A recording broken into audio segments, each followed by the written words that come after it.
Good morning and welcome to the Calaveras County Board of Supervisors meeting for September 18th, 2018. Madam Clerk.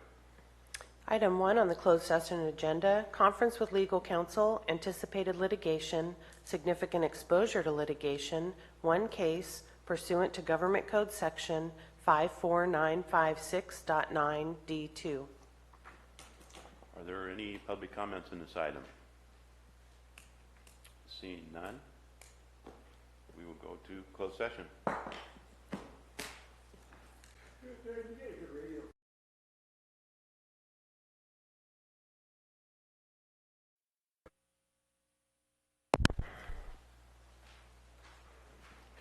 Good morning and welcome to Calaveras County Board of Supervisors meeting for September 18th, 2018. Can you all please rise if you can for the pledge?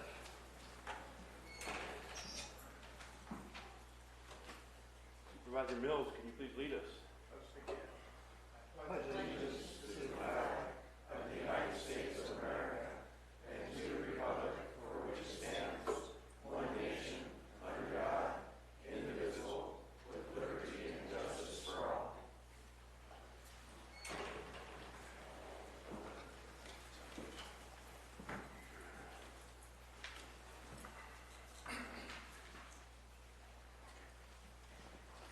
Madam Clerk, closed session. Report of today's closed session. Item 1, conference with legal counsel, anticipated litigation, significant exposure to litigation, one case pursuant to Government Code Section 54956.9D2. There was no reportable action taken. Moving on to announcements. Announcements. This is a time for board members and county staff to provide updates of upcoming county events that may be of interest to the public. Are there any board announcements? Supervisor Oliveira. I have an announcement. Thank you, Mr. Chair. I'd like to announce that this weekend, actually this week, marks the 10th anniversary for a gentleman by the name of Rick Ryan. Rick Ryan is mostly known as the walking man of Murphy's. Being a former Marine, he walks and raises funding for veterans issues and things of that sort. He was going to try to be here, but unfortunately he's probably walking from Murphy's. But I'd just like to recognize that his dedication to his fellow Marines and fellow service peoples that he does by walking every day. And I'd like to commend him for that. I'd like to make a correction to that, if I may. He's not a former Marine. He's always a Marine. Thank you, Mr. Fry. Supervisor Mills. Yes, trust that you'll be presenting the job fair in Calaveras as part of staff comments. Okay, thank you. Any other board comments? Seeing none, staff comments?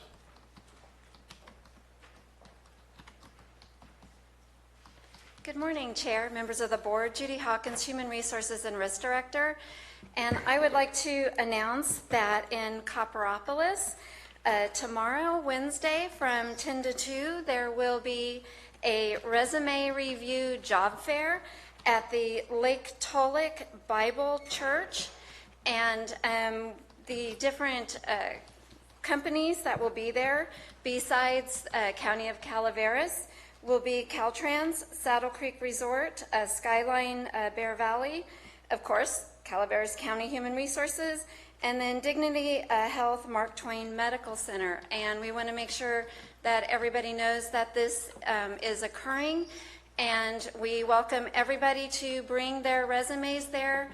And our Human Resources, we have 2 representatives that will be there, both CJ and Deb Showman, and to review the resumes. And I will leave these flyers out there to be picked up. And this is on Spangler Lane near IGA. And yes, 3566 Spangler Lane in Calaveras. And the second announcement that I have, I would like to invite all of you to our employee health fair that we will be having on October 11th from 10 to 2 right outside here in our beautiful new area, our Arbor area. And we are going to have Anthem Blue Cross out here to let everybody know about their benefits. And then also Delta Dental, your VSP provider, MHN to talk about our employee assistant program, which is a very, we have great participation. They have financial advice, help find dog sitter, besides other type of wellness assistance. And then also VALIC, which is our new deferred compensation, AFLAC, Legal Shield, and then also Mark Twain will be joining us and doing a blood pressure check, and then we're going to have the blood mobile out here, so we can also donate to the community. And then also we're going to have lunch provided and some other surprises available to the employees. And we will be sending all of this information out to our employees and putting flyers up all over the government center. And that's it. Thank you, Judy. Any other staff announcements? Seeing none, we'll move on to recognition and acknowledgements.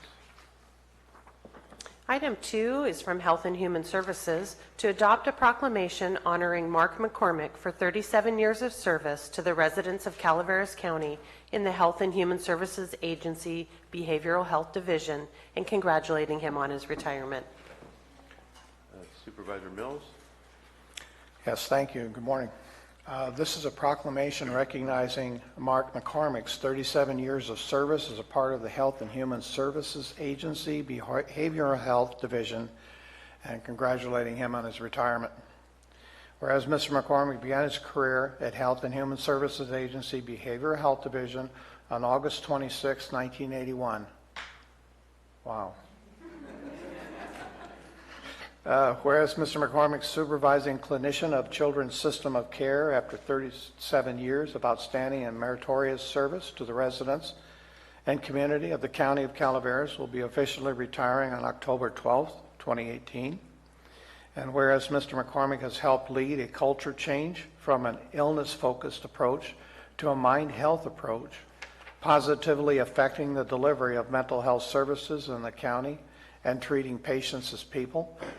And whereas Mr. McCormick has provided exceptional work and commendable dedication to children and families in the County of Calaveras, and whereas Mr. McCormick's top priority has been delivering quality care while demonstrating a high degree of integrity and compassion, whereas Mr. McCormick has consistently been supportive of staff, taking the time to coach them, provided words of encouragement, and viewed challenges as opportunities, whereas Mr. McCormick's leadership, guidance, and institutional knowledge will be missed by our Health and Human Service Agency staff, and whereas Mr. McCormick's service to the County of Calaveras has been exemplary, worthy of special recognition, and will be remembered as a valued employee dedicated to both his position and our community.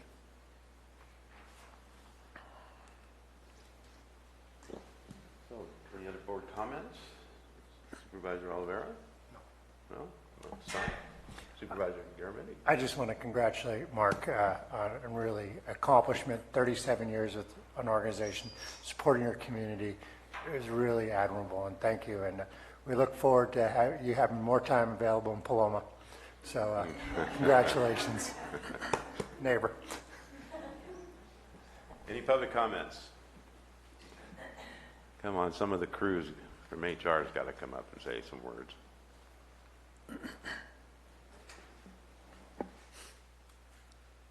Good morning, Board. My name is George Fry, and I've known Mark all of those 37 years. He's just an inspiration to anybody who wants to serve in the behavioral health department. He's a great person, and I have asked him on several occasions in the past few years. I said, Mark, when are you going to retire? So it's finally here. Thank you.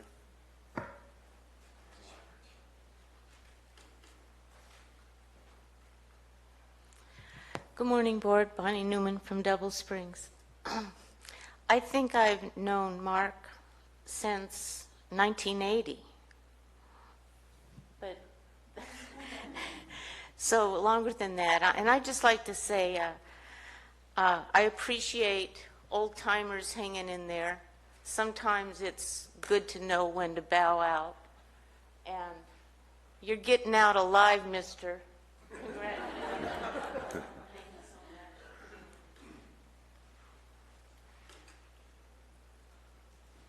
Hello, I'm David Sackman from Behavioral Health. I've worked with Mark since 1999. He was one of the first people that I met there and was a great inspiration when I first started in the children's system of care. He already had quite a bit of experience, and we used to take a lot of walks at lunchtime and talk about behavioral health things and life things in general. And so I've missed those walks, and I'm going to miss Mark when he leaves.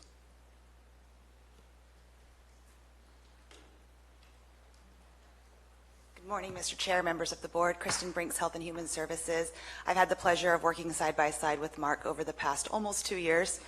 He's truly an advocate for the youth of our community and always keeps the needs of our children at his forefront. It's been an honor to work with him, and he will be greatly missed. Any other public comments? Okay. Seeing none, we'll bring it back to the board. Mr. Chair, I'll move to the proclamation. We have a motion by Supervisor Alamera. Second. Second by Supervisor Garamendi. Any other comments? Not? I'll call for a vote. All in favor? Aye. Opposed? Passes 5-0, Mark.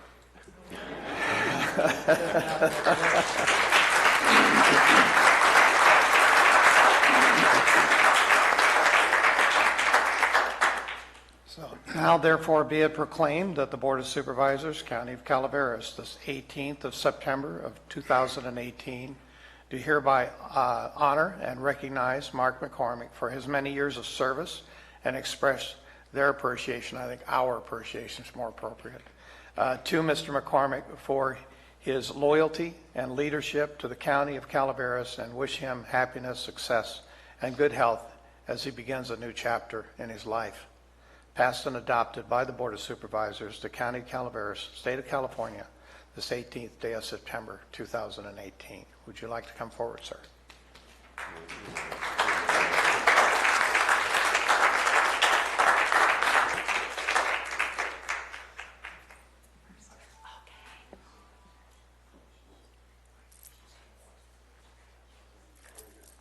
you go. Together. There you go. Better. Thank you. A little bit more. Dennis, that way. Wait a minute.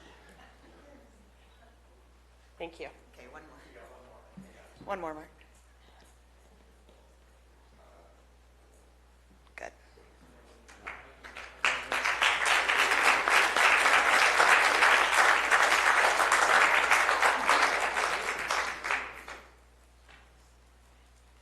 Thanks to all. Mark, Can we talk in the microphone? Thanks to all for this. This is really overwhelming. It's just really appreciate it. I made a commitment to University of Washington in 1981 to work 2 years in a rural area as part of a commitment to this program that I was involved in. I made that commitment. It's been really wonderful to work here. I think the main thing is that I've been able to work with wonderful people for 37 years who are really committed to clients, to people in both adults, kids, and families who they want those people to have as good a life as possible, and they work hard, whatever they're doing, to try to make that happen. And it's just great to be a part of that. And it's been nice to live in Calaveras County in a rural area with supportive people. And I'm from Sonora, so it's pretty close to my family when they were alive, so it's great. I just, it's amazing 37 years are gone that quickly.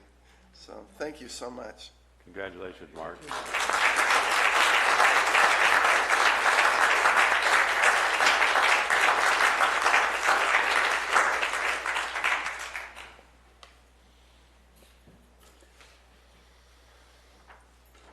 All right, moving on, Madam Clerk. We'll let him clear out.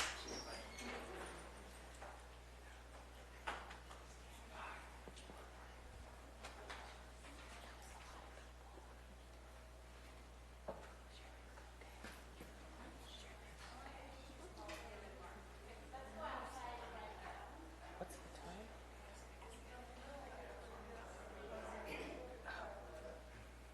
Oh, okay. No, that was the next time.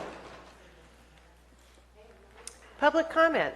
Any item of interest to the public that is within the subject matter jurisdiction of the board and is not posted on the consent or regular agendas may be addressed during the public comment period. California law prohibits the board from taking action on any matter which is not posted on the agenda unless it is determined to be an emergency by the Board of Supervisors. If public comment is completed before the 30-minute allotted time period, the board may immediately move to the next order of business. If public comment is not completed during the allotted time period, it will be continued as the last item of business in order to provide an opportunity for the remainder of comments to be heard. I want to remind everybody, if you want to speak for public comments, that we get in line here, no more than 5 in line, but that way I don't close it like we did last week and then somebody show up afterwards, so we want to keep moving. So, public comments.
We will not be silenced.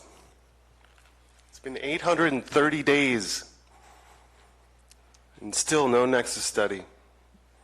When do you plan on admitting that into evidence? After the comment period? Just like we know you do, Dennis. Why haven't we seen it yet? 830 days. Have a good day.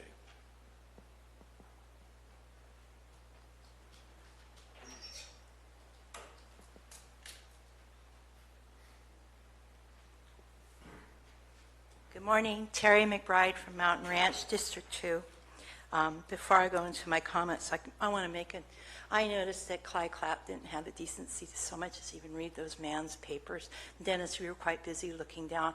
I want to thank you, Gary, Jack, and Mike, for honoring the man's words, whether they're on paper or not. That is what America is all about. I am here in regards to a letter that all of us in District 2 received from our Central Calaveras Fire and Rescue, Jeff Stone. And he wrote a very concerning letter about the dire straits that our volunteer fire department is in at this time. And I don't doubt it at all. They're amazing men and women, and the majority of them are fire volunteers, and some, very few, are paid personnel. And that is on the potential of going away. And I have to wonder, I was here several weeks ago or so, when our county assessor, the one that wants this huge, ridiculous raise, is 6,000 behind. And I have to wonder, times 65, which is what we pay now, however many of that is District 2, is being denied to our Central Fire District. And how many special fees and taxes that are supposed to go to special districts are being denied to them, that they now have to literally beg. You should read the letter from Jeff. It was well done, but he's at his wit's end. There's no getting around it. How are they going to be able to help the folks of their area? And this is because they're not getting the money. And they're asking for an increase of well over double because a department head is not doing her job. And once again, let's put it on the back of the deplorables, the commoners, just the regular hard-working folk. Let's put it on the back of them and let them cover what's not being done at their job. And so I would ask this board to do something about that. You must have some power as far as saying, hey, you want a raise? Earn it. Because that's how it works in the real world. There is no raise earned on this. And that our little fire district has to come to its people, writing the letter that he did. And Jeff's a good man. He wrote from his heart. That is a sad day. So that's basically what my talk about is this morning. Thank you.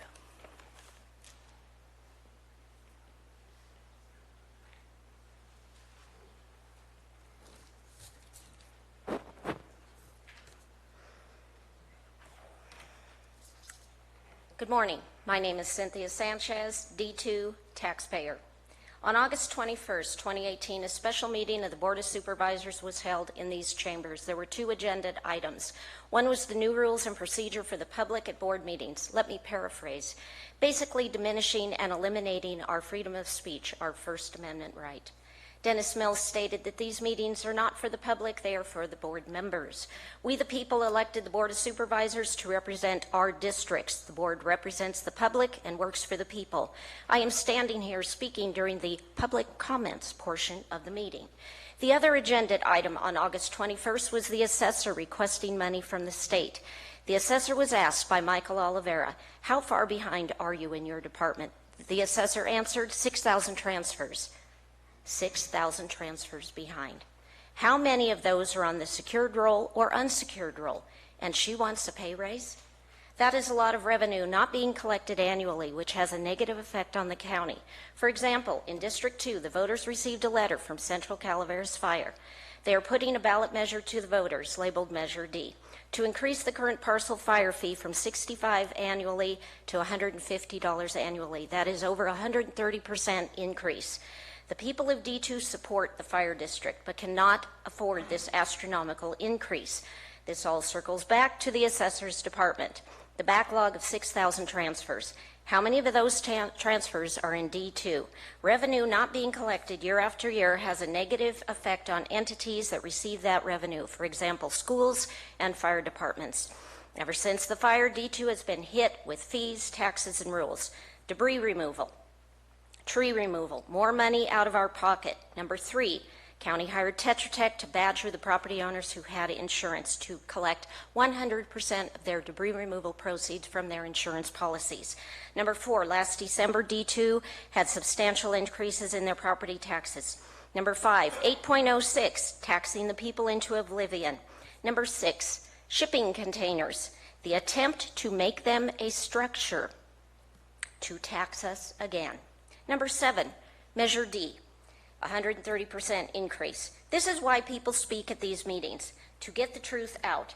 I am here at this podium merely as a spokesperson, representing and speaking for the many property owners and taxpayers of D2.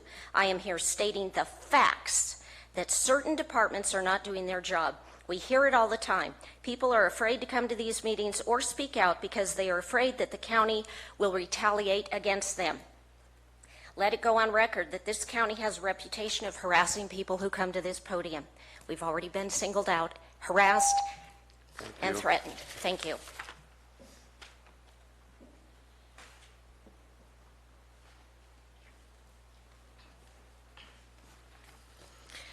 Good morning. There's none so blind as those who do not see, but if you don't look, you don't have a chance. There's none so deaf as those who will not listen, but if you don't hear, don't have a chance. This is an upside to the opioid epidemic. Most Americans are aware of the opioid crisis plaguing our society. We're referring to the overprescribing and misuse of certain medications used to control pain, such as OxyContin, Percocet, Vicodin, and fentanyl. This is not just a young person's problem. The risk of overdosing on these medications by older adults is heightened by other medication interactions and the use of alcohol. In 2016, there were 42,000 fatal overdoses on prescriptions and illegal opioids. Overdose deaths usually occur when oxygen cannot reach the brain or when the heart stops, leaving most organs unaffected. The drugs and blood can be flushed from the organs when they're harvested, resulting in an increase of viable organ donations nationwide. Seniors, newborns, people with bad eyesight, cancer survivors, even those with diabetes and hepatitis can be organ donors. One person has the potential to save 8 lives through heart, kidney, liver, pancreas, lung, and small intestine donations. A donor can also help me heal more than 50 others by donating skin tissue for burn victims, veins for people with chronic pain, tendons for athletes, or corneas for the visually impaired. Today, about 115,000 patients are waiting for a life-saving transplant. To be eligible for donation, a person has to be in the hospital, on a ventilator, declared brain dead. This happens in only 1% of all deaths in the United States. There is pain in losing a loved one, but there's comfort in knowing an organ donation can help others. I hope you have on your driver's license a little thing that says organ donation. Thank you. I'd just like to bring you update. I don't know what Caltrans has to do with Double Springs Road, but they put a 55-mile-an-hour speed limit on Double Springs Road, and now people are driving 70 miles an hour. So it's gotten worse since I complained. I'd like to see a 35-mile hour. Thank you.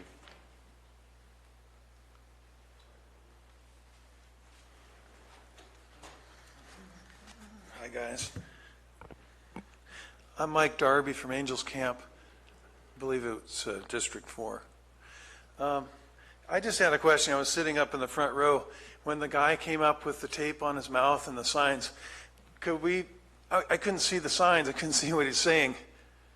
This is a public comment podium, and it looked like it was more directed directly to you guys, and especially Dennis. I'd like to see what those signs said. I don't know. Are they going to be seen on the TV? Okay. That's all. Thanks.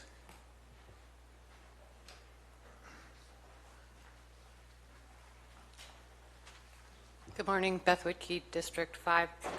Last week during the budget hearing, my supervisor, Supervisor Clapp, mentioned that he isn't making much money in on his salary, because in the real world, you know, it wouldn't fly because he's paying an assistant to do his emails and, I don't know, basically do his job, I guess, because I thought that the emails that the supervisors have are often confidential and have to do with privileged information.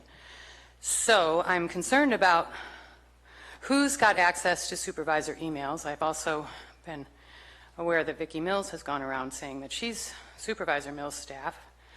She sits in the back row and kind of bosses people around on where they can sit when she's here. And I want to remind everybody in the county, especially the supervisors, that the county does have nepotism rules in the county code. And so 264.645, employment of family members. A, no more than one member of an immediate family member may be employed in any one department in the county except as an emergency appointment or as otherwise approved by the Board of Supervisors. The Board of Supervisors may authorize exceptions to this section when the department head demonstrates the following. 1, that reasonable efforts have been made to recruit qualified applicants who is not a member of the immediate family. 2, that the person to be employed has been determined to be the most qualified person available for the position. 3, that the person shall not be under the supervision of a member of his or her immediate family. 4, that the person shall not perform functions or services within the department which directly relate to the functions of services performed by a member of his or her immediate family. B, under no circumstances shall a department head authorize or be authorized to hire a member of his or her own immediate family. No provision of this section, however, shall affect any employment status attained prior to the effective date of the ordinance codified in this section. It's my understanding that Kevin is checking your emails and driving you around and that you're paying him half of your salary. And I don't think that's legal. And I think that you owe the people in your district an explanation.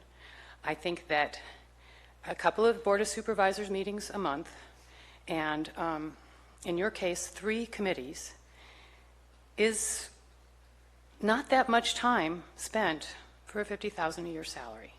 So I would like for you to maybe talk to your constituents about why it is you need so much help. Thank you.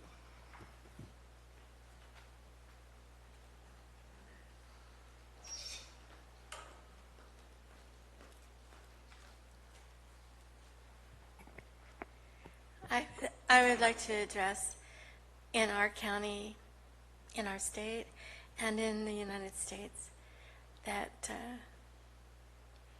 we need to be strong and together, and by allowing drugs to have such a big part of our lives and culture, it is deteriorating us. And a lot of people think that we will go on forever like we have been, but we will not go on forever like we have been because we are deteriorating. We're imploding on ourselves, and the reason is because of drugs and the inhibitions that drugs bring. And I feel really sorry and heartbroken because I love my country and I love my state and I love where I live. And to see this deterioration happen is very sad. And so I'll let it go at that. Thanks.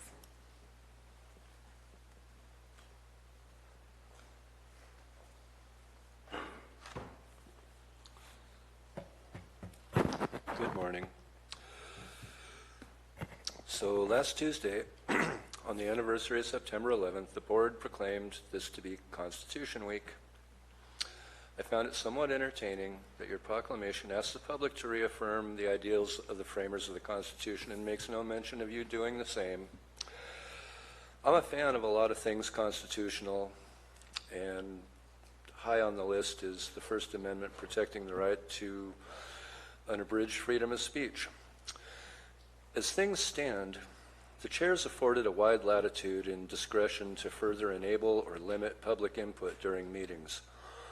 For example, it wasn't very long ago public comment time was 5 minutes, occasionally restricted to 3 when the turnout was particularly large. That was understandable. Over time, the 3-minute limit just kind of stuck. And the chair hasn't exercised any discretion to restore public comment time in a long time, even when there's almost no one in attendance. Not cool. Members of the public used to be able to cede our speaking time to another member of the public to make a point that either couldn't fit into the 3-minute limit or to someone more knowledgeable or more comfortable with public speaking. I've never seen the chair's discretion used that way during the tenure of this board. This afternoon, there's going to be a complex matter before us that no single speaker could reasonably address in 3 minutes. It'd be nice if I could have applied my 3 minutes from this morning to that agenda item. I wouldn't be taking up this time now, and I could have done a lot better job of addressing an issue of the utmost importance to the public. Nor can I use this time to expand my relevant comments on this afternoon's agenda item because Rule 45 prohibits me from doing so. Things like these might give the impression this board values limiting and shaping public input over promoting and expanding it. From the point of view of the public, this is a concerning trend. So I invite you all to consider honoring your own proclamation of Constitution Week by reaffirming the ideals and values it espouses, rather than asking others like us to do that. We elected you guys to do these things for us. Please honor that, your own proclamation. Thank you.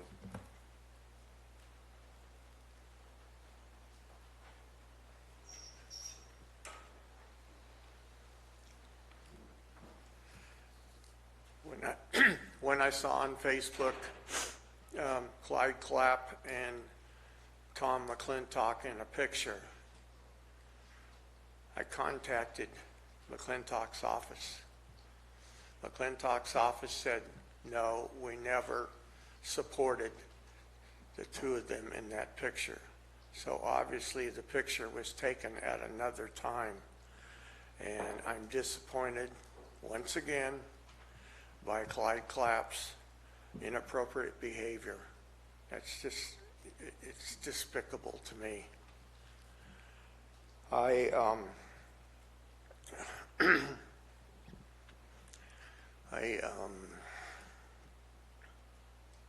can't wait until November 6th is over. This is a microcosm of what's going on in our nation's capital. And if we have to, we will get rid of those people who are not willing, able to listen to their constituents. I've never seen this board, I've never seen any board do what this board has been doing. It's like a dictatorship led by Gary Tofinelli. And it's really makes me unhappy. I served my country during the Vietnam War. I was a combat infantry soldier. And anybody who has served can really understand what goes on with those people who have served. We have two people on the board who have served, Michael Oliveira in the Marine Corps and Jack Garamendi in the U.S. Army.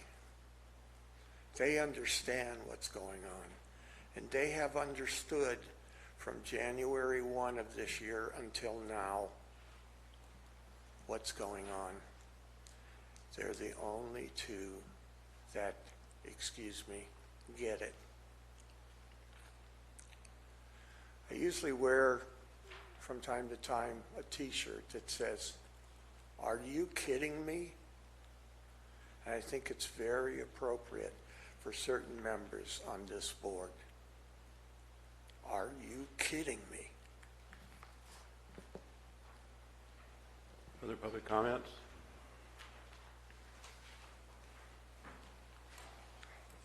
Good morning, gentlemen, ladies. Again, I wasn't going to speak, but can't help myself at times. I've been sitting here watching these proceedings. You might recognize me for a few years now, pretty regular. And this morning is a microcosm of what I've been watching since this new board took its place. We have 3 supervisors that show, supervisors from districts 1, 2, and 3, show respect to the public. Supervisor from District 4 sometimes does, and a supervisor from District 5 barely does. Call it piling on, call it whatever you want, but this is the only time I can speak, because apparently what the public says in these chambers doesn't matter. This morning was a perfect example of District 4's in and out ability to pay attention. You 3 pay attention all the time.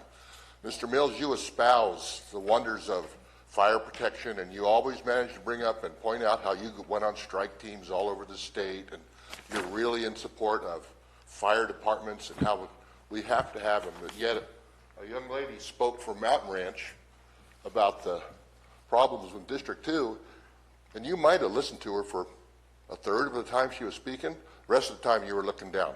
Mr. Clapp, just like he's doing now, looks down all the time if there's someone up here that does not agree with him. Now, what kind of representation is that? If I don't agree with you, I'm not going to listen to you. Is that the kind of people running our county? Now he's listening to me because I've referred to him specifically. You guys, you 3 will sit up here and listen to anything anyone has to say and show them respect. And I appreciate that. Don't always agree with you, but I appreciate the fact that you listen to everyone. 2 supervisors could learn from that. 1 specifically could learn from it.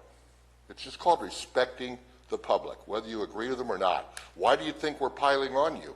Your actions up here leave us no choice. Any other public comments? Seeing none, we'll close public comments. Move on to the consent agenda. Madam Clerk. Consent agenda items are expected to be routine and non-controversial. They will be acted upon by the board at one time without discussion. Any board member, staff member, or interested party may request removal of an item from the consent agenda for later discussion. Does any board member wish to remove an item from the consent? Number 5. Supervisor Garamendi, item number 5. Chair, I won't be removing any items, but I would like to comment on some things here before we adopt. Okay, when we bring it back for motion. Right. Thank you. Any member of staff wish to pull an item? No. Any member of public wish to pull an item off consent agenda? Seeing none, we'll bring it back to the board for a motion for the remainder. And Supervisor Mills, you want to make a comment first? Yes. As noted in emails to staff, I would defer to item number 4. And the financial breakdown that is shown for item number 4, we see where the money's going. We have the account numbers to which these funds are being assigned, et cetera.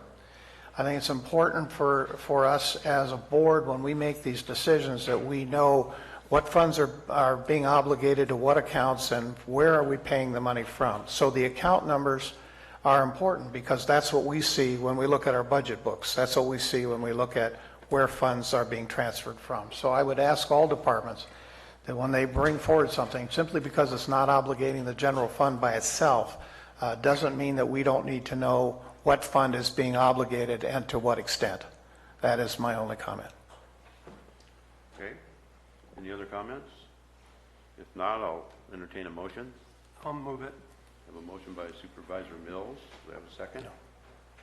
Excuse me, Supervisor Clapp. Excuse me. I'll second. And we have a second by Supervisor Mills. Any other comments? If not, call for a vote. All in favor? Aye. Opposed? Passes 5-0. Item Clerk, item number 5 is from Human Resources to adopt a resolution authorizing replacement of the Emergency Services Disaster Recovery Coordinator job description with Emergency Services Coordinator job description. Supervisor Garamendi.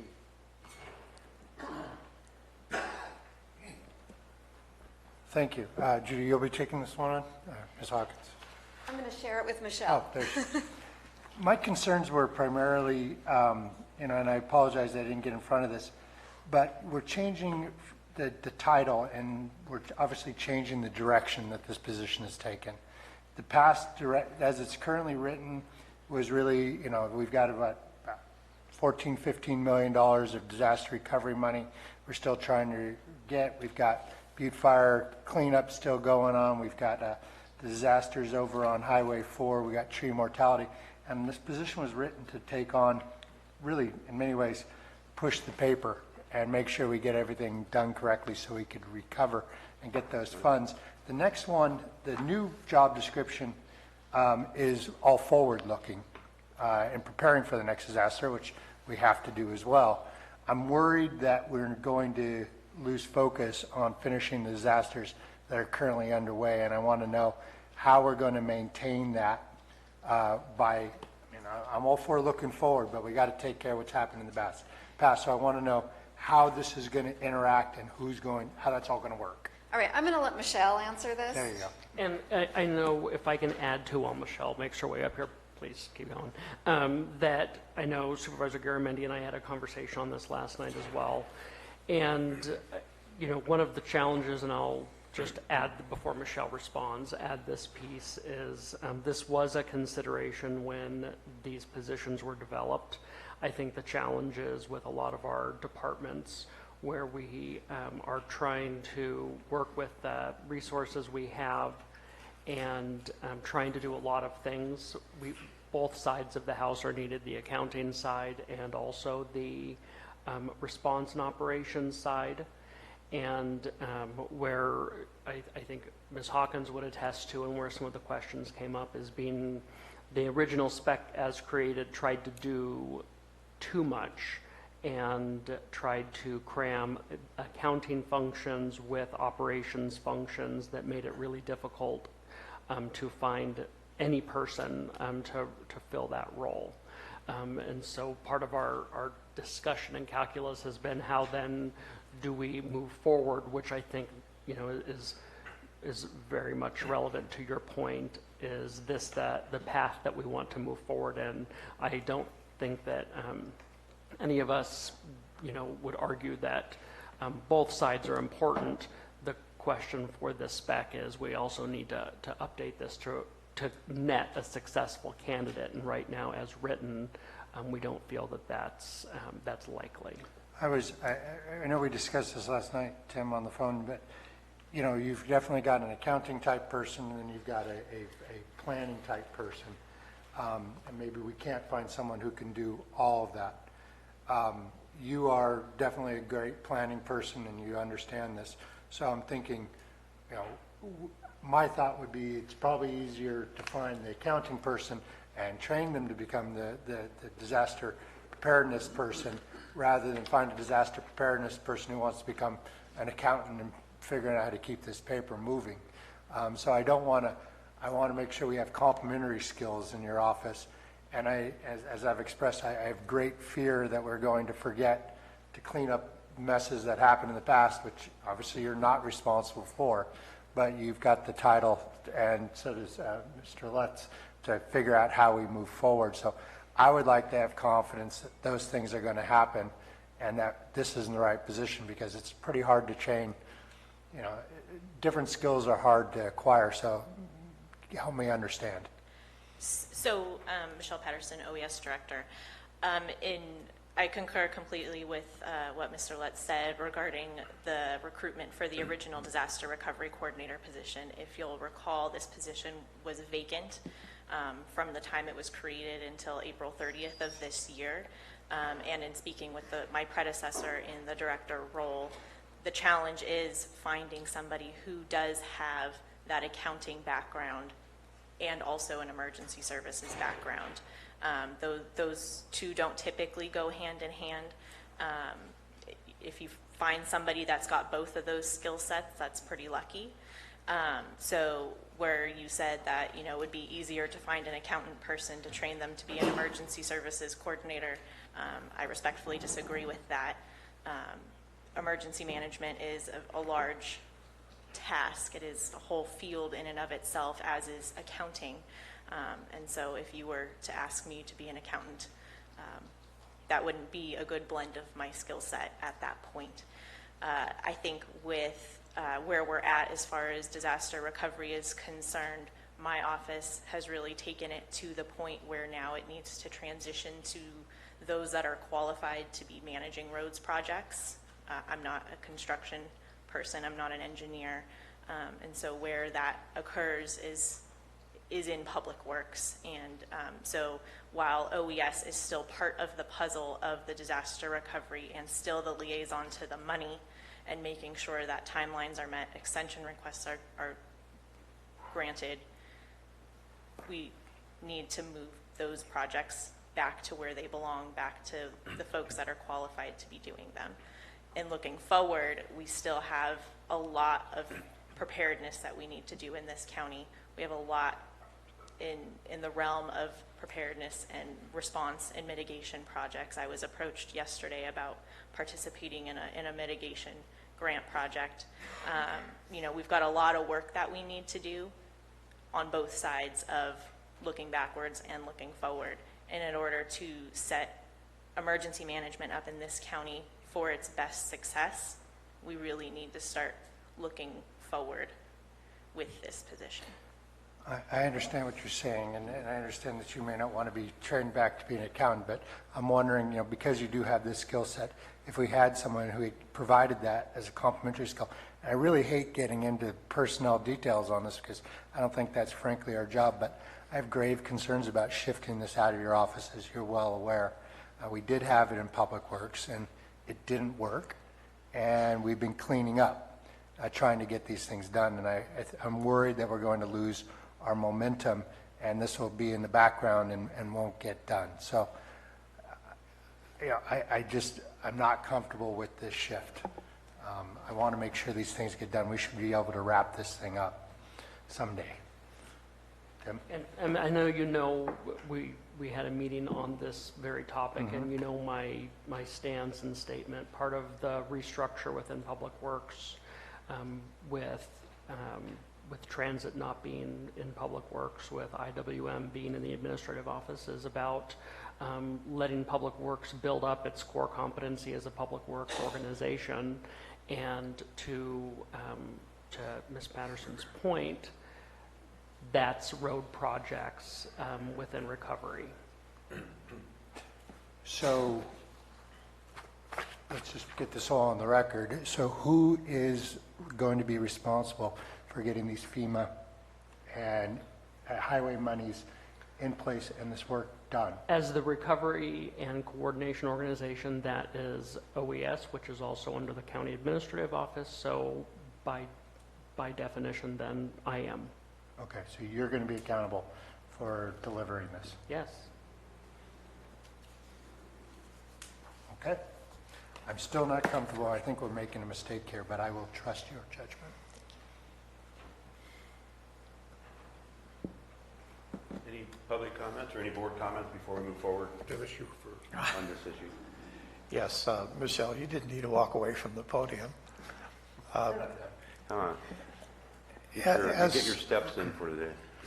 Now, some of us do remember the history of OES during the Butte Fire, and where were the manuals, where were the policies and the guidelines, and if we're going to go forward, we need to have a complete and thorough review of those guidelines, and this position that you're asking to do here, how it's laid out, really speaks to those core issues that we have and trying to ensure. It's just like in fire, you have pre-fire planning that you go through, especially in commercial locations. Well, this is the same thing, as is that there's so many pieces that really have not been reviewed in a lot of years. And I have to go back to Clay Hawkins and 15, 20 years ago as to where it was then versus what it is now. You have your work cut out for you. It's not just about repairing. It's not just about repairing the roads. It's about all of the other things that we need to get ready for in the future to prevent the disaster, what I call the post-disaster disaster from occurring. And so I fully support the idea of moving this into a planning phase. I fully trust that you will continue to be successful in completing those phases of the disaster recovery that we're in the middle of now, the many pieces of it. So I just think it's important that we start looking and being more forward-thinking in what we're doing as we move forward. So I appreciate your time. Supervisor Oliveira, your lights on? You have comments? Thank you, Mr. Chair. I'm going to try to simplify this a little bit. And I can only do that by going back through historical issues and incidents. This new position that we're proposing now, what exactly would be the responsibilities? And we'll take the example of the Murphy's Bridge and the Blagan Bridge. Those were instituted back in the old system of Public Works doing everything. And that did not work. We found that out. We recently had Jeremy on board, which is a great asset, but unfortunately he's no longer with us by his own choosing. So in the Murphy's Drive incident, we're held up because of certain certifications and permits. Would that be in OES or in this position as the assistant? Tell me who's responsible for what. So as it pertains specifically to Murphy's Drive, all of those balls are all in the other agency's court. We are waiting for a response back from for a Clean Water Act permit. We need to apply for a stream bed alteration permit. We have a meeting on Friday, which is our kickoff meeting with the vendor who's doing the hydrology and hydraulic study. So that will get completed. At that point, once we have a response from a report, right, from the hydro study, that gets submitted to Cal OES and to FEMA to review for mitigation. They respond back to us at that point. I'm not qualified to read an engineering study, so it would be on Public Works to agree or disagree with that hydrology study and agree or disagree with the scope of work provided by FEMA for the fix to that particular site. I'm still a piece of the puzzle, but I'm not the owner of the puzzle. Somebody who has the qualifications of a civil engineer or a public engineer needs to be involved in this process. It's beyond project management. We've brought it to a point where all of the paperwork side, the environmental permitting and the notices of exemption and things like that they're all lined up waiting for a response from another agency, whatever the cooperating agency is. So I will still continue to be the person to make sure that those pieces are complete, but it really is on Public Works to then ensure that what is provided by the firm doing the hydro study and the information provided by FEMA is put into the solution to that particular site. Okay. Thank you, Michelle. Mr. Boyer, could I have you approach the microphone, please?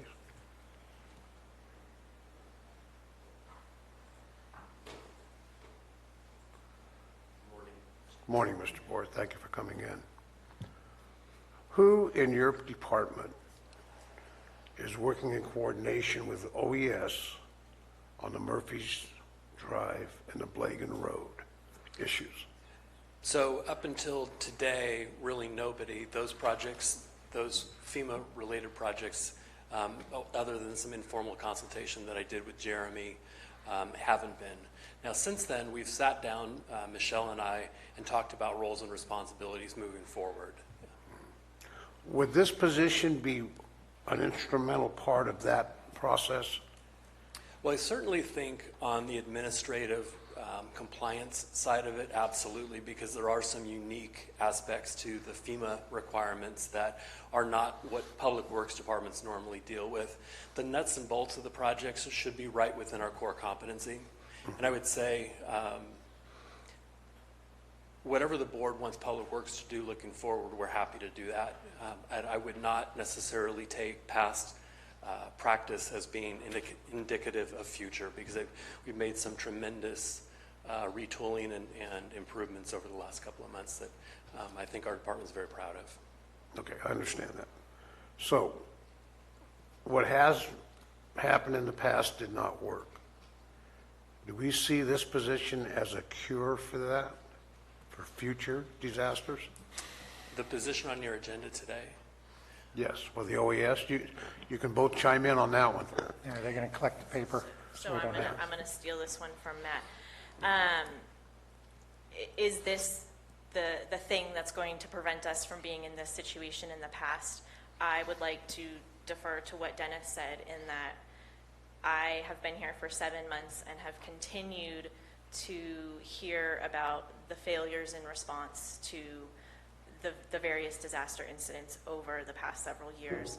And to Dennis's point, there is a lot of planning and exercising and training and things that need to occur in this county for us to be successful and to successfully endure these types of events in the future. So is this position the key to solving these particular problems in public works? No. This position is the key to the broader emergency management health of this county.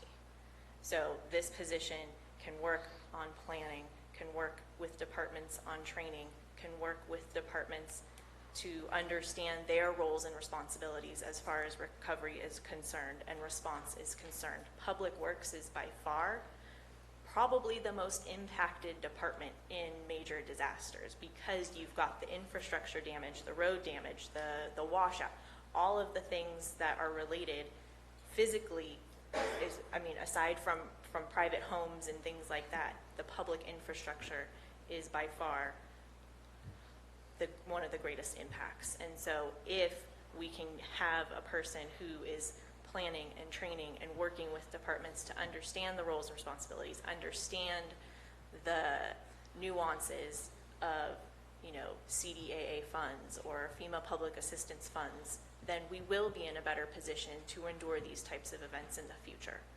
If we can't get to that point where we're having somebody doing planning and training and working during blue skies to ensure we're in a better spot, we're going to continue to be in this cycle of trying to clean up the past. React instead of proactive. If, are you done? I'll reserve some comments, go ahead. Okay. Just a quick question. Just follow up to your comment, Matt. You said until today, things changed. What changed today? In your comments, or yesterday? Oh, just meaning that in recent conversations that Michelle and I have had about the remaining projects, so we have the 5 remaining FEMA projects that are relatively large. Right.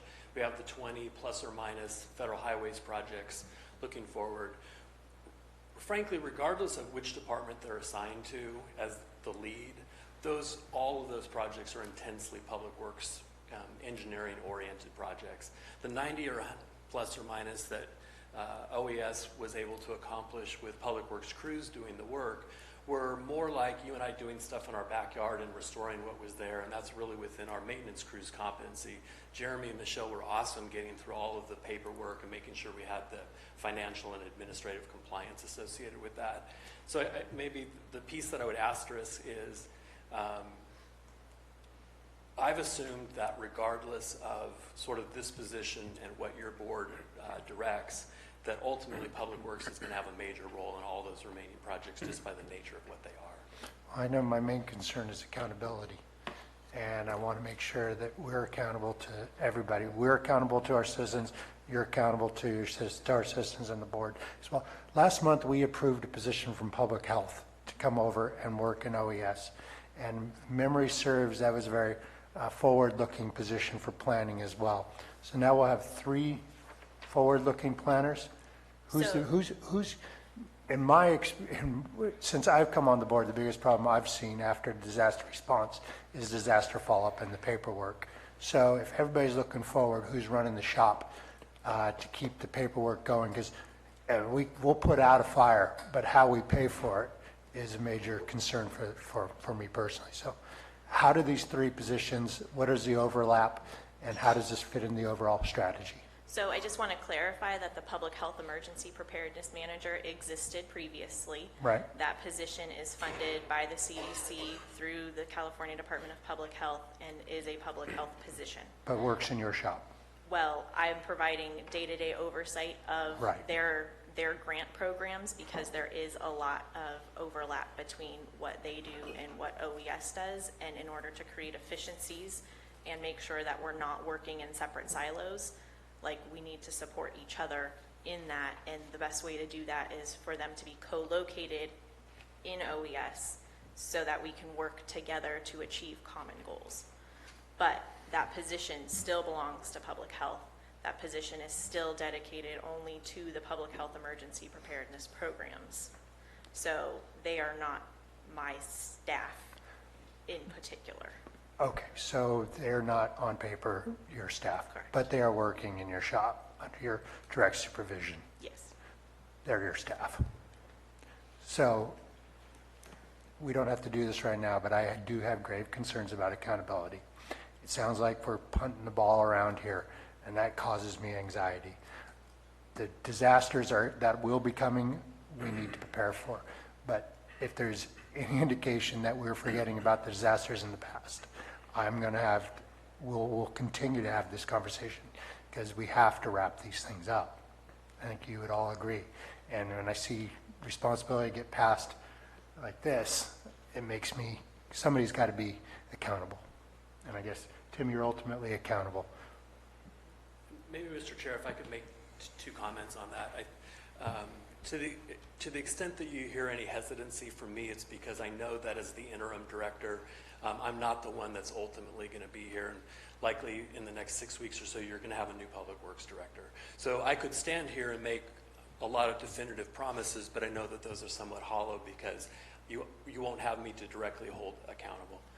The other point, and maybe I'll actually make two additional points. Second is, again, the remaining projects are inherently Public Works by orientation, and so they're not going to happen without a lot of coordination between OES and Public Works and the Chief Administrative Office.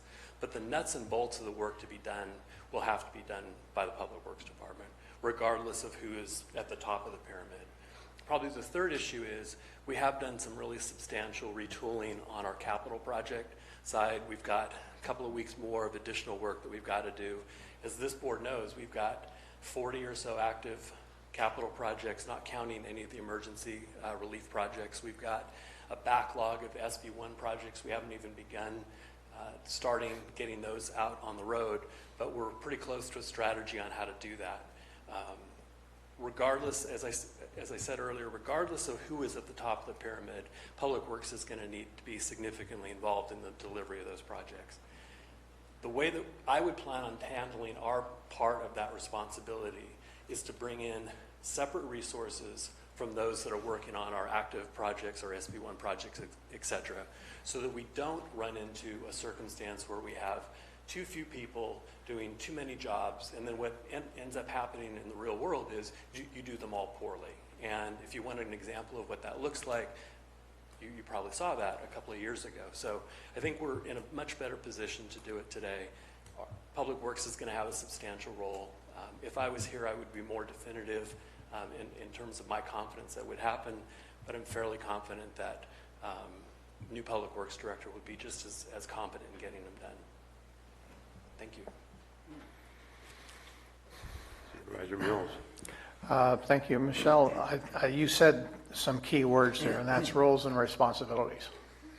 And in the ICS system, as you come on scene and you start to develop your base group, that logistics piece is the one that, but if there's no one trained to do it, there's no one trained to understand how to do it, you're left with a problem. And that's kind of where we're at here, or we've been at, is that those roles and responsibilities have to be clearly defined, but they also need to be trained into people to understand how to do them.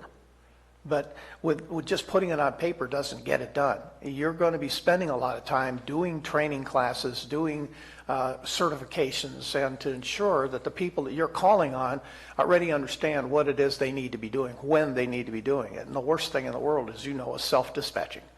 And too many times people want to come in and they'll want to help, but you don't know that they have the capability, they don't have the capacity, and they don't have the ability. And so that's really where everything starts to fall apart. And so the more time we spend up front in being sure that we're putting together a solid package in planning documents and in training documents, the better we'll be able to withstand those emergencies as they come into our field view. So that is my point, is that these roles and responsibilities are so critical. I've seen it over and over again. And there's times where even in fire districts where they've been told we don't want you on a strike team simply because we know you can't do it. Where there's others that are always being called because they know they could do it. And the same thing holds true with your positions in OES and all the things you're trying to get done, is the planning element is the key along with the training to back it up. And I hope I'm just not preaching to the choir here. Well, I understand Supervisor Garamendi's issue with this going forward is you came on 7 months ago, we were floundering. It's not Public Works not being able to do the work, because they did the work. It's in between getting to that position through FEMA or Cal OES and getting the funding in place and getting their okay and getting all the paperwork filed. That's the problem that he's having an issue with, turning it back over there. And I'm not saying we can't move forward on it. And I want to commend Michelle for her stance and her attack on how to handle OES, because planning is the key. We've lacked that. You need to identify the areas in the county that are prone to disasters, like Cosco Creek overflowing, major flows there, a fire going through Paloma, and then putting your attack plan together in case that happens. Everybody's on board and knows what's going. This key, that's totally key. Now the cleanup afterwards and getting the paperwork filed with the state, with the feds, and getting that funding available to Public Works going forward to do the project. I have no problem. They did the work that's out there right now in District 2 and working on going up to District 4. 3.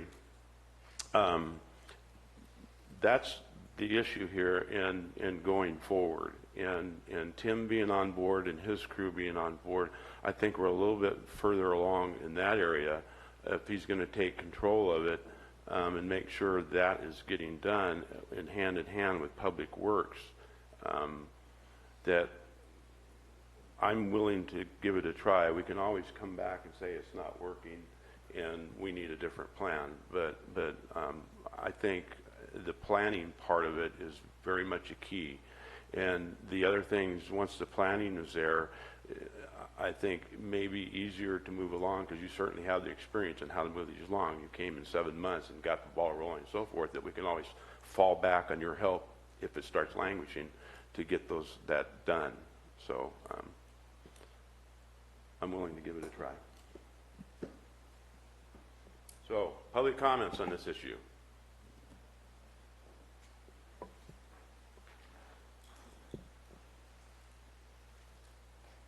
So I hear we have 40 projects in Public Works. Why would we go ahead and do a repaving of Little John Road when Mr. Pitto has been complaining about how the road is, Gwen Mine Road? I just don't get it. And nobody's willing to be transparent about how Little John Road got repaved. I was there the day it was being repaved. I could see the old section and I could see the new section. That road didn't have any more business being paved as somebody in the public observing than what I've seen on Gwen Mine Road. Now, this may be far a few, but I just hope we can get on with it and stop procrastinating. There are many roads in Supervisor Garamendi's district that haven't been looked at. Some of them have, some of them haven't. But I am concerned that we have an interim public works director. I don't know when they're going to select a new one. We're going to have another fall back when that happens, because that person is going to have some time to get up to snuff. So transportation in this county is poor at best. The only highways that are really well done are the state highways. Thank you. Other public comments?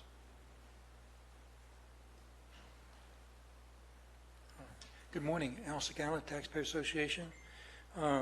Michelle was on our program, Taxpayer Alert, gave a good background, and it's a half-hour program, and you can't, of course, do that over here, but that'd be worth watching to get to hear from her the different parts to the things that she does.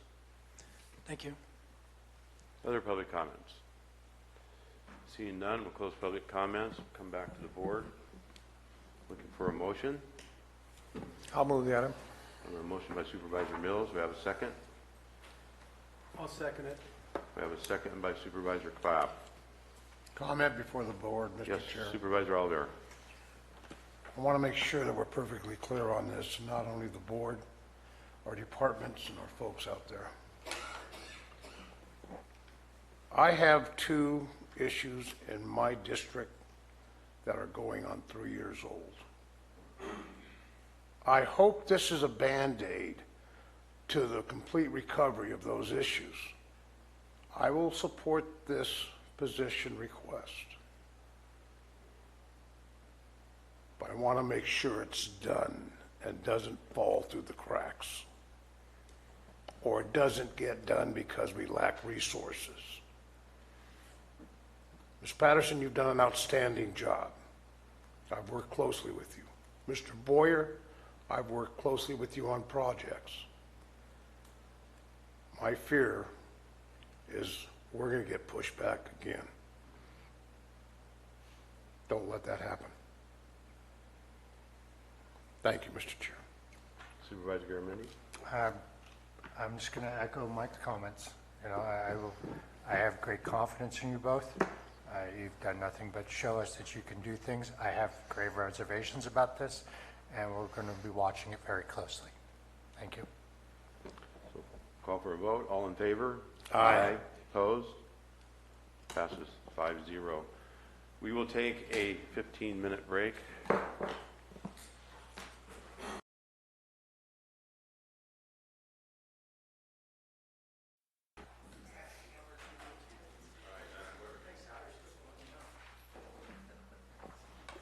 We're back.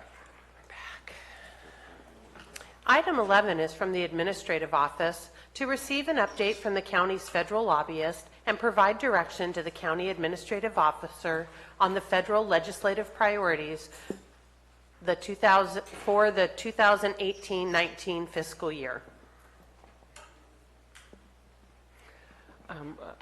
Mr. Chair, members of the board, just as a brief introduction, Mia O'Connell, who is the contracted lobbyist for the county. The goal behind today's meeting was for her to have an opportunity to summarize her conversations individually with each member of the board, but then also our conversations as we developed kind of the framework for what the board wanted to see come back for the legislative platform. So my hope is to, one, kind of provide that summary, but then also provide a good opportunity for deliberation on what the board would ultimately like to see for this year's federal lobbyist platform that hopefully what Ms. O'Connell will help overlay is what also is seen as feasible, given what's happening at the federal level and what she feels is realistic for us to ask for. So thank you for making the trip out here. My pleasure. Thank you so much for your support. It's wonderful to be here today. My name is Mia O'Connell of O'Connell and Dempsey, your federal advocate in Washington, D.C. What I'd like to do today, in terms of our objective, as Mr. Lutz laid out, is really kind of take a look at, as a result of our individual discussions at the end of July, really take a look at some of the common areas that I heard from each of you after I sat down and kind of assessed what I heard, and determine, are these the priority areas that we want to pursue in terms of federal funding, and really define objectives for us, and the outcomes. What do we want to see come out of this exercise through federal engagement? So this is, as Mr. Lutz laid out, this discussion and analysis will really form the basis for the county's federal legislative platform. So just to recap a little bit, at the end of July, we had, I was privileged to have discussions with each and every one of you talking about the priorities for your district, for yourselves, for your communities, within the scope of our agreement, and the areas of consequence, which were water resources, forest management, and rural development. And I have to say thank you for taking the time. Those were fantastic conversations for me coming into this, to really understand what was going on in your communities, your districts, and for yourselves and your aspirations. So it was a great way for me to start, and thank you, Mr. Lutz, for asking me to do that. It was my pleasure. So out of those discussions, I saw some common areas between all of you. We went off on some wide-ranging discussions, but we came down to some kind of common areas that I wanted to spend some time on, and let's just run through those quickly. Number one is one I know you've been grappling with, just heard it again, removal of the hazardous trees on the BLM lands. Secondly, federal funds for healthy watersheds, healthy forests, kind of the bigger picture there. Broadband access, I would say that each and every one of you brought that up to me to deal with in the county and get that as a much better coverage than what we have today.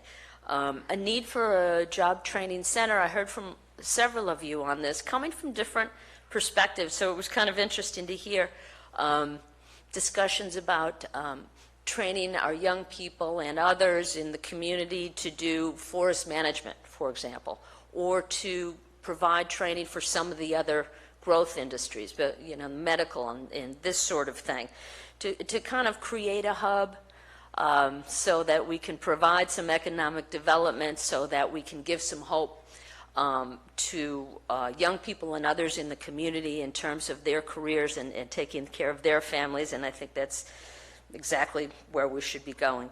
I just heard reference to Cosgrove Creek.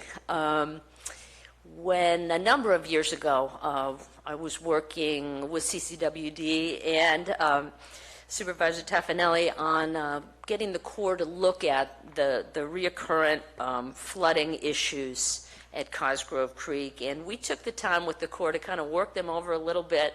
I'm kind of dusting off what they had done.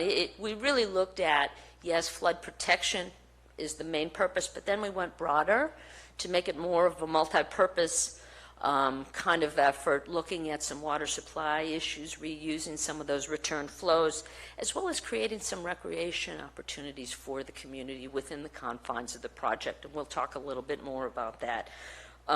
The final area that I think was a piece of the consensus was aging infrastructure and looking at federal funds for both failing water supply and wastewater treatment facilities, and the idea of stemming the water rate increases locally by hopefully bringing in some federal dollars for that.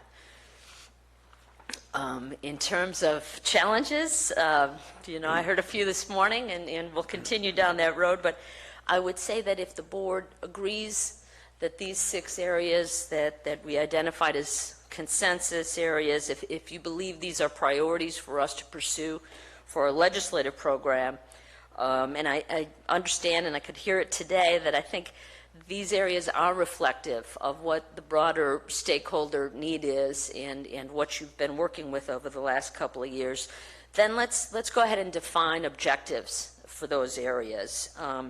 You know, the challenges are many. We've identified some broader areas, so we're going to have to create some very clear objectives so we can narrow down on things that are really going to help the communities, and outcomes, very importantly. The reality, and I don't need to tell you this, but it just, you know, I want to say it here at the beginning, you know, this is a multi-year effort. Working with the federal government and working with Congress and the agencies takes time. We have to, you know, work through their processes. Of course, part of my job as I see it is to identify federal opportunities, grant opportunities as they come up. Sometimes it's kind of unpredictable as they come up, but that's part of my job, to be monitoring that, bringing that up to Mr. Lutz and his team. We make an assessment on whether this is a good area for us, whether it's worth our staff time to pursue it, and we go forward for that. That will be happening on an ongoing basis. In addition to that, as we work on our larger portfolio of issues, just want to remind you that each and every agency has their own little processes, so we'll be working through those, and they take some time. But this is nothing new, but I just state the obvious for you. So in terms of our approach for today, I thought what we do is review these 6 areas and give me an opportunity to hear from you, and also to hear from me on what I see in terms of federal funding and whether it's worth it for us to pursue these areas, and to make sure that these are areas that you want pursued. Discuss each, determine the objectives and the outcomes, and you know, make sure that we can have a good basis for a legislative platform, because I'll take today's discussions back with me and shape that draft platform and send it on to Mr. Lutz for his consideration in moving it forward to you. So I want to make sure we're all on the same place together. So without further ado, let's get right into the first issue that I heard very commonly between all of you, the removal of the hazardous trees from the BLM lands. You know, the local issues that I heard from you, you know, are obvious. I don't need to state all of them, but the threat to public health and safety, of course. The cost, you know, is more than the county should bear. Plus, it's you know, our view is that it's not our cost. These are BLM lands. This is their responsibility as the landowner. In addition, and Michelle and I were just talking about this, the extensive pre-removal activities. These are costly. The environmental, the rest of the studies, all of that has to be factored in as well.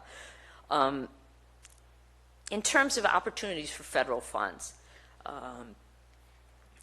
out of the meeting that Supervisor Garamendi had with the Deputy Assistant Secretary for Water and Science this summer in July, Austin Ewell, he was out to talk with CCWD on New Melones and water supply issues. We took that time for Supervisor Garamendi to visit with Mr. Ewell on these issues, present a letter. We've been in the process of following that up. And also, Mr. Ewell directed us to the acting chief of staff for BLM, so I've been in touch with her directly on our issues. At the same time, we've also reached out to Congressman McClintock to ask him to reach out to Department of Interior, and he has. All of those threads are now pulling together for us in that this issue is being raised within the department. We are now in the process of setting up a follow-up meeting for me, but it will be a call in with the supervisor and whomever wants to join in, and basically a follow-up to Mr. Ewell's visit out here, and really just kind of a device to continue the pressure and to get the remedy, which, you know, is the federal funding. Right now, the state of discussions is I've been coordinating with Michelle and Mr. Lutz on, you know, kind of what's the nature of the problem? What's the depth of the problem? How much money are we talking about? What's the nature of the discussions? You know, what's the acreage involved? So really now we're getting into the detail in discussions at headquarters on this issue. So, and I've also taken some time to talk to them about some funding streams that they have. This is, you know, BLM does not have, you know, the funds, let's say, that the Corps of Engineers does. I mean, they just don't. So we know that, but we still pursue. It's their responsibility, and the squeaky wheel continues. So we've got, we'll be meeting again with Mr. Ewell probably at the beginning of October to revisit these issues, but basically right below that at the working level, I'm dealing directly with the acting chief of staff at BLM, who seems very motivated to work with us to understand the nature of the amount of money. One of the things that we talked about was this summer BLM put out a draft environmental assessment that some of you may know about on a suite of actions for our area and several other areas in the state that is exactly on point. It's for hazard removal and vegetative management. And, you know, BLM's a little bit different in that they just don't have these regular programs. They come out with, you know, kind of these projects, a range of activities for certain areas. So the environmental assessment that they have out now, and they're reviewing the comments, could provide the kind of assistance we need, and it's right on track. And I've mentioned that to the acting chief of staff. So we're in discussions. I feel like we're making some progress there. I'll be in close touch with Mr. Lutz as things progress. So we are well in the hunt for the pursuit of federal funds for the BLM hazardous trees. There's, you know, a number of other programs that BLM has that are a little bit smaller. They have forest ecosystem for forest management programs. Just to give you a scale, nationwide $10 million for BLM. It's not a huge amount of money, but they also get a little bit over $7 million for forest ecosystem health and restoration. So they kind of, you know, have several pots, and then they go out and do suites of actions, kind of these project approaches. We're trying to jump in there on one of them right now that's under consideration. So, you know, I feel like we are making some progress here on this issue. Obviously, one of the outcomes we'd like to see in the near term is a commitment from the Department of Interior to go forward on the funding, and then the successful pursuit of funds under this program and any other way that we can for BLM activities. So that's kind of the state of play right here. Jumped into it quickly, and I think we're making some progress at headquarters. Questions on that issue before we move on to any of the others? I was just wondering how many millions of acres BLM has under their management for only 10 million forested acres. That sounds like 25 cents an acre or less. It's a very bad proportion, and that's what we've run into. You know, when they say they have no money, okay. So the good news is here we are at the beginning of a new fiscal year. Congress is grappling right now about fiscal year 19 funds, desperately trying to pull a package together before the elections. So it'll be a fresh pot of money. Let's just for the new year. Once they get through it, it'll be a rough couple of months, I would suspect. Probably a lame duck session too, but you know, they will fund the federal government, and we will have some funds available to us. Right now, it's getting ourselves to the top of the heap. That's what's happening. But you're right. You know, the percentage is way off. It's not appropriate, you know, for managing the lands the way they need to. I think one of the supervisors had mentioned to me in the call, you know, for the last 40 years, you know, they've seen bad management. Now we're starting to pay the price. Anything else that you would like to add on this one? On the BLM piece, yes. too, is that the amount of manpower is available in our area versus right. say for instance, Army Corps, is substantially lower. I think of what, 3 people total for this whole area. So it's an unmanageable situation because of the limited ability we have to find somebody to deal with directly on a specific issue on a BLM piece of property. And they're that's exactly scattered all over the place. right. I mean, these are sometimes little 1-acre parcels that are out in the middle of nowhere. And it's just amazing how many, some of them are old mining claims, for instance. Yeah. So that's part of the issue is that who do you talk to? And then when you do, what kind of financial help can you get in getting something done? Right. So that's our role, to elevate your issues, given the, the fact that they don't have enough money for the acres. We get, these are small parcels. They don't have the staff. Get it, okay? But this is too important to worry, to leave it there, right? So that's why we elevate it.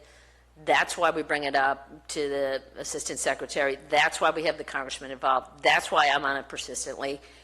The odds are not great, but we are, one way or another, going to get ourselves there.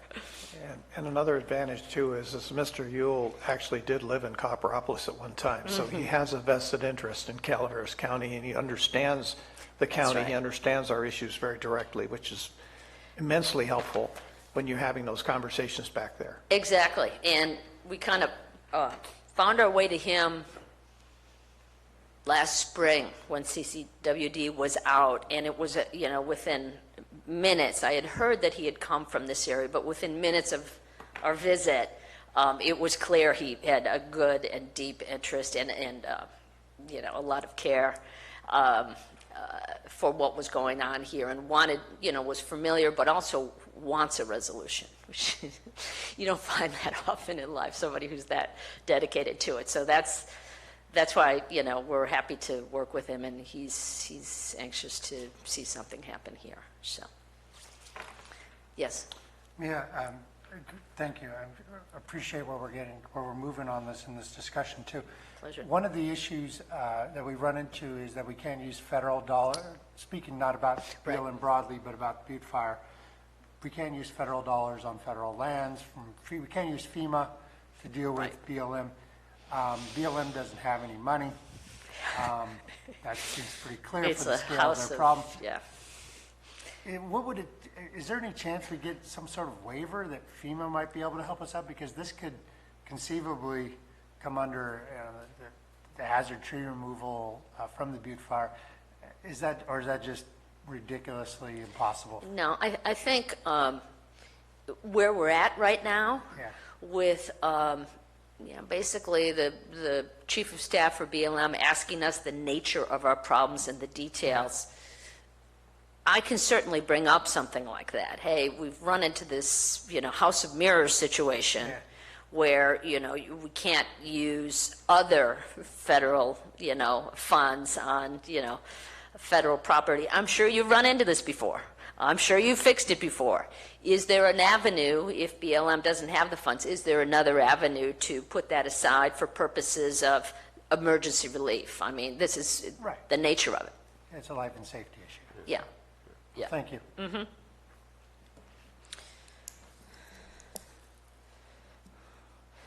Okay. If we're done with that particular issue for the moment, want to move on to federal funds for healthy watersheds and healthy forests.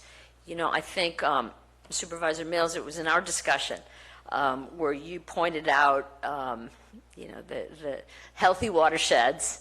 If you manage them properly, we can actually see an increase in the water supply. Very true, very important for our area.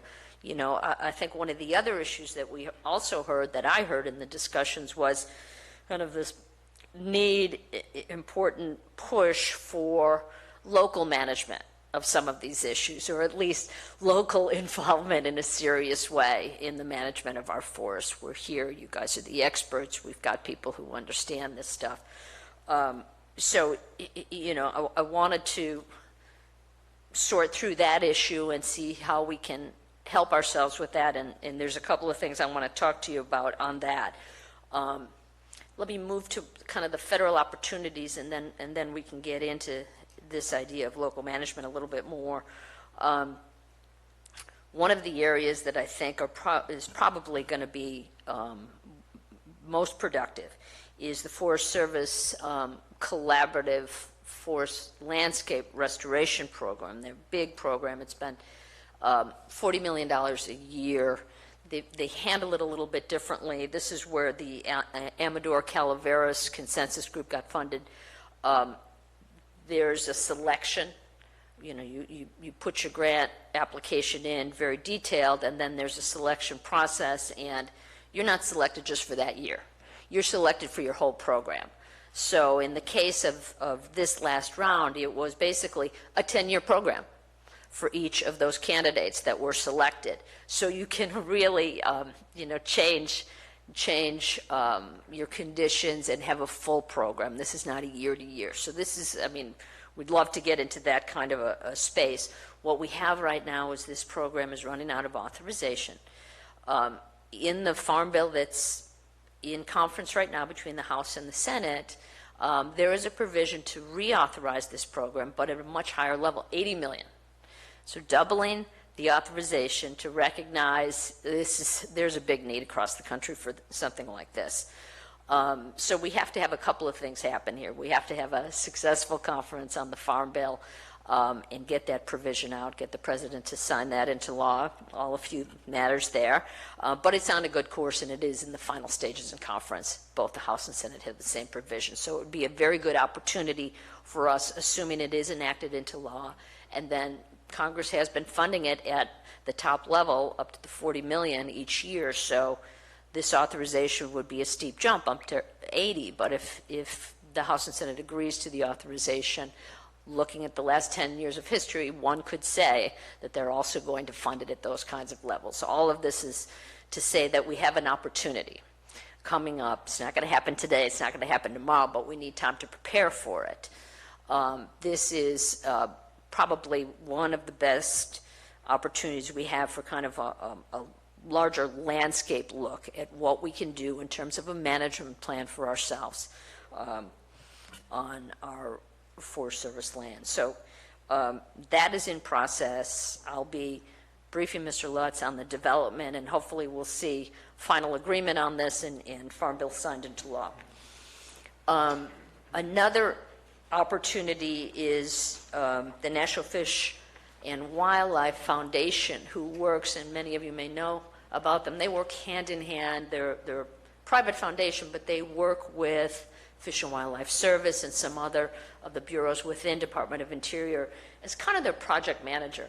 Federal funds flow through them, and they do a lot of the selection process and the management of the grants. They came out with this Pacific Southwest Fuels Management Program, and it was right around the time when we were getting on board, and I sent something to Mr. Lutz. It was really late in the process, but this will come up again, and so this is another opportunity. The funds that at least we've seen over the last couple of years aren't a huge amount of money, but anywhere in the $50,000 to $500,000 it can be used for not only implementation but planning. So my thought is perhaps if we can get some planning funds to work towards this collaborative, bigger picture effort, that would be good, because under the collaborative, that is not for planning, that is for implementation. So we have to get some planning funds on board, and this would be a good opportunity for that. Another area that we've identified, and as I said, this is going to be iterative. Federal opportunities will come, but as we stand here today, this is what we have. NRCS works closely with the Forest Service on what they call a Joint Chiefs Landscape Program. And again, this is a funding program. This is for kind of public forests and grasslands and where they intersect with public and private property to look at new management techniques. So it's basically two agencies within USDA kind of teaming up on what projects should be. It's a little bit different in that it's not a competitive grant, so we would have to use the delegation to highlight our request. I expect this will be coming out again next year. So this is just another place where we could go for some planning funds that I think might be useful for us. The other area I wanted to touch on is, I don't know if any of you have been involved in it, getting back to this idea of local management and having a little bit more to say about how our national forests are being managed. There will be, in talking to Congressman McClintock's office, they've been advised that there's going to be a reopening of the Stanislaus National Forest Management Plan. I think that's the beginning of next year is what it sounds like to me. There's a whole involved process that involves the stakeholders. It involves local governments. And we need to be a part of that. I think this is a way for us to put a little bit of our stake in the ground about how the forests are managed, in our area. And we can be a part of that. And McClintock's office is interested in having us be a part of that. So we will be staying in close touch with them as this is reopened, but I think that is a great place for us to be as a stakeholder to really talk about our point of view about what the management plan should look like. So that's another administrative opportunity, but it's out there, and I think it's an exciting one for us. So in terms of outcomes, it all turns on federal funds and getting those federal dollars. So I think that's what we're looking at.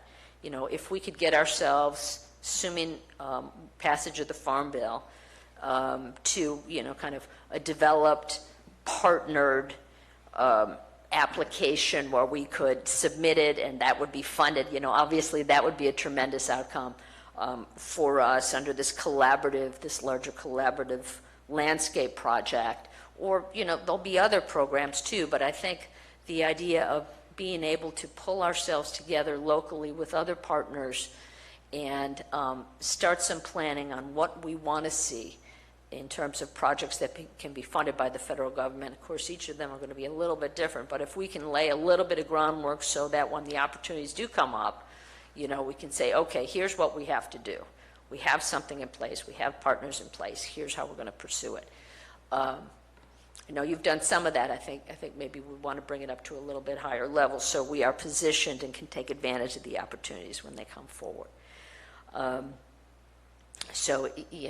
think in terms of the outcomes, we want to see federal funds for, a successful partnership that will be approved for this program, the collaborative program, and others as we see them come forward for both the watersheds and the forests on kind of a, looking forward sort of basis. We're trying to deal with the instant case, of course, tree mortality, but we also want to go forward with a vision for our community about, how those forests should be managed.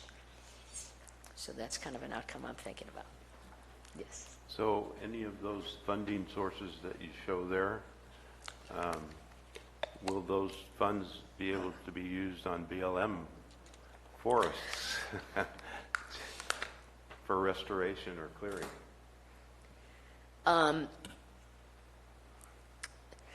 These individual ones, I don't know the answer to all of them. I would say the collaborative one is Forest Service. First one on the list. Yeah, and that's the big one. That's Forest Service lands. First one to pursue then, because we have a lot of BLM land. Yeah. What is the, I should know this, what is the proportion? Okay. Do we, in terms of, for this county, BLM versus Forest Service, it's like a 30%? Federal land in Calaveras County Yeah. is 24.6%. Of But that that- includes BLM, that includes all of the Stanislaus Forest and all of Okay. that. Yeah, national forest and all. Yeah, That's the total. okay. But as Dennis pointed out, BLM is pocketed in areas Yes, yes. that, yeah. And that You- makes you it clear more of a out to challenge. this point and you have to walk away from it. The funding won't allow you to do it, that we're talking about removing trees here. So I think the whole thing would be, let's find the funding sources that allow us to go in and do everything once we go in to do it. So we Right. walk out of it, it's. Part of the challenge will be, as you point out, different pots of money for different kinds of activities. on different lands. So to the extent on the BLM piece of it, we have a good exchange going on now. We're a little bit in the driver's seat about talking about the acreage. They've asked us for that, and so we're working that to make sure that we've got, you know, the maximum defensible, right, number. And so it's going to be iterative depending on the program. But I get your point in that, you know, it's not just all in one little common area. You know, there's pockets, so that makes it tougher. So, you know, we're not really interested in just a one shot and we're done, because it's not going to work that way perfectly. I get that. Thank you for bringing that up. Mia, additionally, we have had NRCS projects in Calaveras County. Yeah. We had one I know of in 2016 down in Jenny Lind. So it was a conversion to grazing land project. So it is something that we've had activity with here in the county. Also, we're the last county in California to adopt a resource conservation district. We did that at the voters in November of 2016. So it's a fledgling group. And that creates a challenge for us, because right now we've had meetings with the federal forest over a master stewardship agreement to mirror the one in Tuolumne County. The only issue is who's going to sponsor. So you have YSS and other project sponsors in Tuolumne County. Our RCD isn't at the level right now necessary to do it. So that really becomes a hinge. We've got the capability, but we don't have the administrative ability to handle. And so it's going to take some time to put that together. Right. But the soon as we can develop that master stewardship agreement, that's going to open the door on the federal side, because we'll be able to access federal lands with state dollars or local dollars that are not currently an option that's available to us. And they're in full agreement to want to do that, and call it a hug, if you will. But it works. And so, and it's proven itself. Look at the $7 million that was recently received over in Tuolumne County, over their MSA. So there's money available. It's just a matter of us being able to be positioned to be able to do with it what needs to be done. And so is the I would love the RCD to be the administrator on these grants and to be able to handle them. They're just not quite ready yet. Right. So. Yeah, don't let a process be the impediment to progress. Correct. We will. There's also UMRA, Upper McCalmay Watershed River UMRA, which has been administering state as a master stewardship agreement. It's been administering really many millions of dollars in the national forest. So good to have the umbrella. Yes. If there are vehicles, if money's there, as Des pointed out, we have the capacity. Right. Okay.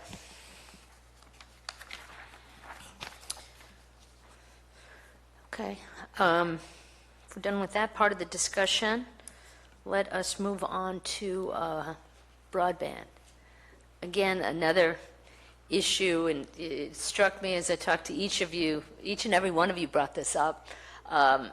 Clearly, major need, geographic challenges, as we know. The infrastructure assistance. I'm, coming up to the history that you've had. The good news is that there are some opportunities, USDA and EDA. I see funding available. The grants really through USDA.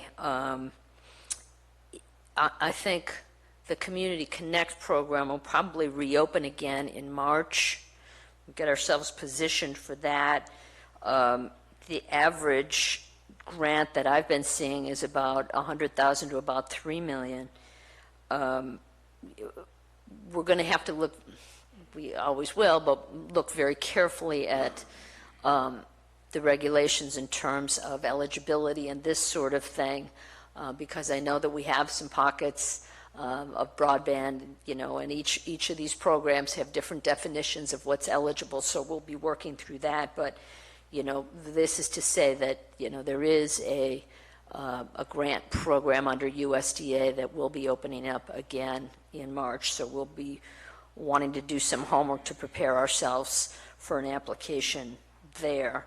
USDA also has the loan and loan guarantee program, also probably opening in March, again, for kind of construction and infrastructure and acquisition of facilities, a low-interest program that would be looking to tap into. And we'll be spending some time on precisely what our needs are and, kind of where in the county we're focusing based on each of the eligibility areas. Economic Development Administration, I don't know if you've run into them in your efforts, but, under kind of their Public Works program, the whole concept is, economic development, obviously job creation, this sort of thing. But as we looked at it closely, it ties into exactly what I think, our issue is, making sure that the county has access, to support job growth.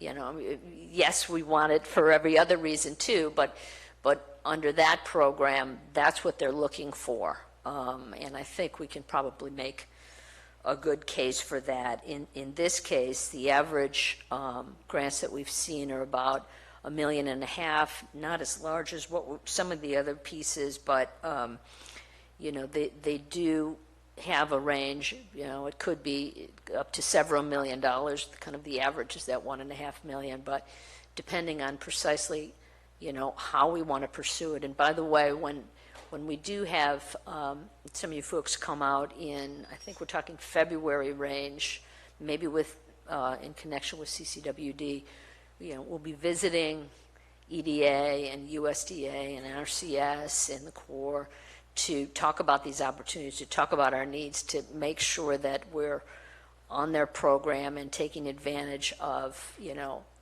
their notice of awards that are going out and to personalizing it, raising our profile so they understand who we are, and that when our members come knocking, when we've sent our application in, they know who we are and what our needs are. So it's all part of the communication in raising our profile and getting known out there. So we'll be doing that as well. So, all of this is to say there are some streams of funding that will be coming back online in the early spring. That's historically when we see a lot of these. EDA typically, has an open season essentially on their application until they run out of funds. So, we may be able to make an application before then. But, at this point, we're trying to shepherd and identify your biggest issues, the funding streams, and then going hard at it. And so I'm trying to manage the immediate stuff and then lay a platform for us going forward. So we'll be spending time on exactly what your needs are and what communities we're talking about so that we can really zone in on these opportunities and get the best bang for the buck. I could speak directly to one particular Please. broadband situation that's occurring in the West Point area, and that is with Frank Leszewski and Volcano Telephone, who has that area, and they've been laying down a lot of fiber optic up there. It's a disadvantaged community, but it is something that they are very definitely focused on doing, but I don't see that same level of interest in a lot of the other portions of the county. So where Copperopolis has some of the highest speed internet in California, believe it or not, we have NASA people that live and telecommute from Copperopolis. That is a definite advantage if we could get telecommute capability in a lot of our other disadvantaged communities. So even San Andreas, right here, we don't have the full broadband capability that would allow us to get those people to want to live or reside right here. So I just use West Point as an example. We've got to get away from the hard lines. It's just not going to be the long-term solution.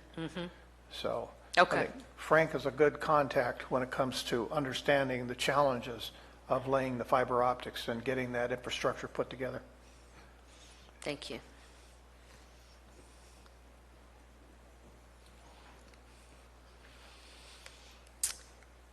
If there's any more discussion, we can do that now, or we can move on to the next area of consensus, which is the job training center idea. In our discussions, it was interesting to me because I heard this concept come up in a couple of different ways. First was, the idea of having a skilled workforce available on forest management issues. Others brought up, we just need to have skilled labor. We need to give people an opportunity to get those skills here so that we can keep them here in the county and move forward and create good futures for all of us. It's not something that I had heard before or that we had discussed before, but I thought I heard it enough. I would bring it forward to see if this is if there is a level of interest here. Again, I would say in terms of federal funding, EDA funds these types of operations. You can imagine they want to incentivize communities to train people to develop, placement and then move forward towards job creation. We've also seen USDA, and I don't know if you've worked with them, their rural business development grants. They obviously are focusing on communities like ours with the idea of trying to train people up for small business entrepreneurship and placement. So it's some interesting concepts there for your consideration, and there is some federal funds for this idea of job training centers. So I think, if this is an area that you want to pursue, there are some federal opportunities for funding for it.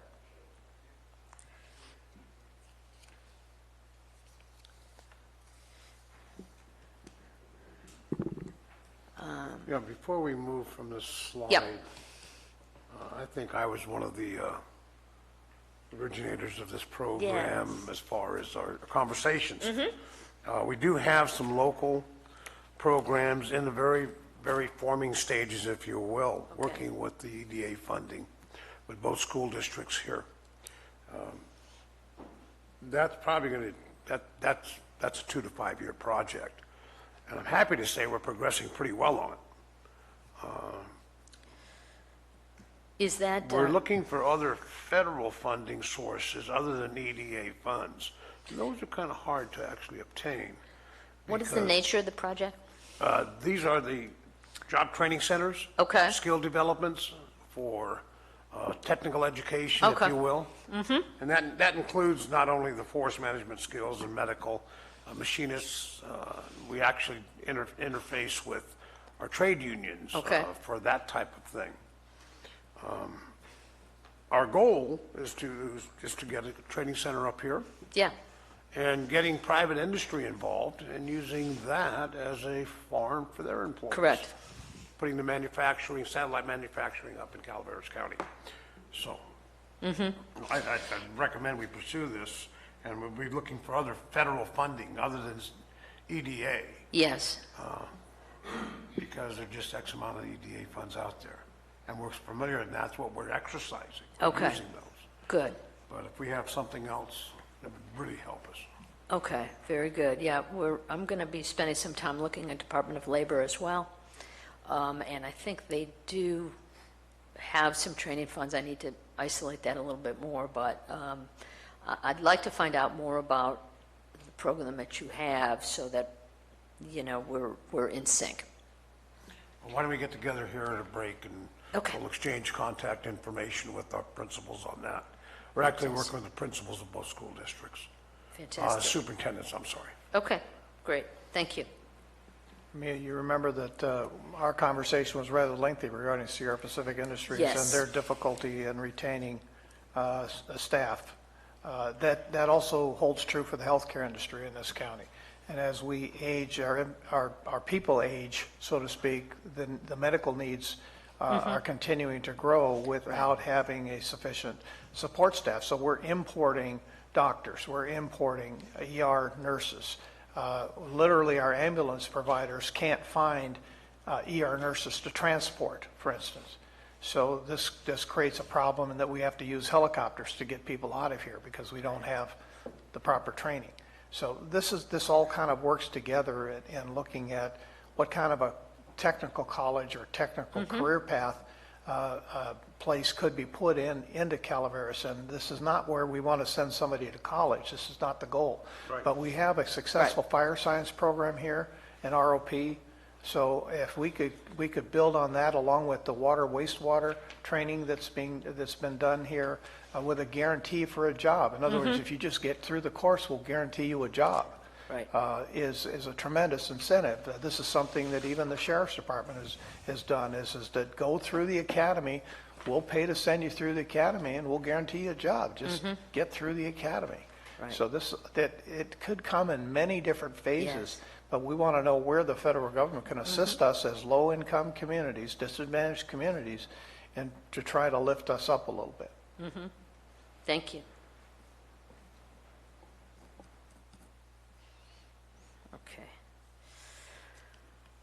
Okay. The Cosgrove Creek, so we talked about that a little bit earlier today. Obviously, the local issues, repetitive flood damage, trying to get out of that and get into a more preventative mode, which is what we try to do with our disasters as best we can.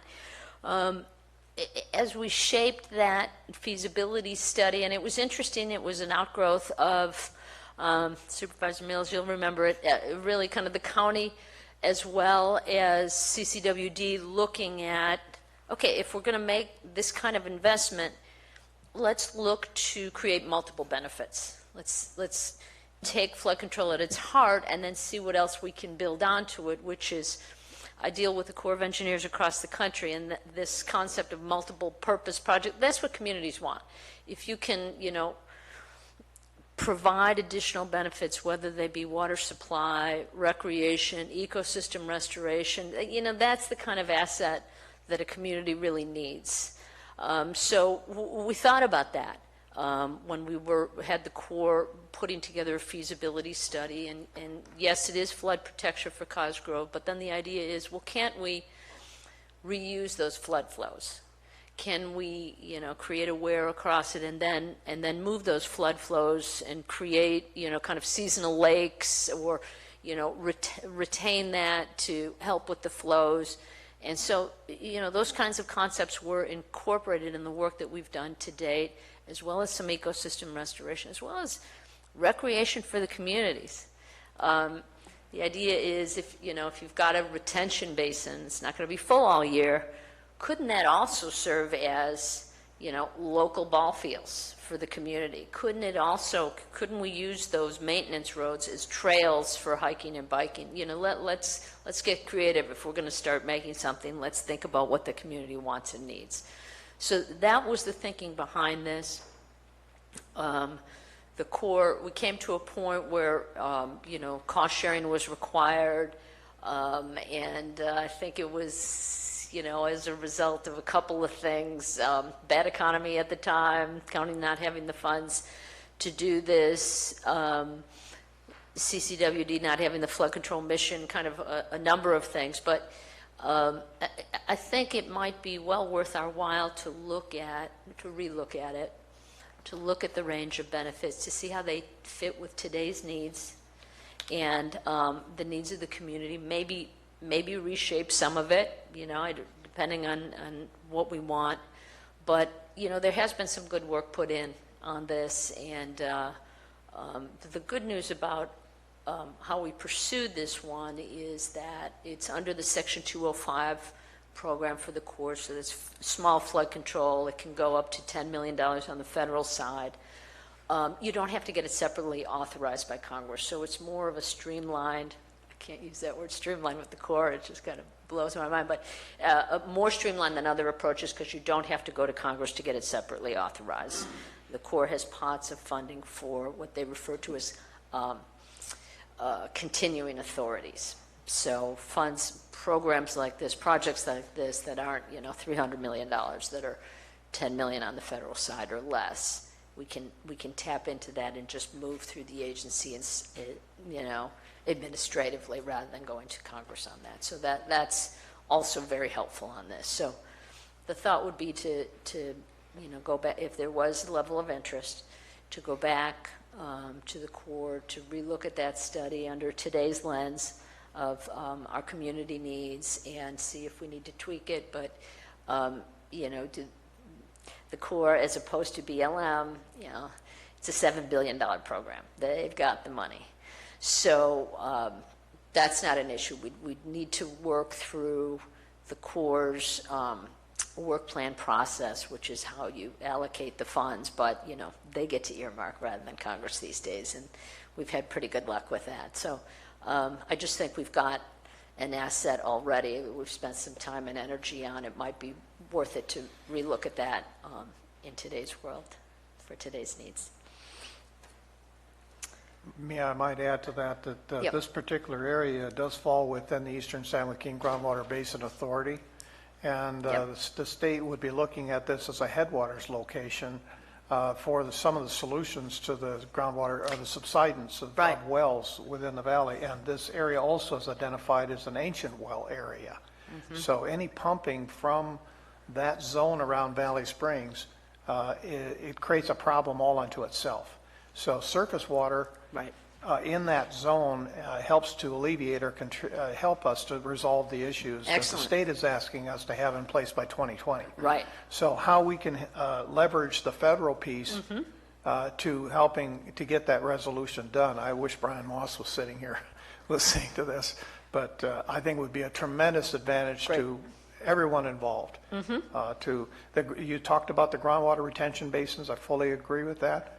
As a part of the solution, but what we do with that water and how we help to offset the problem that the state is seeing, if the federal government could assist us, would be a tremendous advantage. Excellent. Yeah, that's new on the dial since, the issue's been there, but now the requirement is new since this started, so thank you for that. This project was at one time when I left was about 80, I would say at the time 80% complete. And the major reason for this project was to identify any projects that would relieve the flooding down in the Valley Springs area of this creek. And once we got the projects identified, was to come forward with a shovel-ready project to ask the feds for money for this project. And that was the whole focus of this thing, was to, the other things that you're talking about are offshoots that was talked about at the time, as far as recreational opportunities and what you're talking about, getting the flow into the aquifer. All of those things were talked about. I attended so many of these meetings. We had them monthly, either at the Corps' office in Sacramento or here. But the main goal was to identify the top 2 projects that would relieve the flooding and then put together a package that would be shovel-ready and apply for the funding, because that's the only way you're going to get the funding for the project is you show them you have projects that will work. You've gone through the studies. You've done everything you're supposed to do. Here's the package we've identified. We're ready to go. It's engineered. It's all ready to go. We just need the funding to do it. And so it was about 80% complete. And so it would be a viable thing to just pick up and go forward. You wouldn't be starting from scratch again. Correct. Right. Yeah. Thank you. Okay, if we're done with that one. Then on to the aging infrastructure, now that we're talking about infrastructure, to really look at failing water and wastewater facilities and work to try to bring some federal funds in to start stemming these water rate increases that I think I heard from each and every one of you in our discussions. And, you know, I would say the good news is there are a couple of programs, both, you know, the USDA one, I've been involved in that before. Typically, it's a loan and grant situation, long-term, low-interest loans. On the grant part of it, a couple $1 million, depending on, you know, what can be justified, and on the income of the area and, you know, the demographics and all that kind of stuff USDA looks at. But it's a good program. It's been around for a while. You know, I think that's a good opportunity for us. The EPA WIFIA program, that's a newer program. That's, again, long-term, kind of low-interest loans. That one has just been in the works for the last couple of years. I think on the federal side for smaller projects, it's about a $5 million loan is what it works out to be.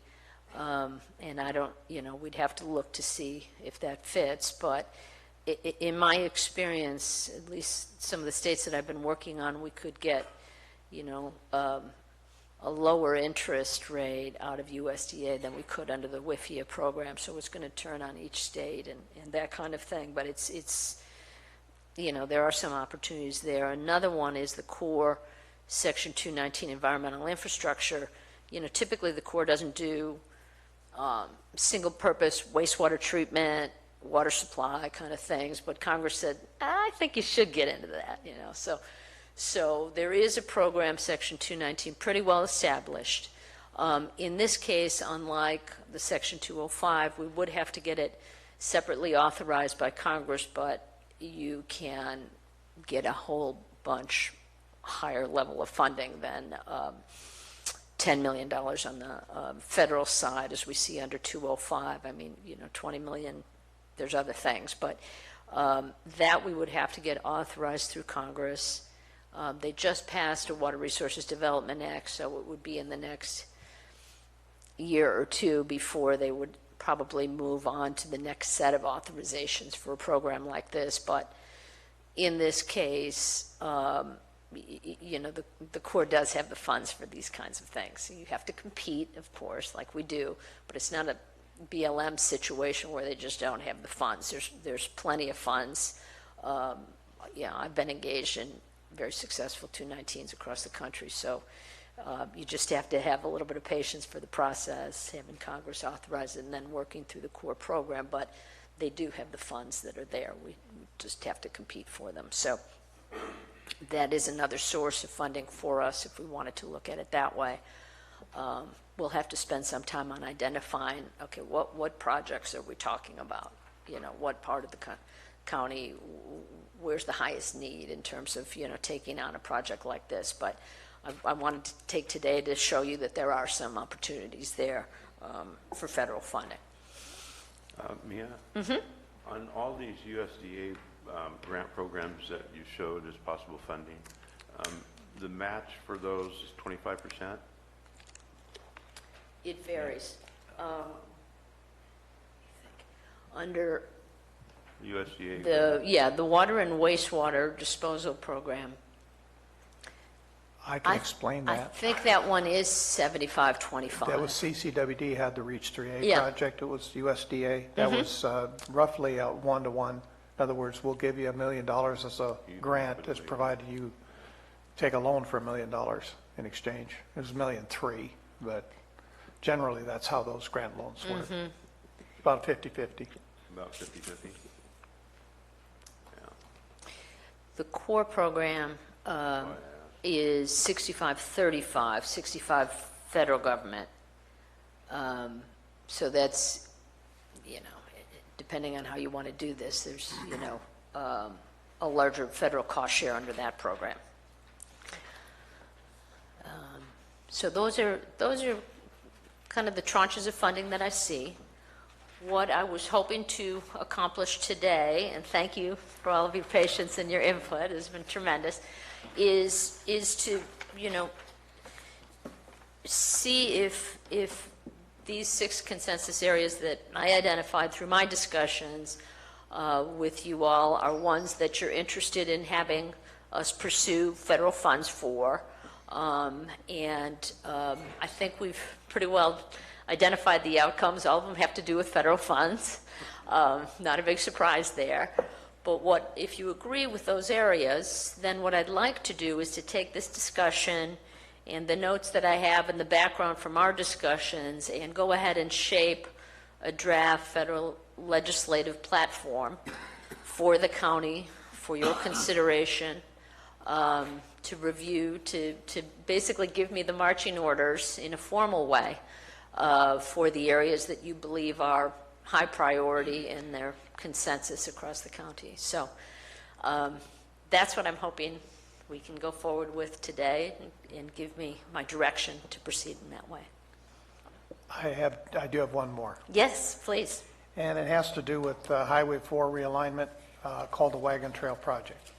This is something that's been going on for literally decades, where we're coming into a time window of opportunity with DOT to provide additional funding for that project to keep it on track to break ground in 2021. The issues is that we have the Tiger program currently that we're constantly getting reauthorized for because we are serving a federal forest up the highway from it. But it is the single most dangerous piece of highway in Calaveras County as a state highway. So any effort that we could make, and I'll get together with you on this later, that we could reach out. I'm having the Congressman's office do the same thing, and I'll give you the contacts for that. But there are those kind of projects that come up where it's time sensitive, and it has to do with infrastructure, it has to do with forest or whatever, that we need to be able to understand what they are, take advantage of it, get the support together that you need to be able to take forward.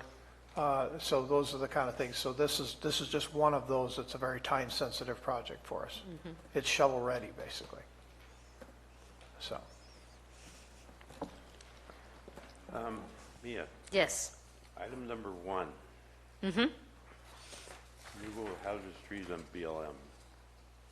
We identified some funding sources and what you're currently doing. Engage in discussions with the Deputy Assistant Secretary for Water and Mm-hmm. Science. Yes. And the DOI and BLM. Is there any way during your discussions that you can ask them, instead of going to these funds of $10 million that they don't have through the PLM, to ask them as a federal agency to put some pressure on PG&E to come up with funds to remove these trees, since this fire was caused by PG&E, at least to get the hazardous trees that are over roadways removed, and have them discussions with them on it. There might be some possible way that they show them that these trees are pretty soon going to fall, and it could kill or maim or injure people, because they're directly over roadways that people pass daily. Mm-hmm. Just a thought. Bring it up to them, or plant a seed in their head or something, to have somewhat of a discussion with PG&E.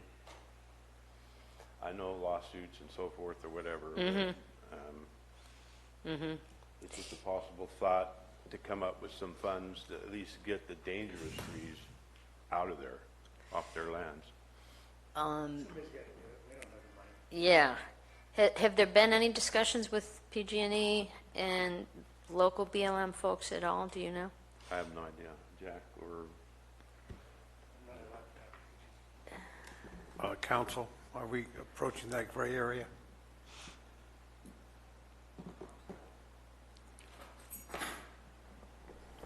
I have no idea if, to what extent there's any communication between PG&E and local BLM. At this point, this board or the county has not had those communications, specifically BLM. And I don't encourage you to reach out to PG&E at this point. Yeah, we wouldn't reach out, but we're talking about a federal agency on their own. What's your thought? Yeah, thank you. I mean, yeah, we do appreciate all creative approaches because, you know, we're now, it's war, right? And so I think that you use any device that you have that's, you know, legally fine. But, you know, we're at a point now where sometimes you have to bring up, you know, all different kinds of opportunities to resolve the issue. It's not for us to determine precisely how the federal agency wants to address the issue. They have their own devices, right?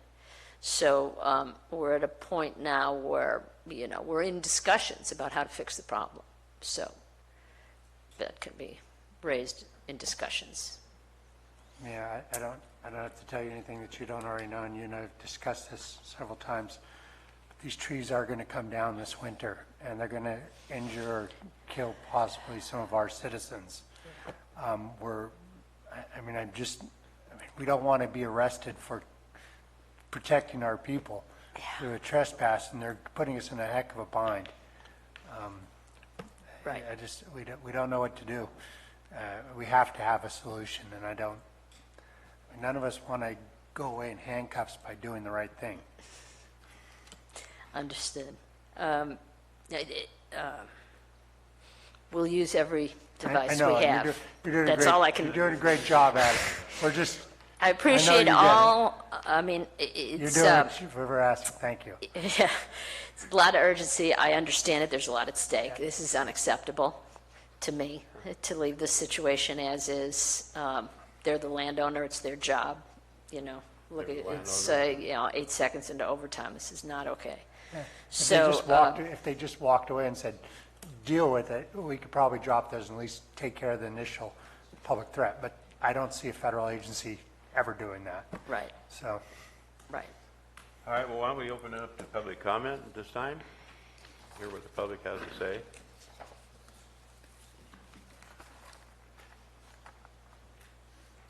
Thank you. Good presentation. And some good points were brought up. But we may be looking at the trees and not seeing the forest. We seem to be asking the federal government to spend more money. There's strong evidence of that. Yet the federal government is bankrupt. It's in debt, 23 or 22 trillion dollars. All of our income tax goes to pay for the debt on that federal government, to pay the debt on that national debt at the low interest rates that we are now. Can you imagine what will happen if the interest rates bump up a little bit? It's going to be pretty serious. So by looking at the forest, we have to think a little differently. And one way is to engage our private sector a little bit more. We have a great timber industry. It's been beat up and beat down by mismanagement of the federal government. Some of that is changing now for the better. We have a good congressman who is alert to increasing the scope of the private sector. By doing this and allowing the private sector to take a stronger role in forests, we can improve water retention. Of course, we increase our lumber supply, which also lowers the cost of housing. There's another problem we have. And we increase the responsibility and future planning. So we need to get the timber industry involved in this process and stop looking to find ways for the federal government to spend more money. It'd be good to make sure the money they do spend is spent more reasonably. On New Melones, New Melones Dam is to stop floods and provide water for agriculture and recreation and other purposes. We need to encourage the federal government to not deviate from that original plan, which was a good one. There's no way that the federal government should participate in draining that New Melones Reservoir so that in drought conditions so that we really suffer, unless the purpose is to do exactly that. So by focusing more on the private sector, getting them involved, we may find solutions, and we may not need any more federal money. Thank you. Other public comments? Seeing none, close public comments, bring it back to the board. Supervisor Mills? It's interesting to the point of the public comment in that I was with the congressman on the forest tour in Stanislaus County where the federal people did explain that they could manage forest health as a zero cost by removing the trees that they are taking out 6 inches or 8 inches and better, and that it was a zero-sum game if they did it a certain way. And it would not impact negatively the watershed. In fact, it improved the watershed. So the congressman's question then to Vicki Christensen was, why don't we do more of that? So this is not always about money. It's about how we manage money. So going forward, I think Mia is looking for some direction here, and Tim is looking for some direction here on our consensus and areas of consensus on these 6 items. And Dennis brought up another one. She wants to put together a draft federal legislative platform and bring it back to the board. So are we in agreement on these 6 items that were brought forward and put together a platform and then bring it back? And are we in agreement on the other one that Dennis brought to us? I'm certainly good on the 6. The wagon wheel, I thought that's a COG project, right? Wagon Trail, yeah, that's COG. COG is the lead agency. COG is the lead agency, so I would suggest maybe COG have that discussion on how they want to go about that. I mean, I know obviously we're part of COG, but so is Angels, and perhaps they want to contribute to the cause. Well, I'm certainly hear what you're saying, but the project itself is within the county, and it just on the boundaries of going into the city. And it is a county, it is a COG project, but the money we're looking for to finish the project has to come from federal dollars. Since it is, so that's what we're looking for, and I think that's what Dennis is suggesting, at least get some help here and look for ways to get some funding to finish that project. Right now, I think we're very little. I don't think we've had to break it into different segments, and we don't even have funding right now. We're very close to being ready to start construction of it, but we need this much, and we only have this much right now to go forward just on the first stage of it. So we're looking for all the federal help we can to at least get the project completed. So, I don't know how the rest of Supervisor Oliveira, are you interested in going forward, at least bringing something back to us for further discussion once they put together their platform? Yeah, yes, I would entertain that. Once again, that is a COG project, and I'm familiar with how long it's taken. Well, see, I was just going to mention that because that benefits my district too. I mean, the upper Highway 4 corridors reliant on getting there. Although FHA funds are being explored by COG and Caltrans, yeah, it doesn't hurt to ask. That's the way I look at it. Okay. Supervisor Platt? Yeah, I'm for anything, take care of the flooding in Valley Springs and fix our sewer and water lines. I mean, that's a biggie in my district. How about for the wagon trail project? Yeah. You're on board for that. So we're on board, I think, for going forward with those 7 projects, and you bringing back a platform for us to go through and have a discussion. Great. That sounds perfect. I'll need some background on that one to come up to speed, but I know I'll get that from you. Can I get one point of clarification on bringing back? So I think what me and I kind of envisioned, and again, trying to limit how many times she has to necessarily fly out or not, would be following this discussion, bringing back what is that adopted platform, and then starting to do the legwork of what we want to have together for information and talking points on a trip in probably February timeframe. But I wouldn't necessarily anticipate Ms. O'Connell having to come back in October when this comes back for final adoption, unless the board is specifically requesting that she come. Well, it's been my experience, and Mia, this is a large number of items to go back on a trip to try and pound and go visit and get funding for. So I think once you put the platform together, we come back for discussion, we can cut the priorities down a little bit more, and specific items we can target if we go for a trip back there and visit the specific departments that we need to go. Correct. To your leadership. But at least we'll start with these 7, and then once the platforms are back and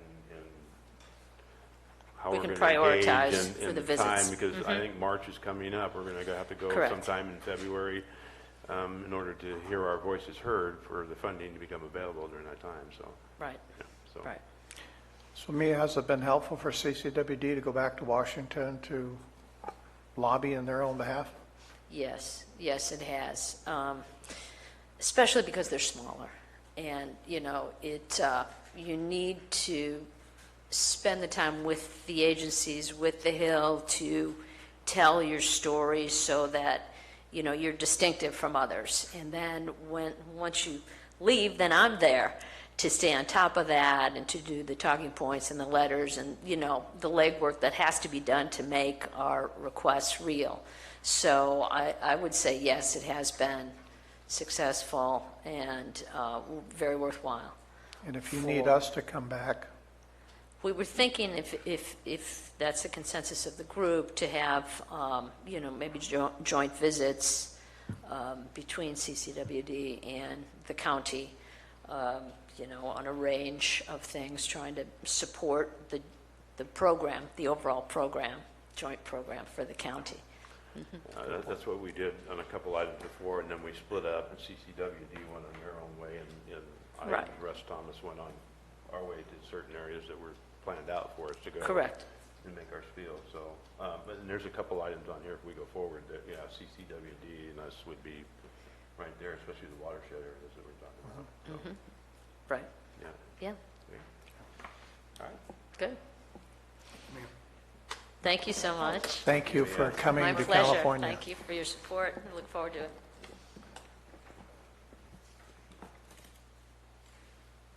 All right.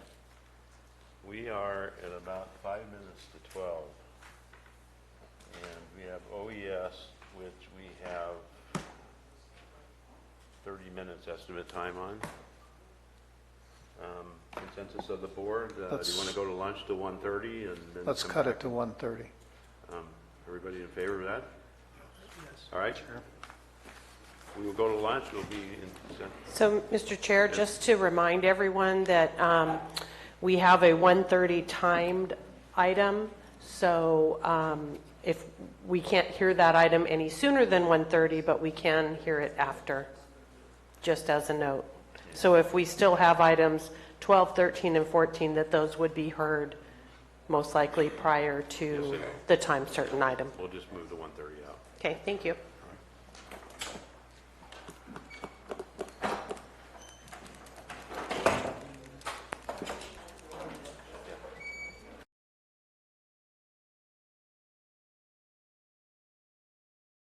From lunch, and we are going to go ahead and finish items 12, 13, and 14 before we get to item number 15. So, Madam Clerk, item number 12. Item 12 is from the Office of Emergency Services to receive an update on disaster recovery activity throughout Calaveras County for Butte Fire 2015, tree mortality 2015, and winter storms 2017. Good afternoon, Michelle Patterson, OES Director. There's some handouts here for the public if they'd like them.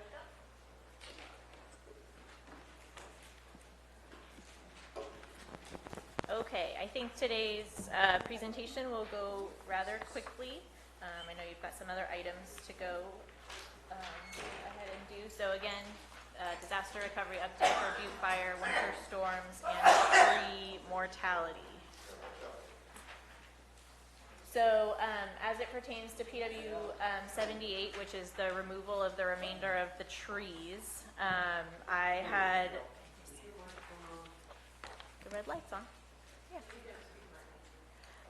So I had an email conversation with FEMA this week regarding the status of this project, and what I was told by FEMA was that they may need to do some additional consultation with the U.S. Fish and Wildlife Service, as well as reinitiate consultation with the State Historic Preservation Office as it pertains to the removal of the remaining trees.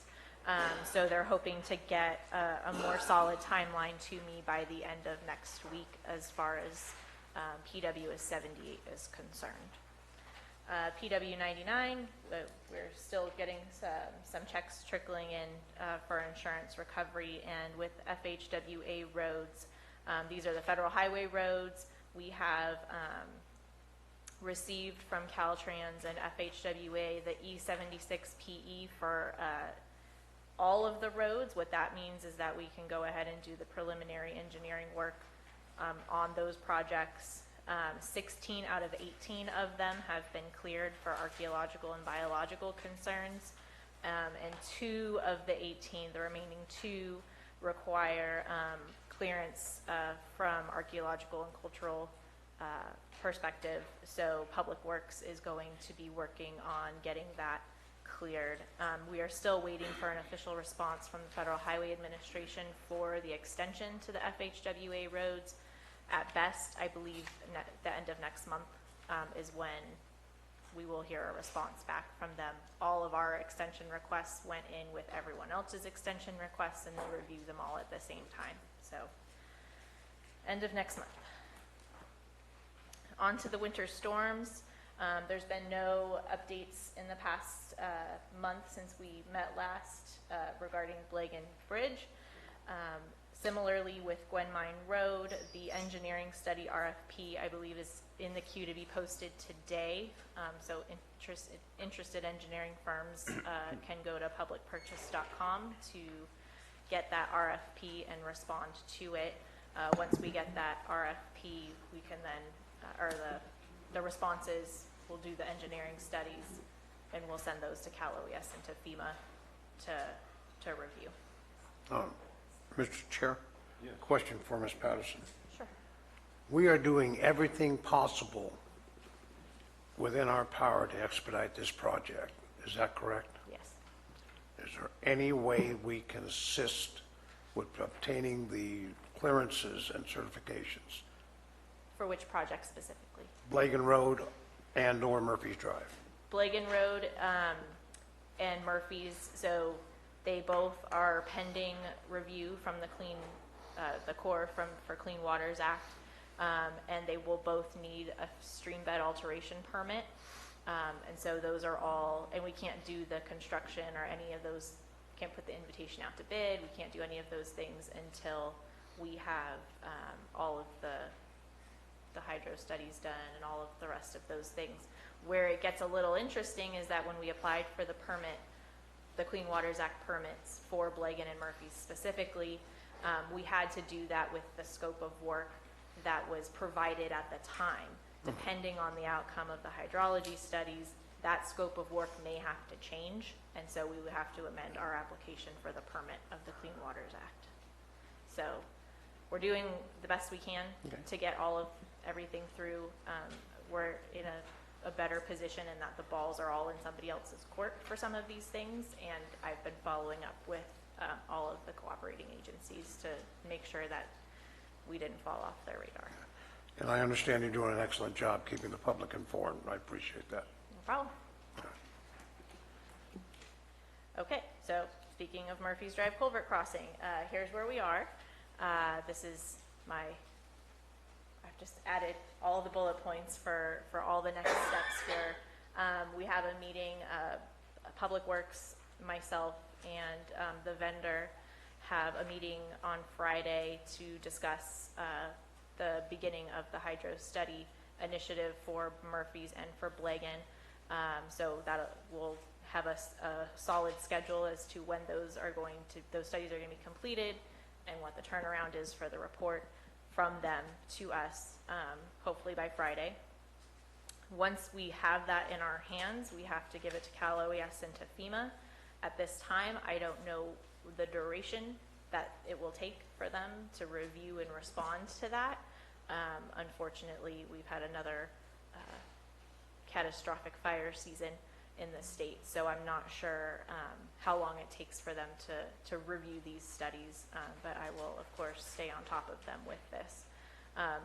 Again, we're still pending the Clean Waters Act permit. We still require the California Fish and Wildlife Streambed Alteration Permit. And then once we have all of those things in place, then we can put the invitation to bid out for the construction of the project. And of course, while I am not an engineer, I hear that everything turns into a pumpkin after October 15th when it comes to construction in waters of the United States. So it gets a little slippery after that as to what we can do and what we can't do after the October 15th water year date. So we'll keep you posted on that progress. Canyon View Drive, again, this RFP should be in the queue to be posted today. So we need an engineering study to confirm the scope of that project, and those firms that are interested can go to publicpurchase.com to see those documents. And there has been nothing done between last month and this month as it pertained to Haver Road. Same with federal highways. All of our packages have been submitted for the federal highway roads that were affected by the winter storm projects, and we are waiting for Caltrans and FHWA to give us our E76PE for those, so that we can do the preliminary engineering work on those projects. And at this time, I'm going to invite Tad Mason from TSS Consultants to give us an update on tree mortality. Good afternoon, Tad Mason, Forester. Thank you for the introduction, Michelle. We continue to make good progress in support of removing hazard trees in the county. We've got the first 3 projects completed, focused on the tree mortality in the Arnold area, Blue Lake Springs, Flying Acres, Lilac Park, and Grizzly Ridge. Those projects 1A through 3 are now completed. We have just put out for bid projects 3A and 5. That's Blue Lake Springs, 14, 15, 16, Meadowmont, Lakemont, and White Pines. That ITP is now posted on public purchase. Project 4, the contract has been awarded to Joe's Logging, who is subcontracted to Nate's Tree Service, and we're out there dropping trees right now. That is Big Trees Village, basically, south of Boards Crossing, and there's over 400 trees that will be removed in that particular project. So that's Project 4. Any questions so far? Okay. 4A and 7A, last Friday we received proposals back, and Danvers Construction, a relatively new tree service company that we're not aware of. They're based out of Clovis. They came in with the most competitive bids, so they will be implementing 4A and 7A. Of note, Project 7A is Skunk Ranch Road, and this is where we have some imminent hazard trees that need to come out immediately, so it's a 10-day turnaround for that particular project, it's about 40 trees. 4A is up at Big Trees Village, north of Boards Crossing, and that is about 650 trees, and we hope to get that started soon too, also with Danvers Construction. Projects in process, 6, 7, and 8, focused on West Point, Glencoe, Wilseyville, Railroad Flat, are coming along. The return of right of entry forms has been a little challenging. We're still, I've got some updated figures. We're looking at about 44% return rate for West Point. That's project 6, 31% return rate for project 7, which is Murphy's Avery, and then project 8, Glencoe, Wilseyville, Railroad Flat, 39% return rates. We like to move forward with projects once we hit a 50 to 60% threshold, so we're getting close. There's been very significant outreach into these communities. Supervisor Garamendi facilitated a town hall meeting on August 23rd at West Point. Michelle and I also presented. It was well attended, about 55, 60 people, and had a good exchange of questions and answers, went well. And following that, we did see a ramp up in the right of entry form return rates, which is great. We've also been using door hangers.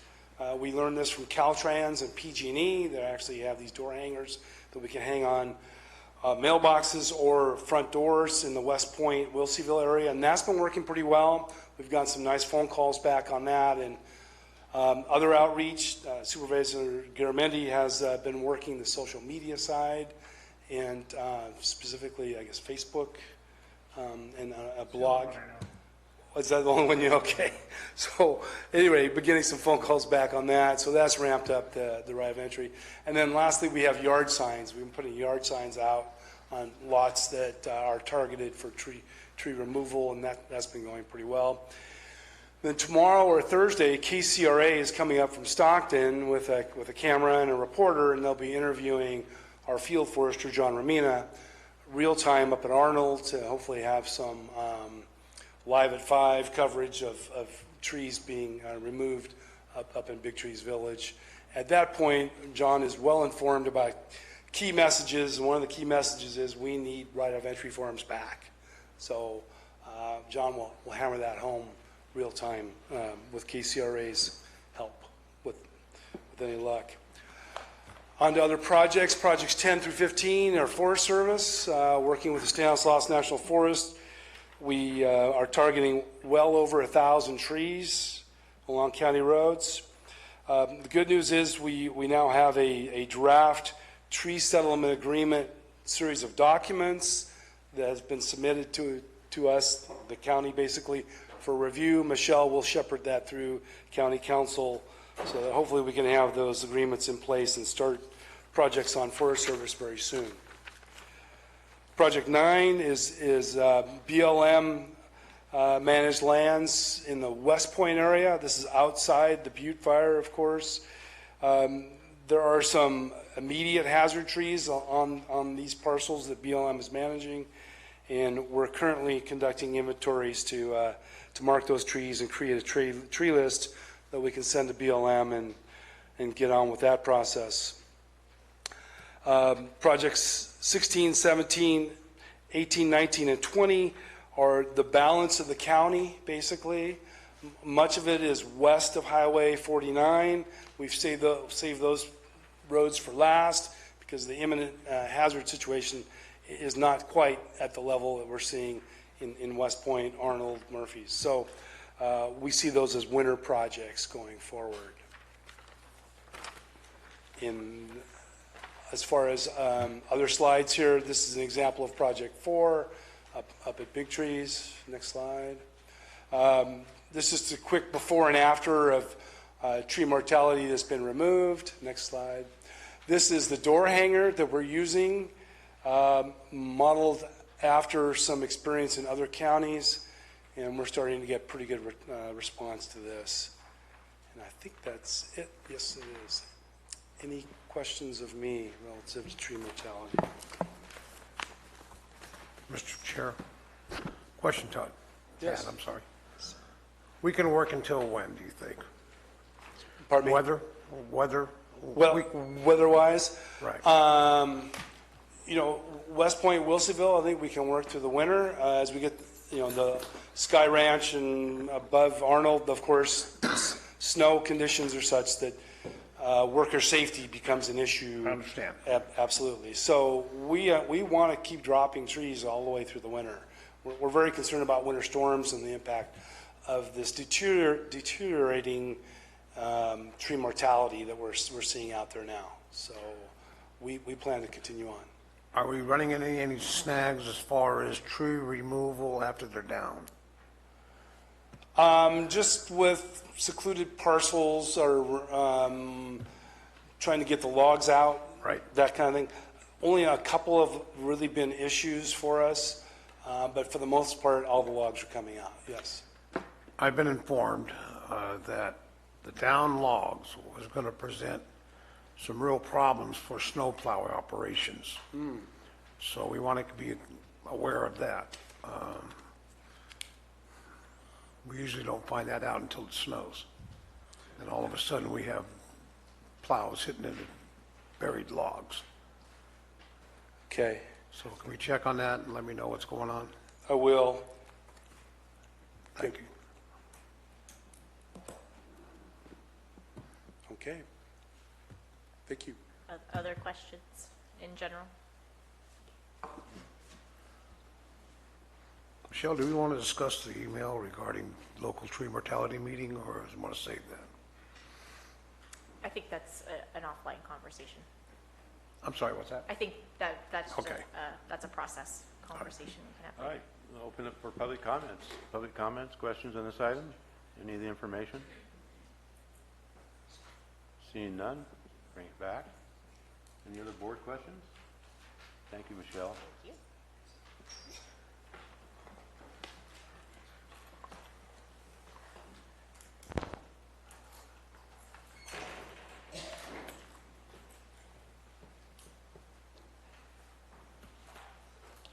Madam Clerk, moving on to item number 13. Item 13 is from Public Works to adopt a resolution vacating a 501-foot pedestrian and equestrian easement as shown on the subdivision map of Comanche Lake Estates, Units 1, 2, and 3, between lots 10 and 11. Matt, you want to? Sure. Mr. Chairman, members of the board, Matt Ward, Interim Director of Public Works. We talked with Supervisor Tofinelli earlier today. We think the right thing to do, there's some concerns about whether that easement might be recorded or reflected in some of the other neighborhood deeds, and so we thought we would send correspondence to the other neighbors in case there are any objections and give them an opportunity. So our recommendation is we just continue this item off calendar. So we're going to table this item and have notices sent out to residents within the subdivision so they're notified of this. So, Supervisor Mills? Would it be helpful if we could also see a map? Yeah, when we bring this back, I agree with you. I made that same note to myself this morning that we'll depict exactly the easement in question in an exhibit attached to the staff report. Give us a large enough map that we can see it as its relationship to the whole? Yep. Thank you. So my understanding is you are tabling it or withdrawing it to a date not certain. Not certain yet. Thank you. Notification notices are sent out and we get any correspondence back. So, okay? Oh. Yeah, Mr. Tofinelli, Mr. Chair? Yes. Just for a matter of record, I did receive correspondence from a constituent regarding this issue in your district. Yeah, I've got several of them. I kind of figured. Thank you. All right, so we're going to table that item. We're going to move on to item number 14. Item 14 is also from Public Works to adopt a resolution summarily vacating a 50-foot future street off Marty Drive as shown in the attached Exhibit A and the subdivision map of Blue Lake Springs, Unit 7, between lots 742 and 831 in Arnold.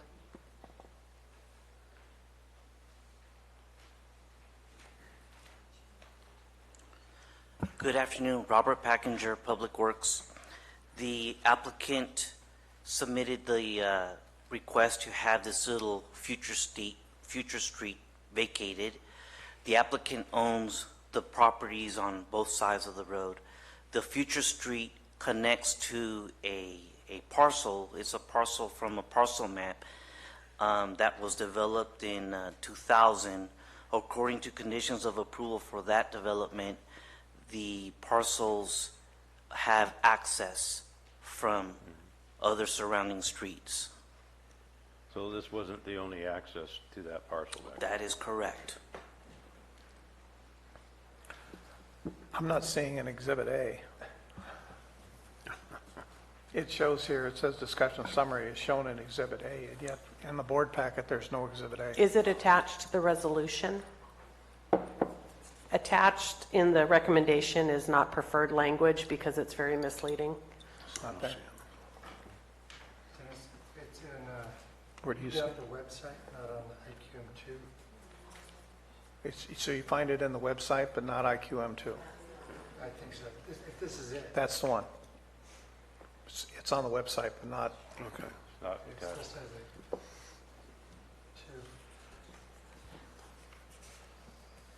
two. Mr. Chair, question of Robert.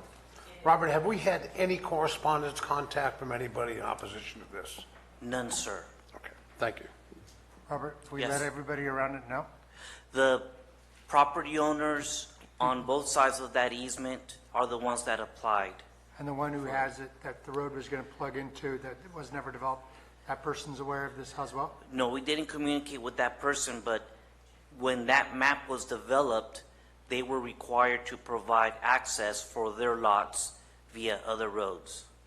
Right, and then I think I saw in one of the notes that one of the conditions of approval of the subdivision map was the improvement of this road, 1964, whenever it was done. Oh, in 1964, there were various future streets that were noted on the map, and the condition on the map said that the county wouldn't accept those or any streets until the streets were developed and improved according to the standards. So Okay. that applied to all of the streets at the time.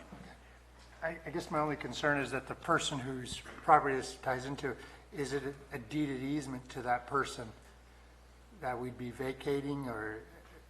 Right. I'm only concerned about that. I understand what you're saying, but the parcel map that created those lots provides access to the lot from another road. Right, right. I get that. They don't need this to access their property. I'm just wondering whether they have rights to it. So I don't want to vacate something that, you know, someone might have somewhere in From there. a future street. To. Okay, I we could don't check know. that. We could check that. I just, you know, it'd be a shame to vacate it and find out that it was on somebody else had the right to it. We didn't have the right to vacate it by ourselves.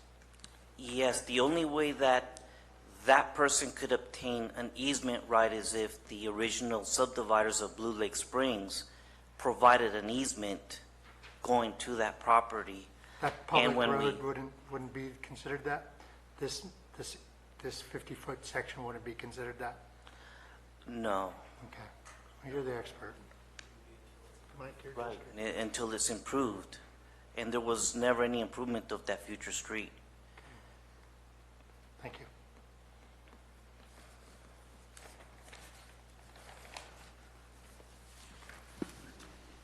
So we're convinced that this is something that we can do without violating any type of easement and not violating any type of resident, correct? Yes, sir.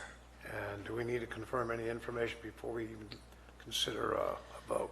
Well, we could continue looking to see if this property, parcel number 4 of this parcel map, has any deeded easement through that future street and Marty Drive, but it's quite unlikely. Can that check be done in the next hour or so? Yes. Mr. Chair, maybe we ought to do that check and table this until we can get that check, just to make sure. Well, it's your district, so you're. Yeah, if we can do that within an hour, I think we could probably table this and then That way we have all the information necessary for a vote. Okay. And Thank Robert, you. Just one more question. This is a very small little piece of land we're talking about here, 50 feet. I mean, we're not creating any new lots. It's just, Oh, no. we're just walking away. Looking at the roundabout there, I mean, there's not a lot of dirt. Just make sure we're not hurting someone else. I agree with Mike. Right. Sorry to put you through that. That's okay. We'll put it off till later. So, is everybody in favor of tabling this item? Okay, so we'll table it till you get more information and bring it back to us. We'll see you when you come in. All right. See you in a little while. Thanks, Rob. All right, so that item will come back to us with more information. Moving on to the 130, and we made it at 155. Item number 15. Item 15 is from the Board of Supervisors to adopt the revised Board Rules of Procedure effective immediately. These rules supersede and replace all rules of procedure previously adopted by the Board of Supervisors. Therefore, any resolution previously adopted setting or establishing board procedures is hereby rescinded. And this was brought to us by Rebecca Turner, but I don't see her in the room anywhere. I'm sorry, it was last month it was introduced by County Council, not by our office. Okay. So, Megan, you want to take the lead?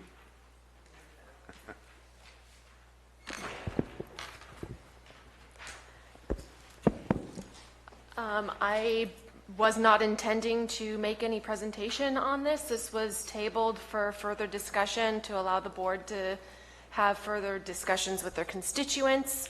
Certainly, if there are questions that the board has, or if the board would like to see modifications to what is presented, staff is willing and able to make those changes, whether we do that today, or what I would recommend is if you're going to be making changes to what is before you, that you give staff direction to make those changes and that we bring it back at a future board date for adoption. Mr. Chair? Supervisor Oliveira. I would like to reserve comment until after public comment on this issue. And probably introduce the opportunity to make some changes. Just to give a little forewarning to the board and the public. Is that quite all right? It's up to the other board members to have any comments at this time or not. No comments? All right, then we'll open up the public comment.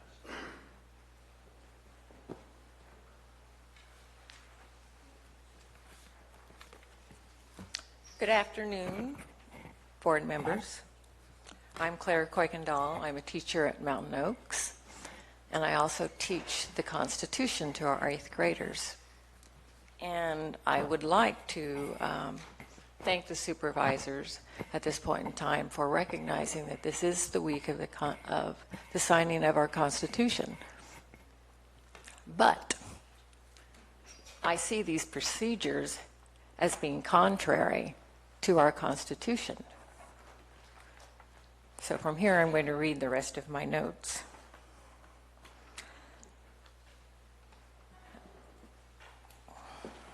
Not just contrary. I see there a big irony here as well. We must remember that there was a Bill of Rights as well as a Constitution. And that Bill of Rights gives the people the right to dissent. And the right to petition and due process. To get to my point, what I see and fear is that there is an autocracy of 3 who are now trying to limit the voice of the people who are in dissent. If that's not clear enough, in regards to the 2 proposed rules of procedures, I am opposed to Rule 1, the chair having the sole right to suspend rules. Sounds like an autocracy, not a democracy. Rule 47, chair having the sole power to remove a dissenter, is completely contrary to the democracy. And Rule 24, stripping the public's right to raise point of order. It's our right to keep you in order. What I see from these rule changes, a board of 3 is trying to thwart the democratic process. Shame on you. Then there's the business about rotation of the chair. D2 has not held it for a decade. Where is the democracy there? Thank you.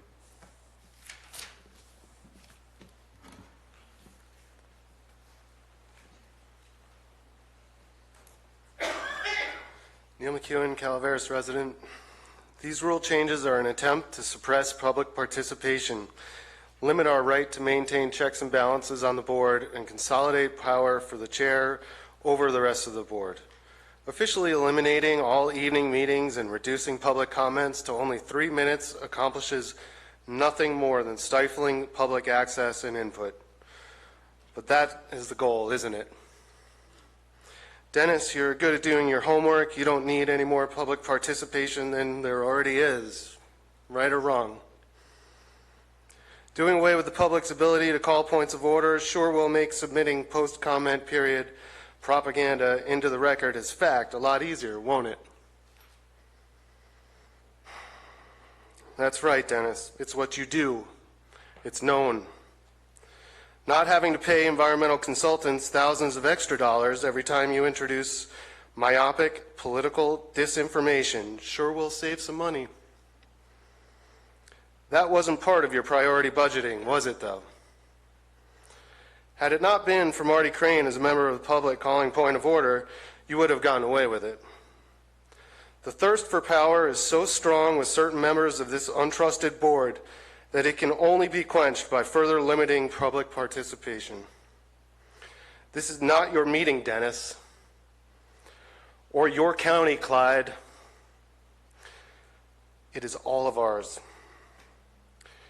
In reviewing the special meeting when the first attempt was made to sneak these changes by the public, Gary, you made it clear that you just wanted the glass cases in the back of the room and proceeded to blame Megan for changes like that to rule number 1. Quote, I was involved very, very little in any of this rule number 1. I did not tell that anybody to insert the chair, end quote. I actually believe that. The question remains, who did? Who is so power drunk that he thinks he can grab the chair next year and rule over the county like a totalitarian dictator? We all know it isn't Clyde. He has stated publicly he doesn't want the chair. He can't even stay awake during the most important item to require oversight, the budget. So, who was it if it wasn't Gary? Anyone can tell by the tape it wasn't county council, even though he threw her under the bus for it. Is it the same person that decreed the closed circuit TV should be turned off in the foyer? Right or wrong, Dennis? Right or wrong? Quickly, rules worth considering would be no sleeping at the dais. Shouldn't supervisors be held to the highest standards of decorum, not encouraged? Thank you. These rules need to be upheld. Excuse me, Chair. I find it quite offensive when a person comes here and levies lies at me. I'd like to prove one time I've ever fell asleep at this chair. There's video of last. Bring it here, because you're sitting there lying in public. Mr. Chair. Let's move forward. Other public comments?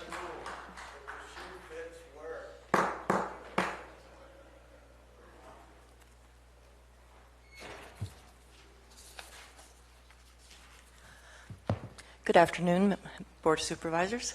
Colleen Platt with MyValleySprings.com and the Calaveras Planning Coalition. Our suggested rules changes are as follows. We emailed all of this to you and reiterate what we have submitted before. Rule number 1, delete the proposed addition, the chair only, so that at least a majority of the board must approve suspending rules.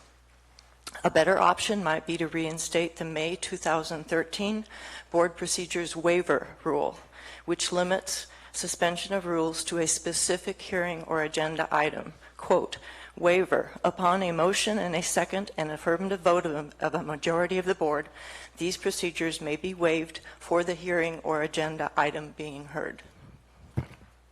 Rule 3, retain the prior language to maintain quarterly, 5th Tuesday evening meetings at 6 p.m. Any meeting can be canceled with a majority vote of the board. Evening meetings are the only opportunity for students and working folks to speak to the board. Rules 21, 20, and 22 retain the prior language up to 5 minutes to maintain the potential speaking time for members of the public. Time limits are at the discretion of the chair. When there is controversy or a large number of people, time is generally reduced to 3 minutes. This is expected and acceptable by the public. But a new reduction to 3 minutes would allow even further reduction because the chair can reduce time. The public's time to speak is at the discretion of the chair and could be reduced to 1 or 2 minutes if you set 3 as the maximum. This is not enough time to make an informed comment. Rule 22, for appeals hearings, add clarification to item B, presentation by appellants. At least set some time guidelines. There is nothing in the way it reads now to give them any direction how much time to expect. The Planning Commission sets 15 minutes for a presentation by an appellant.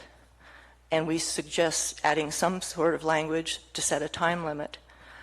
And the chair may also waive or extend that time, as in your rules already. Rule 23, restore the prior version of order and decorum, deleting are encouraged and reverting to shall.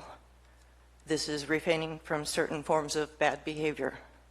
Board members should be held to standards of decorum, please. Rule 24, change the point of order rule by deleting the phrase, may only be made by board member or county staff member.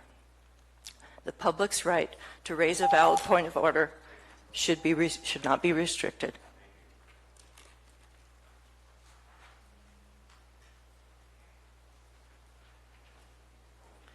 Janice Bassett from Valley Springs. Point of order should be rare and appropriately used for procedural error, not abused. The chair is responsible for maintaining decorum and procedures. Allowing for points of order to protect procedures protects the county. Appellants and applicants have a right to a fair hearing. Rule number 25, for commitment to civility, restore to the end of bullet point 3 the words, free of personal attacks. Is there a rationale for allowing personal attacks? Rule 26, change the third paragraph of this rule to read, the board shall refrain from emailing, texting, using social media, or otherwise engaging in electronic communications in the board chambers. This is necessary for the public to be certain that the Brown Act is being complied with. This is necessary to ensure that all board members are receiving the legal advice given by County Council. Rule 43, restore the prior version of board member referrals to staff. Delete the proposed changes. This is necessary for transparency regarding government spending. Requests for significant expenditures of staff time should require approval by the board vote on an item on the agenda. Rule 44, 2 comments about action summaries. Please restore prior wording to include resolution and ordinance numbers in board minutes. Why should ordinance and resolution numbers passed by the board not be included in meeting minutes? Resolution numbers used to always be included in minutes as part of the record of action taken. Omitting numbers will make referencing and research on board resolutions and ordinances difficult. Rule 44 says action summaries are minutes, but this is not accurate. 2 separate documents are posted for every board meeting, a summary and minutes. We find this confusing as the documents are very similar but have slightly different content and format. Why are there 2 different documents with a similar purpose? Rule 46, regarding the number of copies of written comments the public is asked to provide, please rewrite the last sentence to avoid confusion and massive wastes of paper. Clarify that 20 copies are not required from the public. Either change the word requested to recommended or add to the last sentence, but not required. Rule 47, under orderly conduct, please restore each person who addresses the board shall not make personal, impertinent, slanderous, or profane remarks to any member of the board's staff or the general public. Is there rationale for allowing these types of remarks? If this phrase is too restrictive.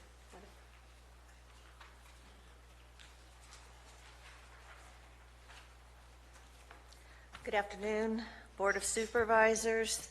Thank you for allowing me the opportunity to speak. My name is Jennifer Brunel, and I've been a resident of Calaveras County since 2012. I moved to this county after working 30 years in state government. During this time, I was an instructor teaching codes and regulations among many other courses, and I was a trainer of trainers. In my analysis of these major proposed changes, additions and deletions, I see 2 major trends. One, a consolidation of executive authority to the chair, and 2, a further reduction in the people's voices to be heard. This is equivalent, in my view, to gutting the Constitution, our Constitution, and this is not acceptable, and I do not consent to this.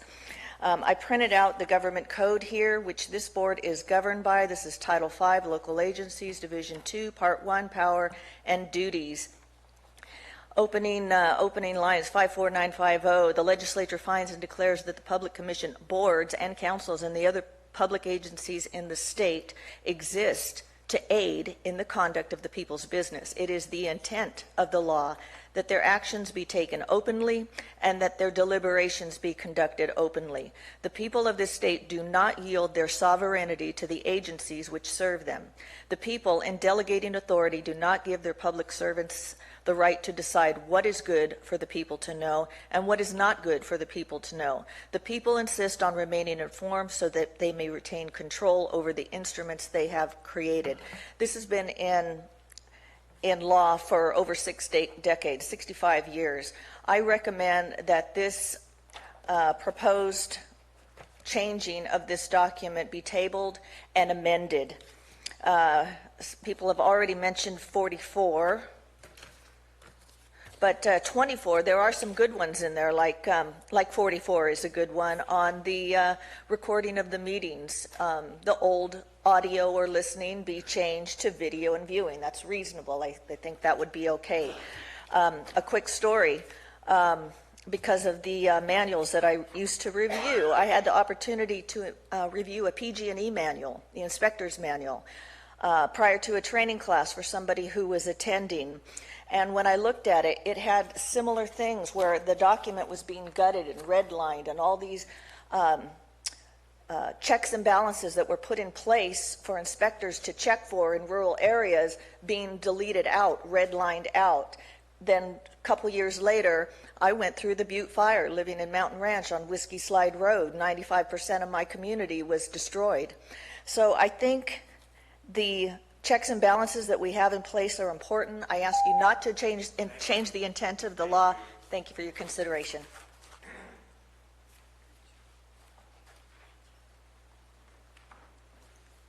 Good afternoon, Terry McBride. It's a dark day in America when the First Amendment is put on the chopping block like you are doing here.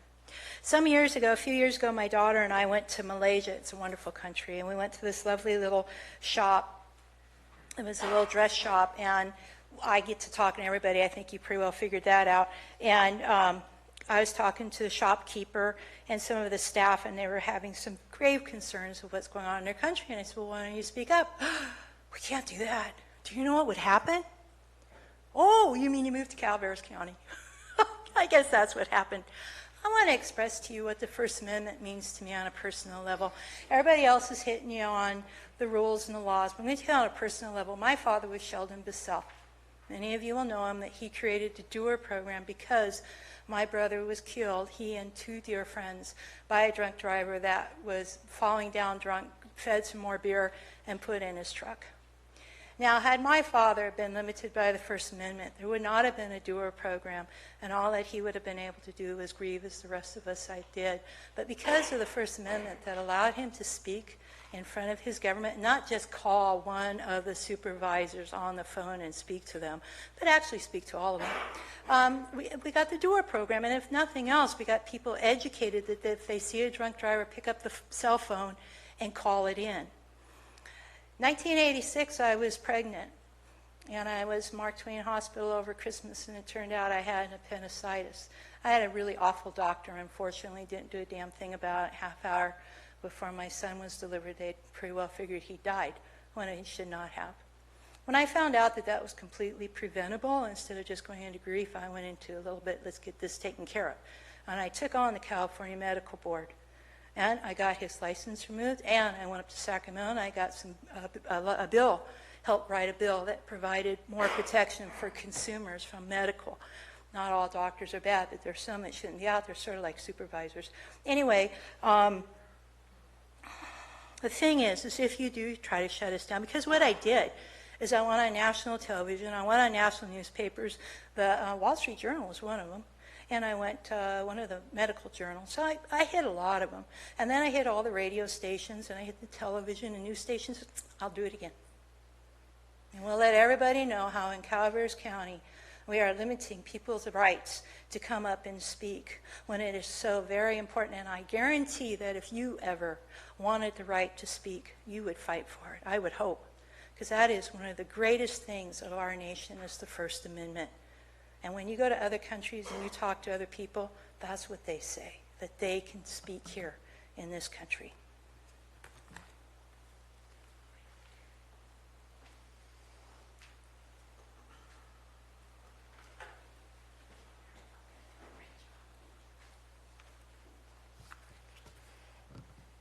I graduated from college, and 6 months later I was drafted.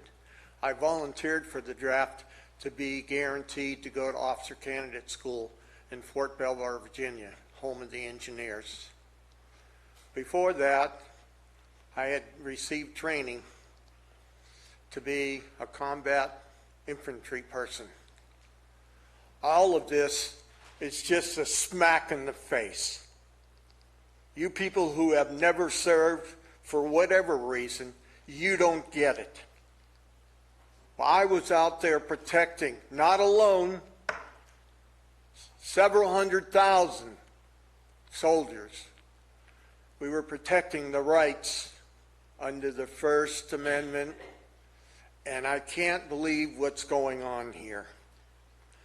Gary, you set the tone in January when you didn't say to Mr. Clapp, Mr. Clapp, I appreciate you nominating me, but District 1 has had it 3 out of the 4 years. That just totally blew me away. You have no conscience, you have no pride, and that's the reason why I've been on your case. District 2, for a whole 10 years, they haven't had one. And you should have stepped up like a man. But you didn't.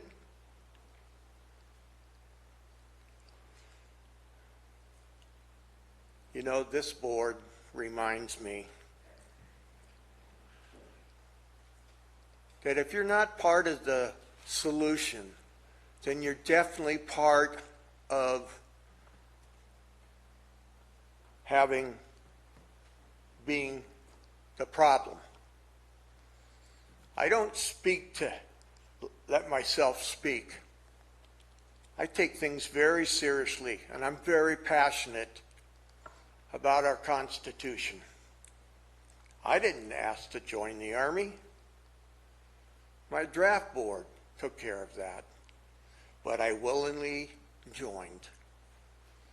And for 3 of you that don't have a clue about serving our country, to me, if it's not in your DNA, I'm sad to hear that.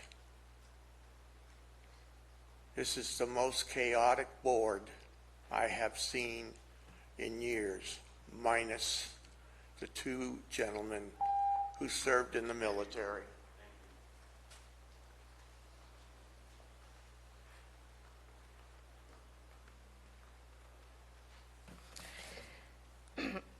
Bonnie Newman from Double Springs. I object. I do not concur. I am in opposition and I dissent. Dissent is the highest form of patriotism. You know who said that? Thomas Jefferson, long time ago. Welcome dissension. For the last 3 years, we have been feeling the oppression, the suppression, and the repression of public comments and public input. The actions of this board have been stifling, they've been minimizing, they have been neutralizing the power of the public. Coming here and speaking out loud to you folks may not relieve everything, every problem there is, but it certainly relieves pressure. It helps vent frustration, and it avoids certain people from going postal. I think the attempts by this board to keep public comment to a minimum are the same kind of actions we're seeing in Washington, D.C., where if you don't like what people are saying, you're going to victimize them, you're going to crucify them, you're going to take them out of the running for anything, and I think it's a shame. It shows weakness, it shows fear, it shows cowardice, because we know the public has the right to speak. At least it always has until now. So once again, I will say my 3 little things that I always say: free speech, free press, free choice. That's what makes America, America. Freedom. Thank you.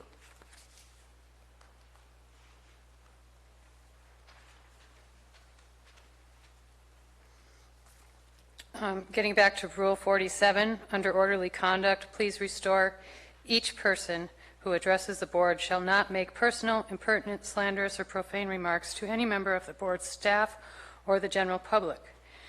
Is there a rationale for allowing these types of remarks? If the phrase is too restrictive on free speech, use shall refrain from instead of shall not make. And these comments were respectfully submitted by Colleen Pratt, but she didn't have enough time to say them all. So I would also like to say that this board continuously discourages participation in the process, then points to reduced engagement as a reason to limit the number of meetings. This board creates a hostile environment with staff and with the public. For example, we have seen Clyde Clapp routinely interrupt and walk out on members of the public during public comment. He's made slanderous accusations against members of the public. He's called for fellow supervisors to be recalled. He's called the county a third world country. He has called for staff members to be fired.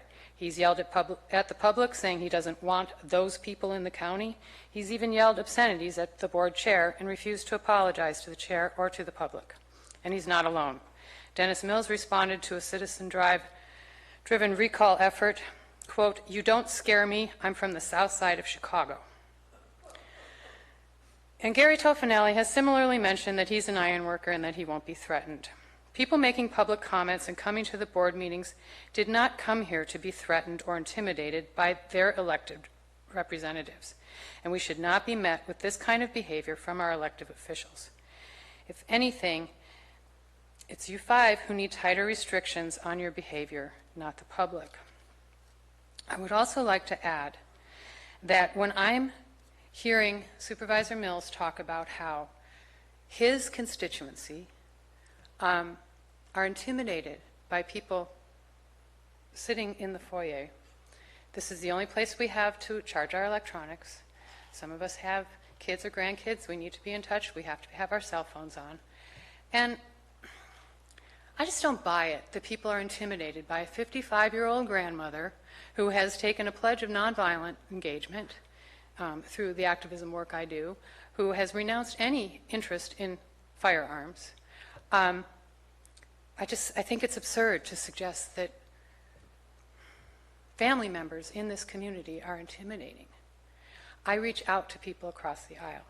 I try to greet everyone with a smile and with a respectful greeting. I will not be called a thug by you. Also, people who support the ban have been ejected from these proceedings. There have been firearms brought in here by banners. Thank you.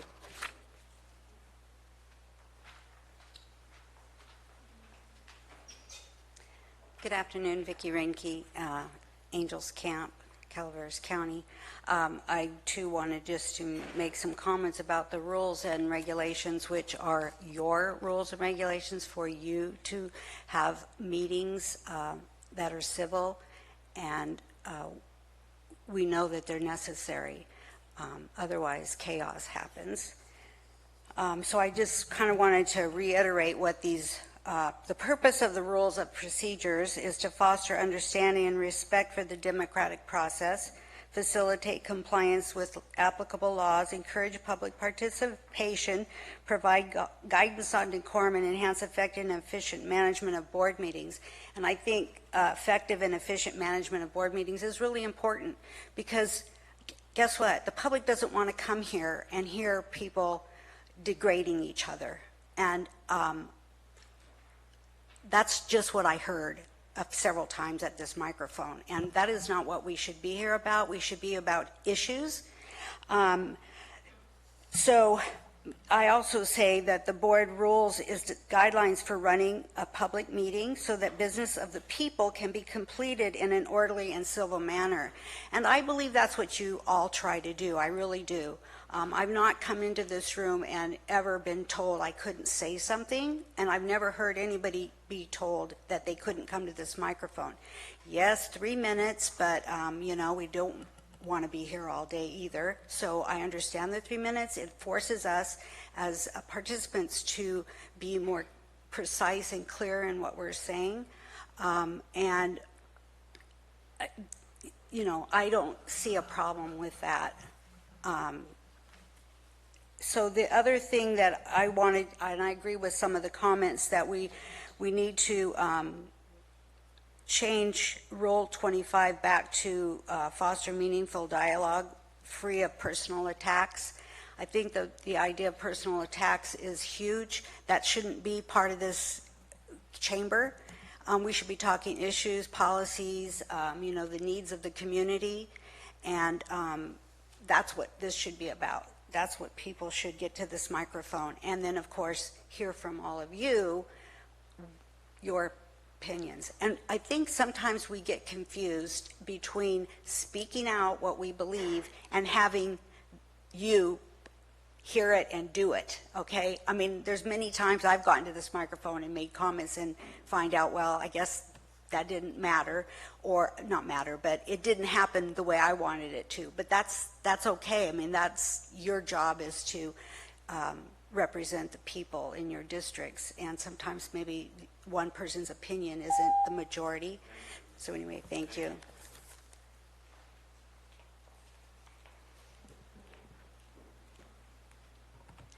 Hi.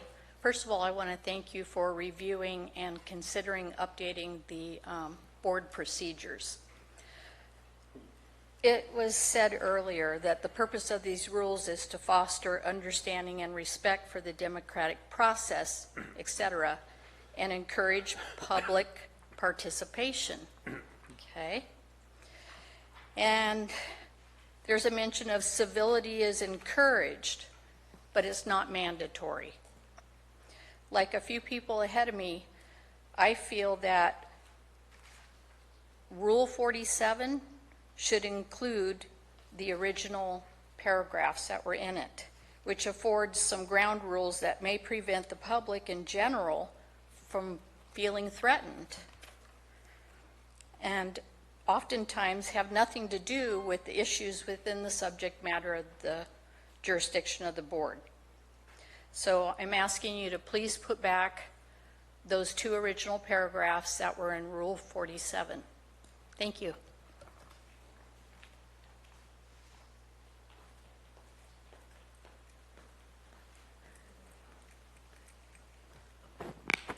I believe in the First Amendment, but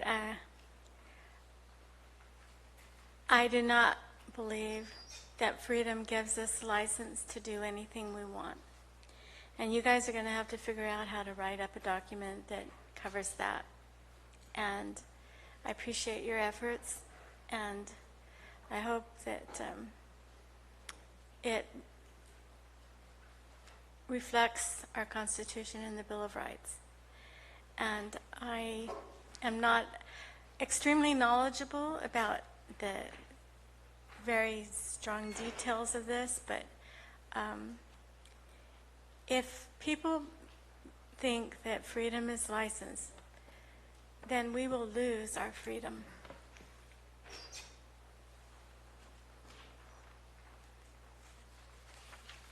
Morning, Marty Crane. Well, first I'd just like to say that if by now it hasn't been made crystal clear that we are about to make or could possibly make some egregious errors moving forward, then we're only hearing and we're not listening. So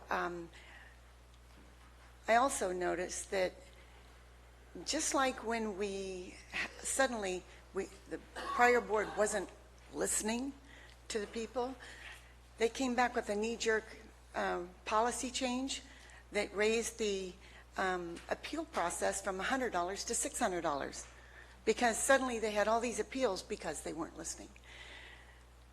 In this case, the point of order must be restored to everyone, especially county council, because they are well-versed, and the clerk well-versed in process, and the public.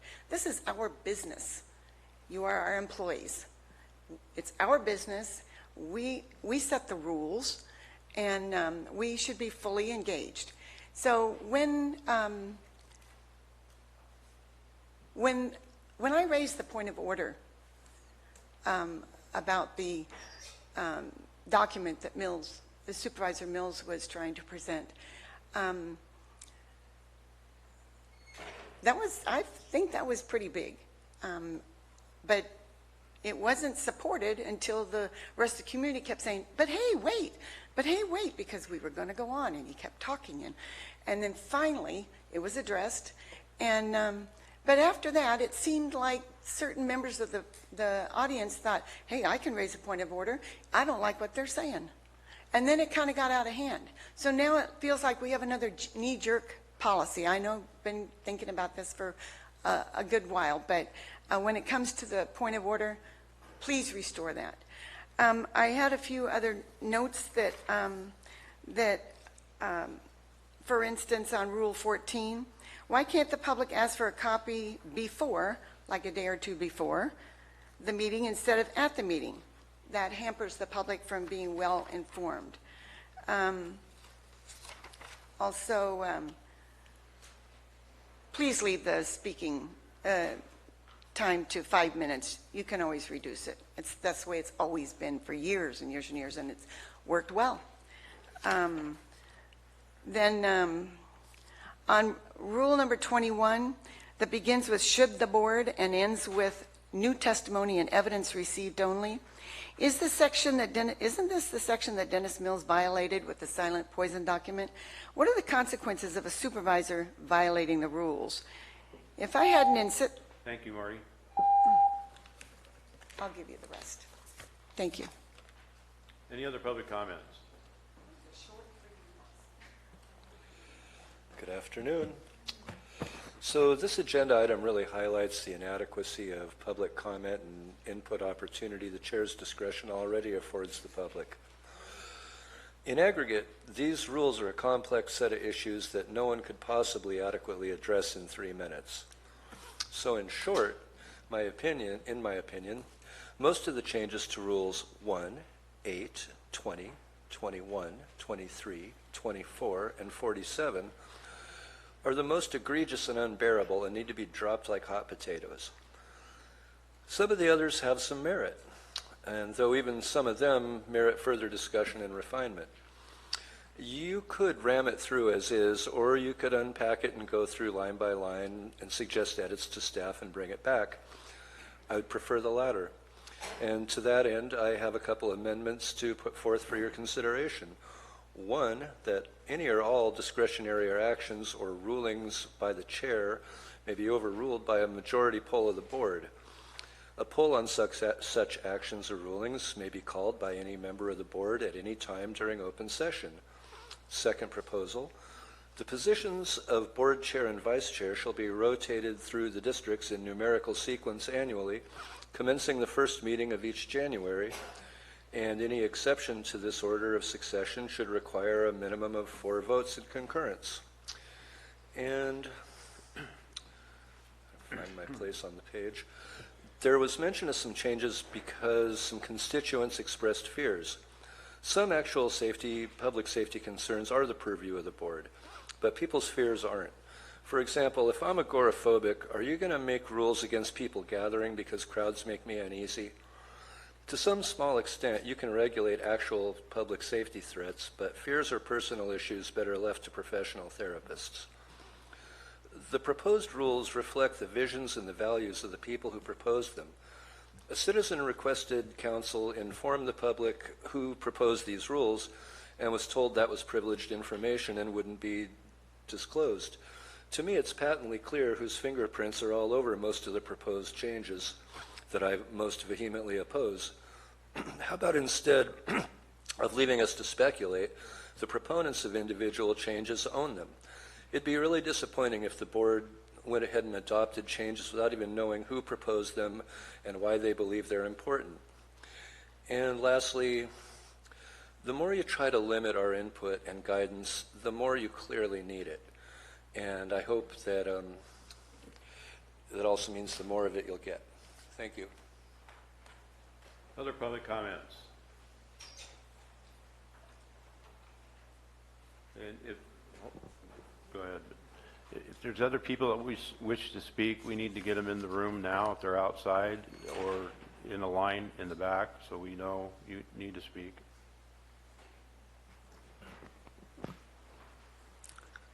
Hello, Board. I handed a part of the budget which shows an organizational chart of the county. It clearly indicates at the top of the organizational chart are the citizens of this county.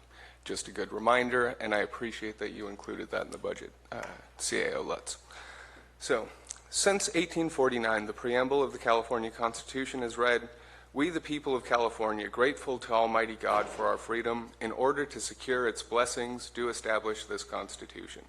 Article 1, Section 3, Subpoint A of the California Constitution enshrines our right to petition our government. Quote, "The people have the right to instruct their representatives, petition government for redress or grievances, and assemble freely to consult for the common good." The California Constitution requires local agencies, such as the Board of Supervisors, to adhere to the Brown Act. Article 1, Section 3, Subpoint B, Subpoint 7, in order to ensure public access to meetings of public bodies, each local agency is hereby required to comply with the Ralph M. Brown Act. As a previous speaker already read earlier today, the Brown Act, enacted in 1953, begins, "In enacting this chapter, the legislature finds and declares that the public commissions of boards and councils and other public agencies in this state exist to aid in the conduct of the people's business. It is the intent of the law that their actions be taken openly and that their deliberations be conducted openly. The people of this state do not yield their sovereignty to the agencies which serve them. The people in delegating authority do not give the public servants the right to decide what is good for the people to know and what is not good for them to know. The people insist on remaining informed so that they may retain control over the instruments they have created. On August 21st, when the issue was first raised, Dennis Mills said, quote, "I think we're missing the point. This isn't the public's meetings. This is a meeting of the Board of Supervisors. This is how we conduct our business, the business that's required of this county." Every supervisor is required to sign the following oath. I blank do solemnly swear or affirm that I will support and defend the Constitution of the United States and the Constitution of the State of California against all enemies, foreign and domestic, that I will bear true, faithful allegiance to the Constitution of the United States and the Constitution of the State of California, that I make this obligation freely without any mental reservation or purpose of evasion, and that I will well and faithfully discharge the duties upon which I am about to enter. Remember, you are public servants. This is our meeting. This is our business. Please conduct yourselves and these rule changes in accordance and in light of the Constitution. Recognize that we are here to hold you accountable to us. Thank you.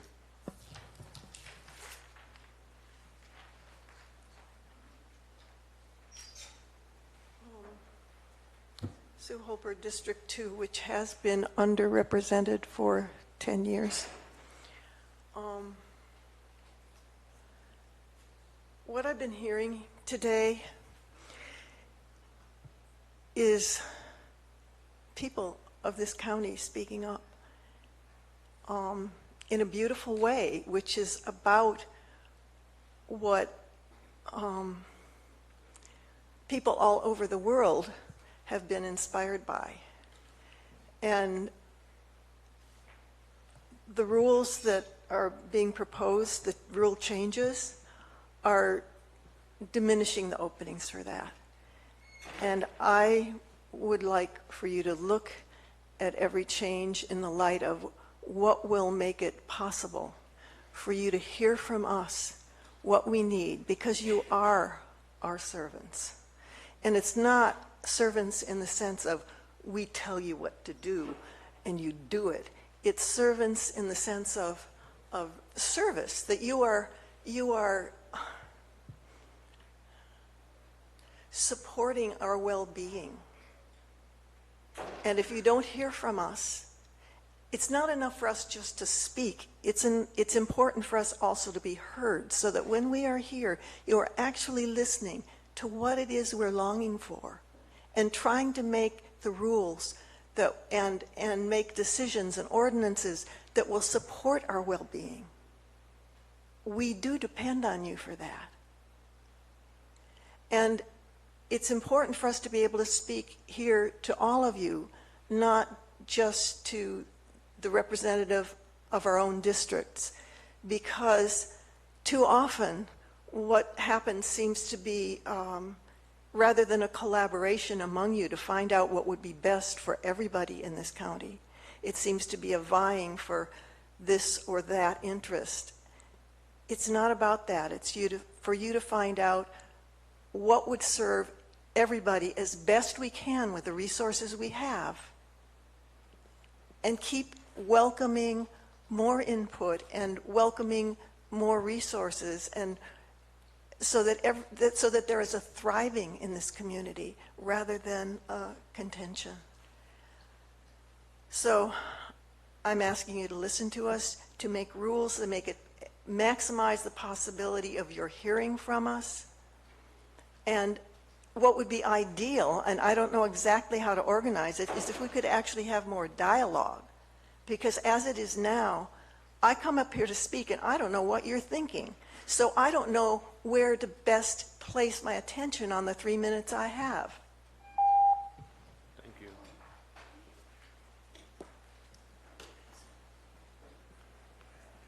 Good afternoon, Supervisors. Al Sakala, Taxpayer Association. There's one thing we do agree with on Rule 23, that instead of removing or encouraged to leave the shall remain. And the shall says, refrain from the use of profanity, emotional outbursts, personal attacks on one another, staff, and the public. That should be a shall, not encouraged not to do that. You notice that the speakers here are really fairly calm when you consider some of the objections they're talking about. That's because we have beautiful pictures on the wall behind you. And if you notice that the board clerk is always color coordinated with the beautiful picture behind her. And so this is kind of an enlightening thing and makes it pleasant. Now, we're talking about placing these rules, which I think they're 26 in number, in those big things in the back. Well, that's behind our heads, so we can't read them. And it's too far from you. You can't read them. So, and to improve upon that, how about in one of those have just really big letters that says, above all, do no harm. Big enough where you can see it from where you are. And then on the other one, on the other side, put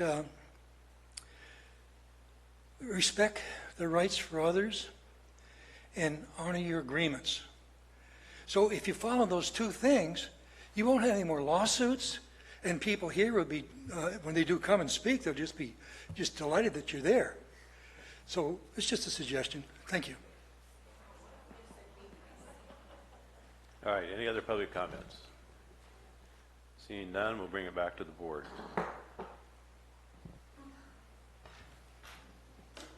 Gentlemen, comments? Supervisor Oliveira. Thank you, Mr. Chair. You know, a long time ago, a wise man told me, never chastise somebody until you walk a mile in his shoes.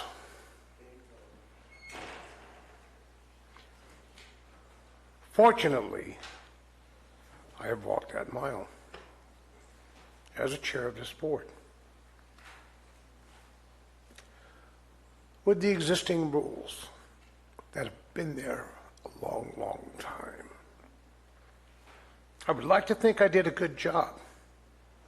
I've been told that. But I don't think the system is broken.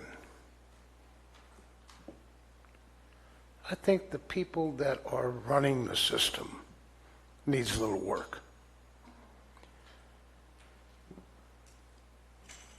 I took a lot of votes, and we've talked about this, even this last board meeting. And those mean a lot to me. But the rights of people mean a lot to me also. So much that I take my rights, or my opinions, or my bias, and put them on the back shelf. I am not in support of these changes. I am in support of the Constitution. I am in support of the people's right to speak.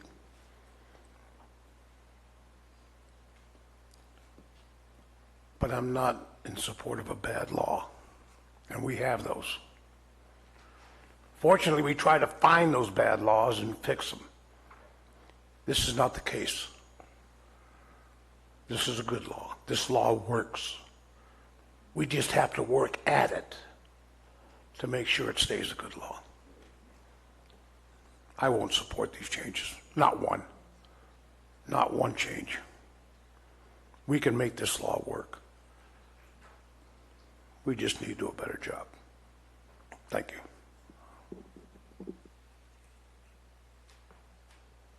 Any other supervisor? No comments? I have something to say. I've probably been going to more board meetings than anyone in this room. I started coming to board meetings over 40. Hey, quiet. I have the floor The board now. is speaking right now. I've been coming here 20 years. The board has been speaking. We've heard all of you. We sat here quietly. Supervisor Clapp. Jack Fisher was my supervisor at that time. I've been to most time when the supervisors came here to be sworn in. I've been to those. I was here when you had 15 minutes per topic, and that was just up to probably 8 years ago. And you'd have you stand up, who wanted to speak for a topic. You had 15 minutes, that was it. And once that 15 minutes is over, then we went on to a different topic. We're not a democracy, we're a republic. We live by rules and regulations. I don't think this board has tried to depress anybody's speech. We just had a dozen or so people express their opinions to us, and I don't see it. I mean, I think that you get more time to speak on that. We've been here for hours at times on the same subject, going way late at night, and we still let people come and speak, and it's the same speech. Thank you. And I do appreciate some of the comments I got today. Some are extremely well, and I did appreciate them. Thank you. All right, I got a few comments.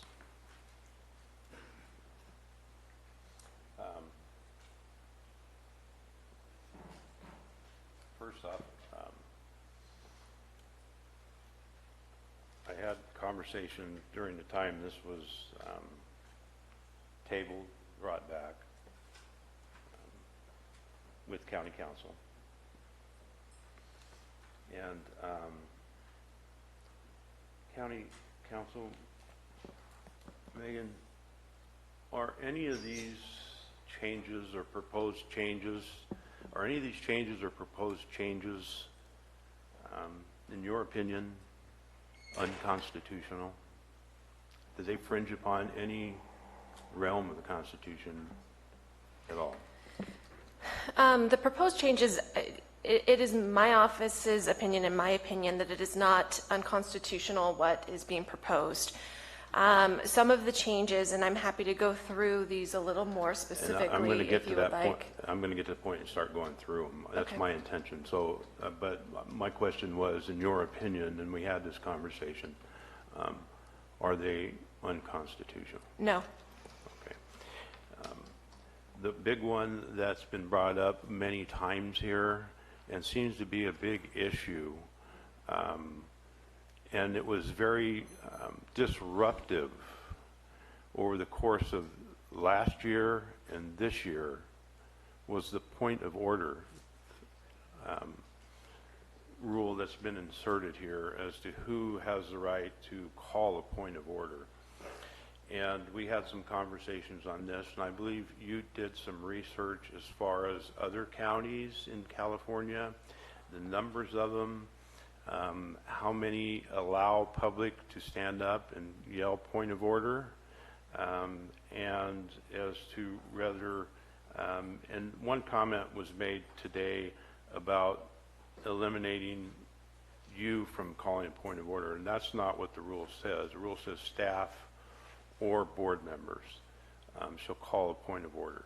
And by staff, that's any staff member coming up making a presentation, any staff member sitting up here has the right, if there's something procedurally going wrong or being done wrong by the board or a board member or even a staff member, that you have a right to say, hold it, point of order, we need to go back to this rule that's being violated, or you're not proceeding correctly with your procedural matter on how you're doing it. So can you comment on that for me? Sure. As far as the point of order, I did reach out to my colleagues statewide, and I took a poll, and all of the responses that I got was that there was no jurisdiction that formally allowed for points of order from members of the public.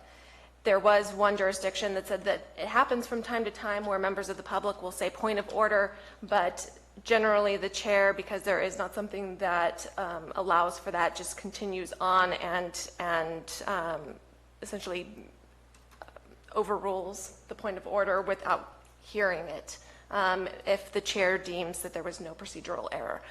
I would just want to clarify, the board rules, and it actually expressly states in the board rules that these are, it's intended to expedite the transaction of business of the board in an orderly fashion and are deemed to be procedural or only. So as far as if there is, it also goes on to say that a failure to strictly observe application of the rules shall not affect the jurisdiction of the board or invalidate any action taken at a meeting that is otherwise held in conformity with the law. And so generally, if there is any violation, arguably a procedural error that the public may be able to see or identify, a procedural error that they would generally see is maybe a lack of accepting public comment or something of that nature.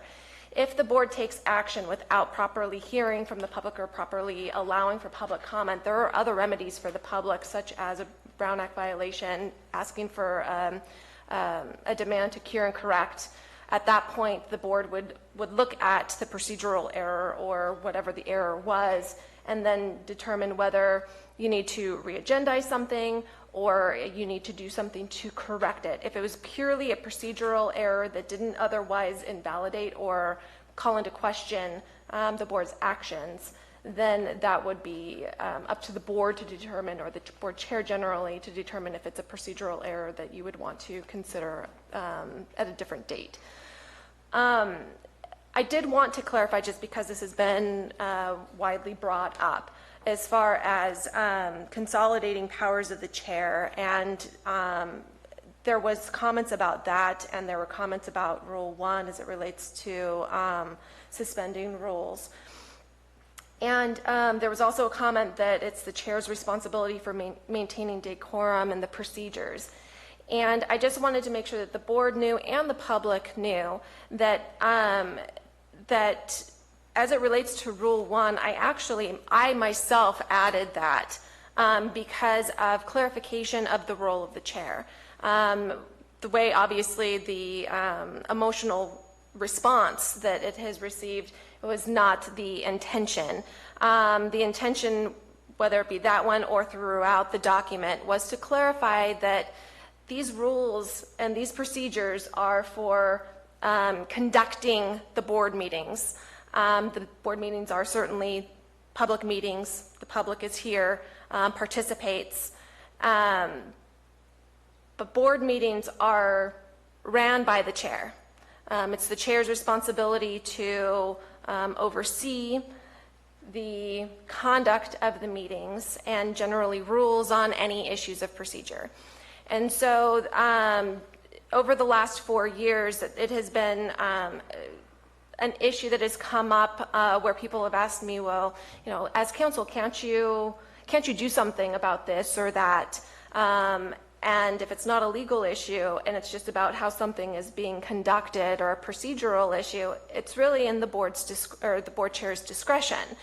And so, excuse me. And so, as far as the changes about the discretion of the chair and the discretion of the chair, it may appear that there was the appearance of a power grab or something of that nature, but in all honesty, I added those because of clarification of the board chair running these proceedings. It was not made at the request of any one of the board members. It was just clarification based on prior concerns that had been raised to me, whether it be members from the public, staff, or prior board members, as far as, well, is there something that you could do to reduce the, quote, circus environment? I know the board and the public has heard that term used before, and so it was just my effort to say, okay, you know, it's the board chair's responsibility for conducting the board meetings. And so that I wanted to clarify so that the board knew where that came from. It was just clarifying roles. And I think I went on a tangent, and I think I went beyond what you had asked me, and I apologize, but I do have other comments on some of the other changes, but I will certainly address those as you get to them. Well, yeah, and I wanted to thank you for your comments. And in reality, the changes that were made on this whole document were over a period of time, because I kept asking to have these things put up, and you kept saying we need to change them. I think Rebecca Turner had some possible input with you on some of the changes on them, so that they came through your office, and so a lot of the input is either what you did over time, or you went and looked at what other jurisdictions do and made a conundrum of some of the things you thought were good or would help us when this whole document was put together. Is that part of our conversation that we had? Yeah, generally, yes. Certainly it was not the intention to have these modifications. It was more to clarify issues that have come up. I know that there was comment about requesting my notes, and my office did not disclose my notes because that is attorney work product, and so to the extent that I'm writing, my notes to myself, we certainly don't disclose those things. The proposed changes certainly came about from communications with the chair, and really updating to current practice. I've certainly heard the comments about reducing it from 5 minutes to 3 minutes. That was just to be consistent with what practice has been. I don't think that it was the intention to reduce. That's why I said that the chair had the ability to expand. The intention was just to say, hey, generally we allow 3 minutes. The chair has the ability to expand it to 5 minutes, but if that's not the way that it is read or the understanding behind that, then clearly we need to go back and clarify, because from my perspective, it wasn't intended to reduce. It was just to put in the rules what is current practice. Thank you. Okay, that being said, I would like to go through these rule changes. So we can get some conundrum on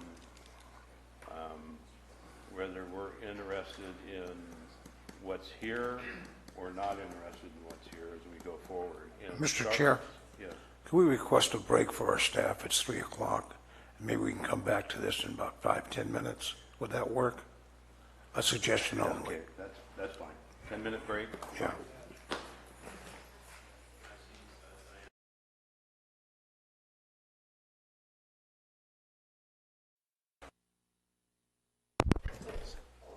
All right, we're back from break, and before we continue on, Madam Clerk, do you have an announcement?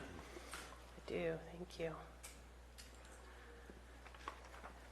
So item 14 on today's agenda, which was Public Works item to adopt a resolution summarily vacating a 50-foot future street off Marty Drive, as shown in the attached Exhibit A and the subdivision map of Blue Lake Springs, Unit 7, between lot 742 and 831 in Arnold. This item has been withdrawn and will come back at a future date. Okay. So moving on, I'd like to go through a lot of these changes. I think the County Council has some comments on the reasons some of the changes were made. And so going forward on Rule 1, where the chair or a majority of the board, the chair was added. I don't care if it's there or not. It makes no difference to me whatsoever. So does anybody have an objection just striking that out? Any board member? This is a board level.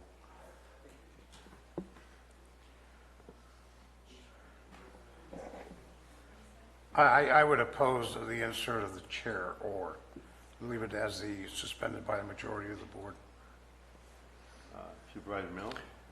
If the chair is going to run the meeting, the chair has to have the option. If the majority of the board feels that the chair is doing something that the majority of the board doesn't want done, then they can so state and they can make the appropriate change.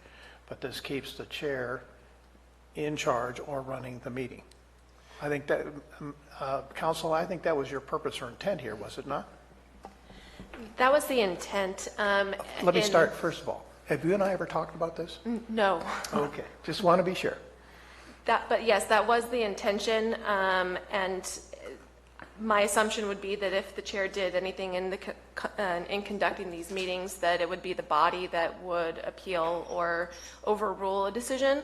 But if that needs to be clarified, certainly I'm happy to make that clarification, but that was my intention. Yeah, I understand what you're saying, Supervisor Mills, but to me, if the chair is going to suspend somebody, I think, at least myself as chair, I'd have a discussion with the board and get the board's opinion on it. So it doesn't. I don't agree with it myself. So, and I haven't agreed with it since I read it.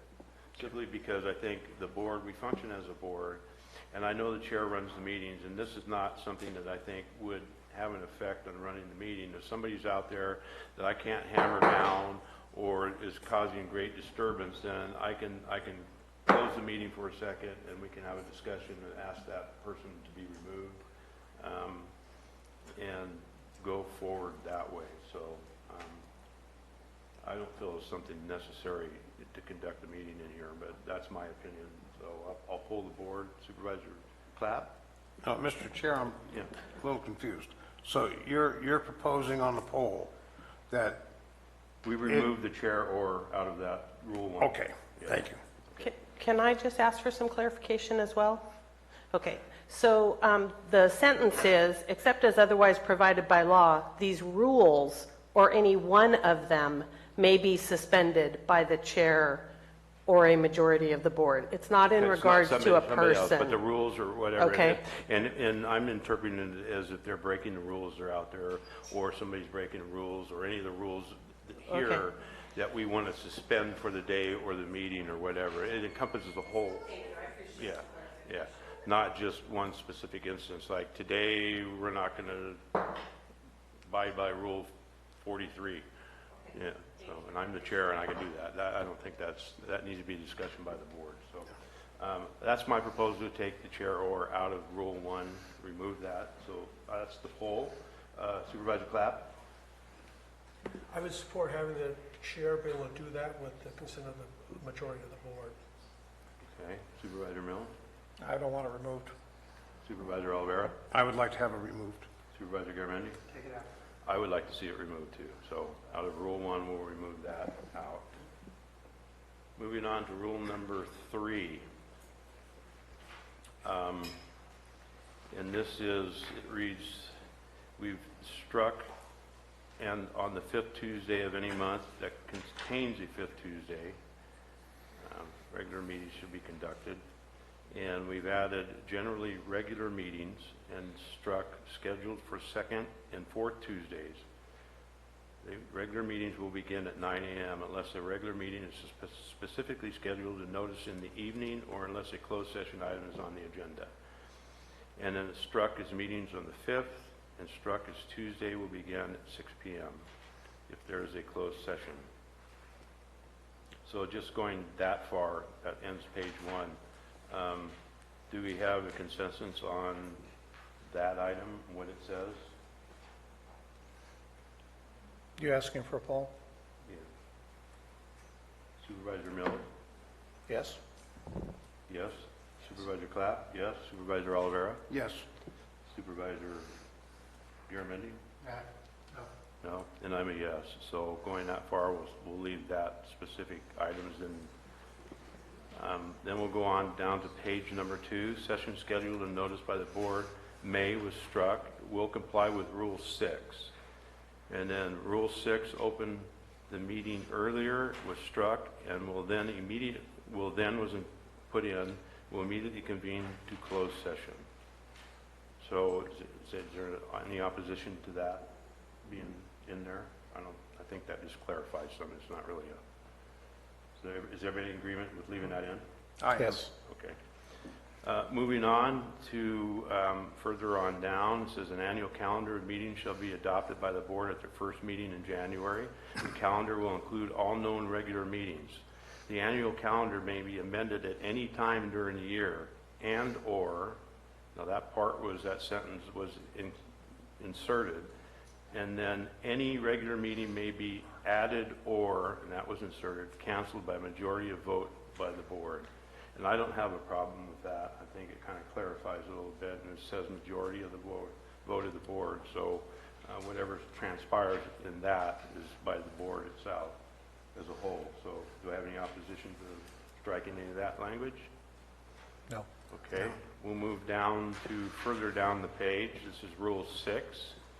And the final sentence says, at the conclusion of the closed session, the board shall report in an open meeting, and added was any reportable action taken, and then it was as required by law, and then struck was action taken. So I think it just clarifies any reportable action shall be reported out in an open meeting. So is there any objections to that being struck out or added in, the clarification? Okay, so we're good on that. Moving down to rule number 8, the chair shall serve as presiding officer of the board. That's always been in there. Run the meeting was inserted. Rule on questions of procedure and execute official board records and documents presented by the county administrative officer and/or clerk.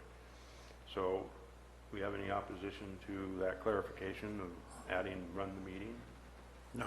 I think that's pretty much I the way. don't think, I mean, it's kind of redundant, but Yeah, it's not offensive. it's not offensive. Okay. So, moving on, rule number 11 has, although it's not in red, there's a deletion in blue, and some of it's in black also. I don't know why it's not in red, and then an addition in bold letters. And the very top of it, rule number 11, use of county administrative officer has been struck, and it says use of clerk required agenda form.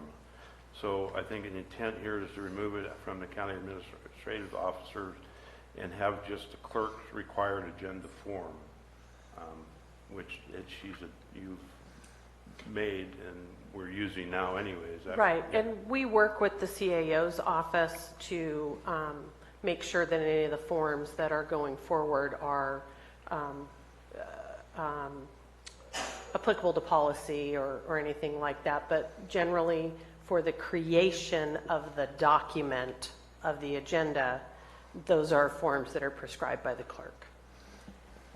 And then struck from this is the clerk shall make prescribed forms available at and has an intranet, not internet, but intranet, which is here, for departments, administration forms and documents, and tabid 119F, order ID 320 default ASPX, whatever that is. And added was agenda items must be entered into the electronic agenda management system to be included on the agenda. And also without amendment to these rules, without an amendment to these rules, the county and administrative officer has been struck. Clerk may change the agenda as forms have been struck, templates. So is any objections to any of that language that was cleared up, I think by Diane, his input to get this basically what we're doing right now anyway. So this language was there and never got cleaned up in 2015 because it was prior to electronic agenda. And Chair, I would just also clarify the language here, why it referenced the county administrative officer / clerk was back when these board rules were previously adopted and amended. The board clerk was under the administrative office, and so as you know, since then they've been separated. Okay. And then moving on to the next items, 12 and 13, I think administrative officer, because of the same thing you were talking about, has been struck. Although item 13 has added county council and any documents to be included as part of an agenda item, struck is that requiring legal review must also be reviewed in advance by county council. I think that one makes sense. So I don't think we have a problem there. Next one, also administrative officer has been struck, it says clerk. Going on to rule number 14, and there's some add in rule 14B that says at the meeting rule, documents including PowerPoint handouts distributed to board members by county employees or board members themselves at the meeting shall be kept to a minimum. And added is, that's all was in there already, and then added was, if the documents, including PowerPoint presentation, is uploaded and included as part of an agenda item, when the agenda is posted, additional copies are required to be distributed. Not required. Pardon me? It says are not. Are not required to be, yeah, excuse me, are not required to be distributed. Otherwise, when and necessary to distribute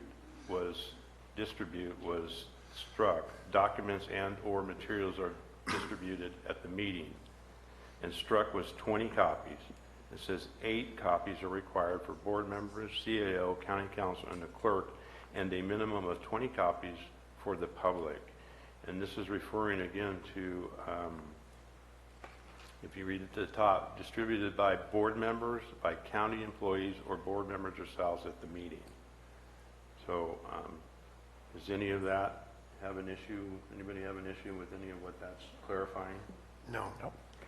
Okay. So to clarify, if it's uploaded into the packet, you are not requiring that hard copies be provided in the meeting by anybody. But can be obtained by personal request. Is that When is that? Does this language lock that down? When is that? I would just want to know so we know. Yeah, if Because some our board member instructions to said, staff are different. my battery's so, dead, can I get a hard copy? Well, we always provide hard copies if asked. Okay. That's never a question. Okay. Just want to clear. All right. So moving on to skip a paragraph, no changes, down to the next paragraph. It says sufficient copies of supplemental and correspondence and information should be delivered to the clerk, and the clerk shall make the appropriate distribution to the board, county administrative officer, and county council. And added to that was open session documents prepared by county staff or by a board member shall be made available for public inspection upon request at the meeting. Open session documents prepared by some other person or entity shall be made available for public inspection after the meeting. So do we have any objections to that? No. So moving on. Rule number 18 has an addition for a government code number, government code 549, and it's been changed to 5544. Chair, Rule 15? Rule 15?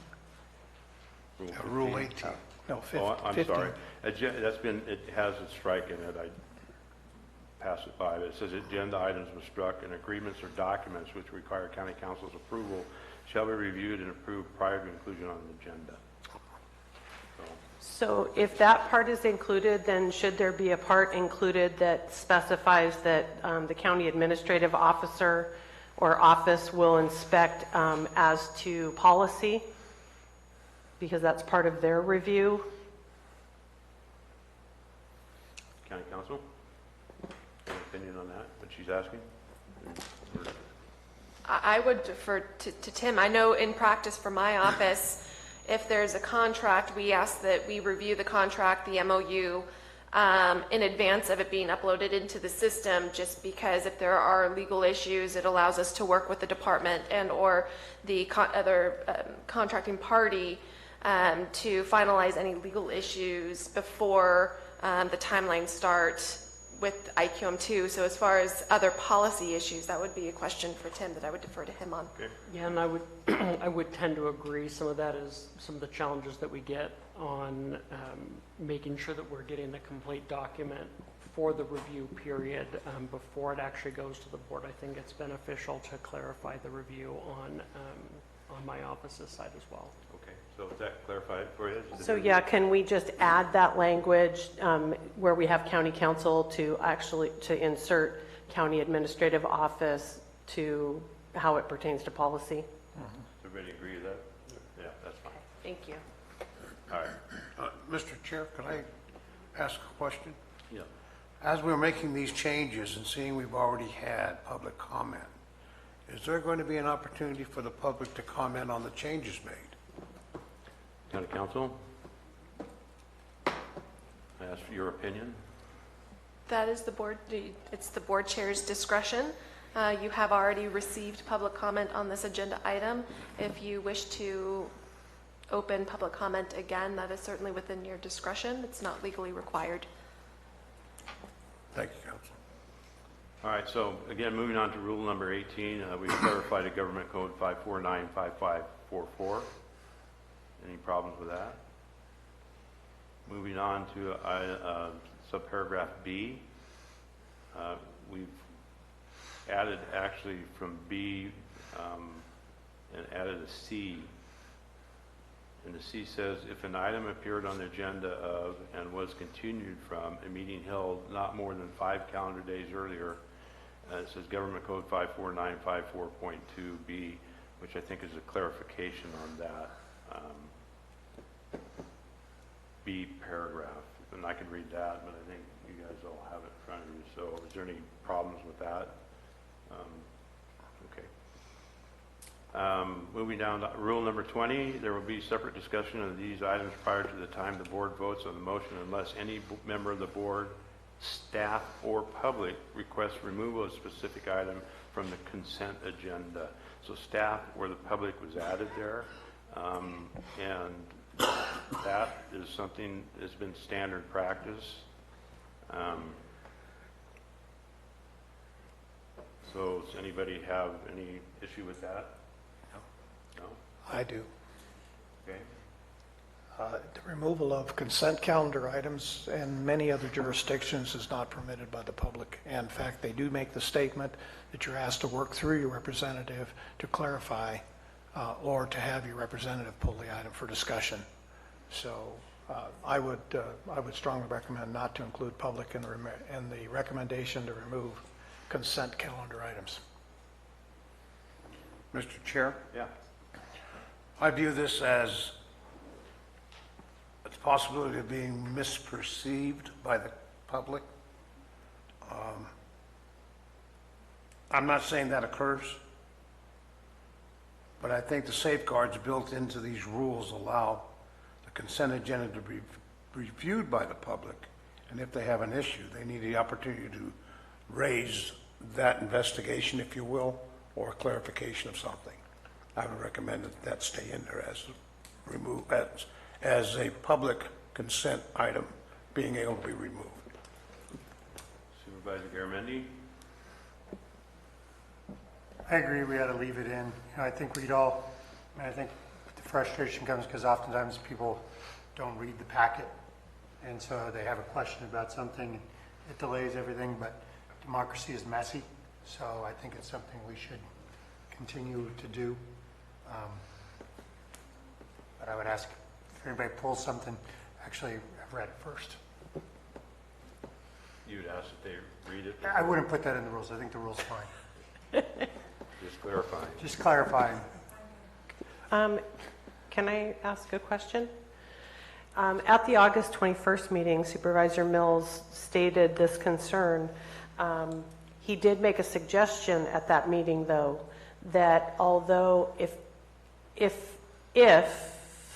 it were to be written into the rules that the public was not allowed to pull a consent item, he did also mention that we could have a public comment period for items on the consent agenda.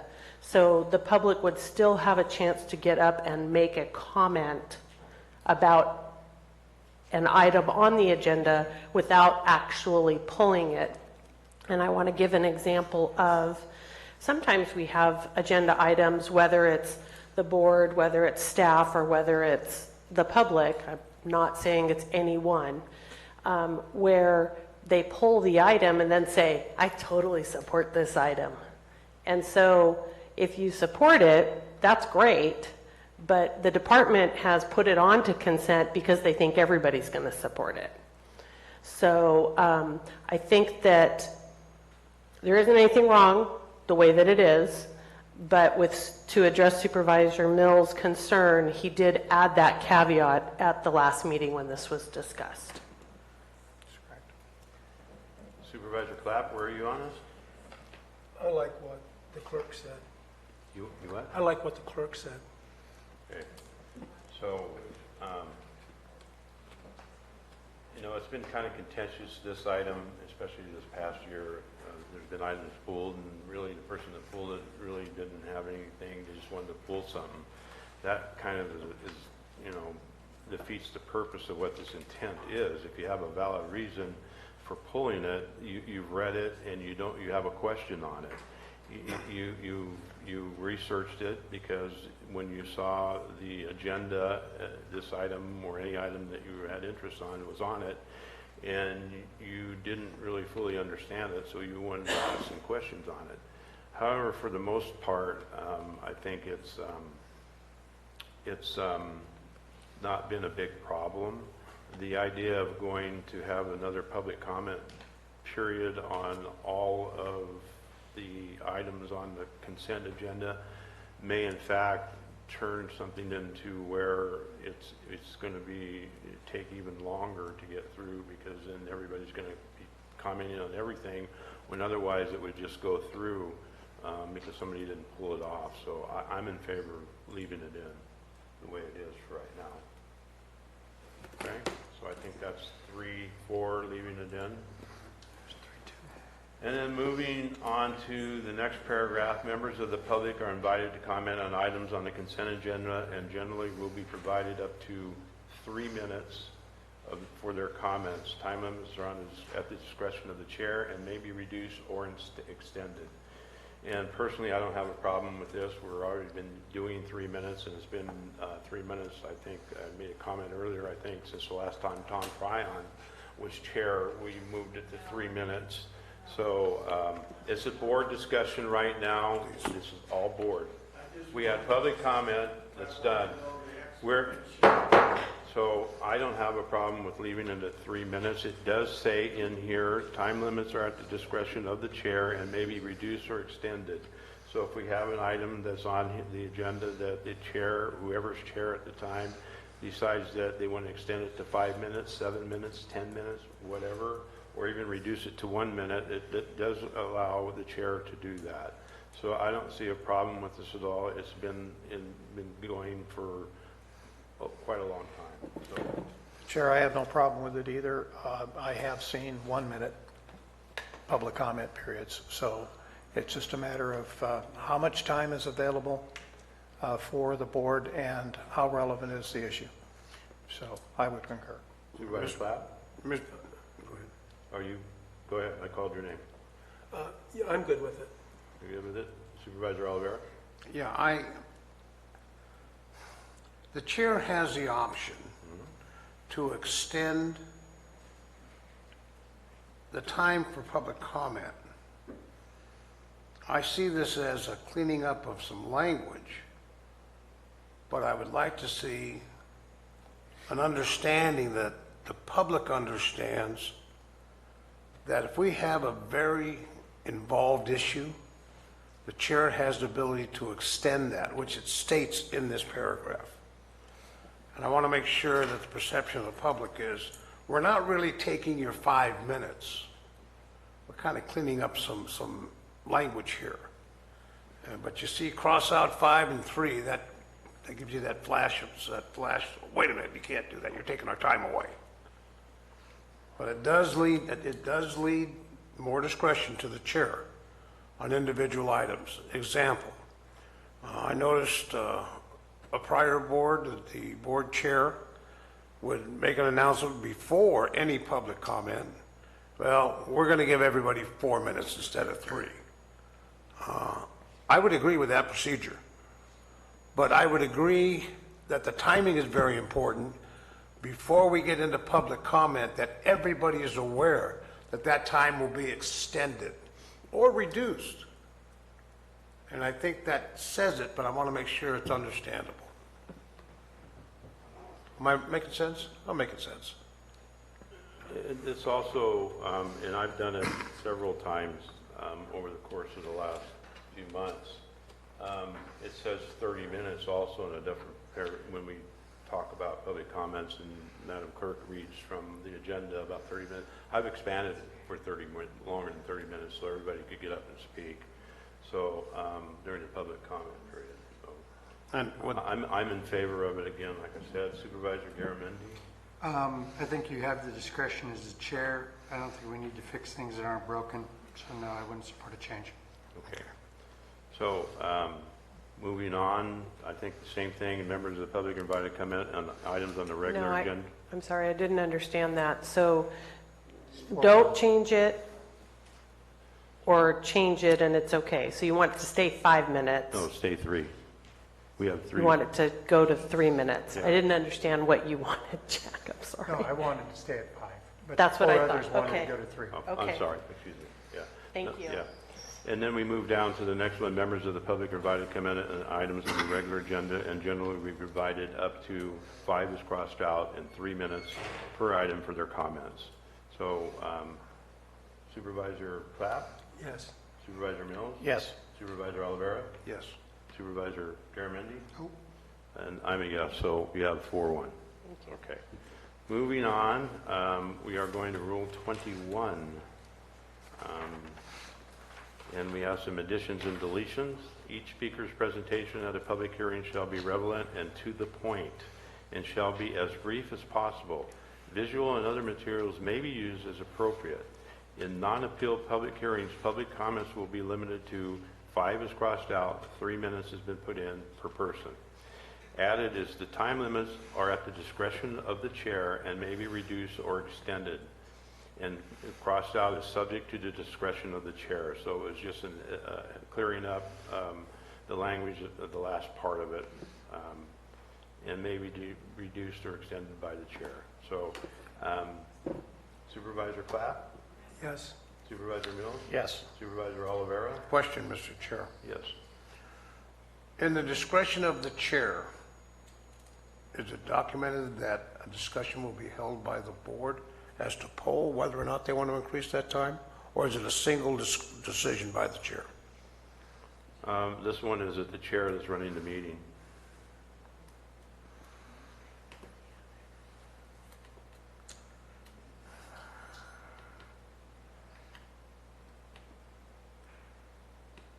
I would leave it at 5.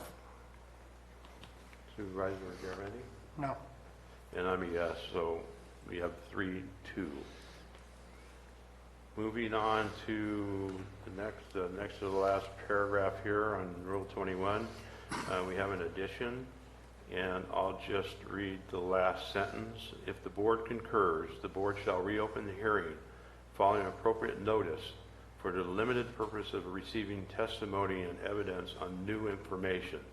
Public comment shall be limited to the new testimony and evidence received only. So this is opening back up and any new testimony for public comment. So Supervisor Clapp? Yes. Supervisor Mills? Yes. Supervisor Oliveira? Reluctantly, yes. Supervisor Garamendi? I don't know why we would do this, so no.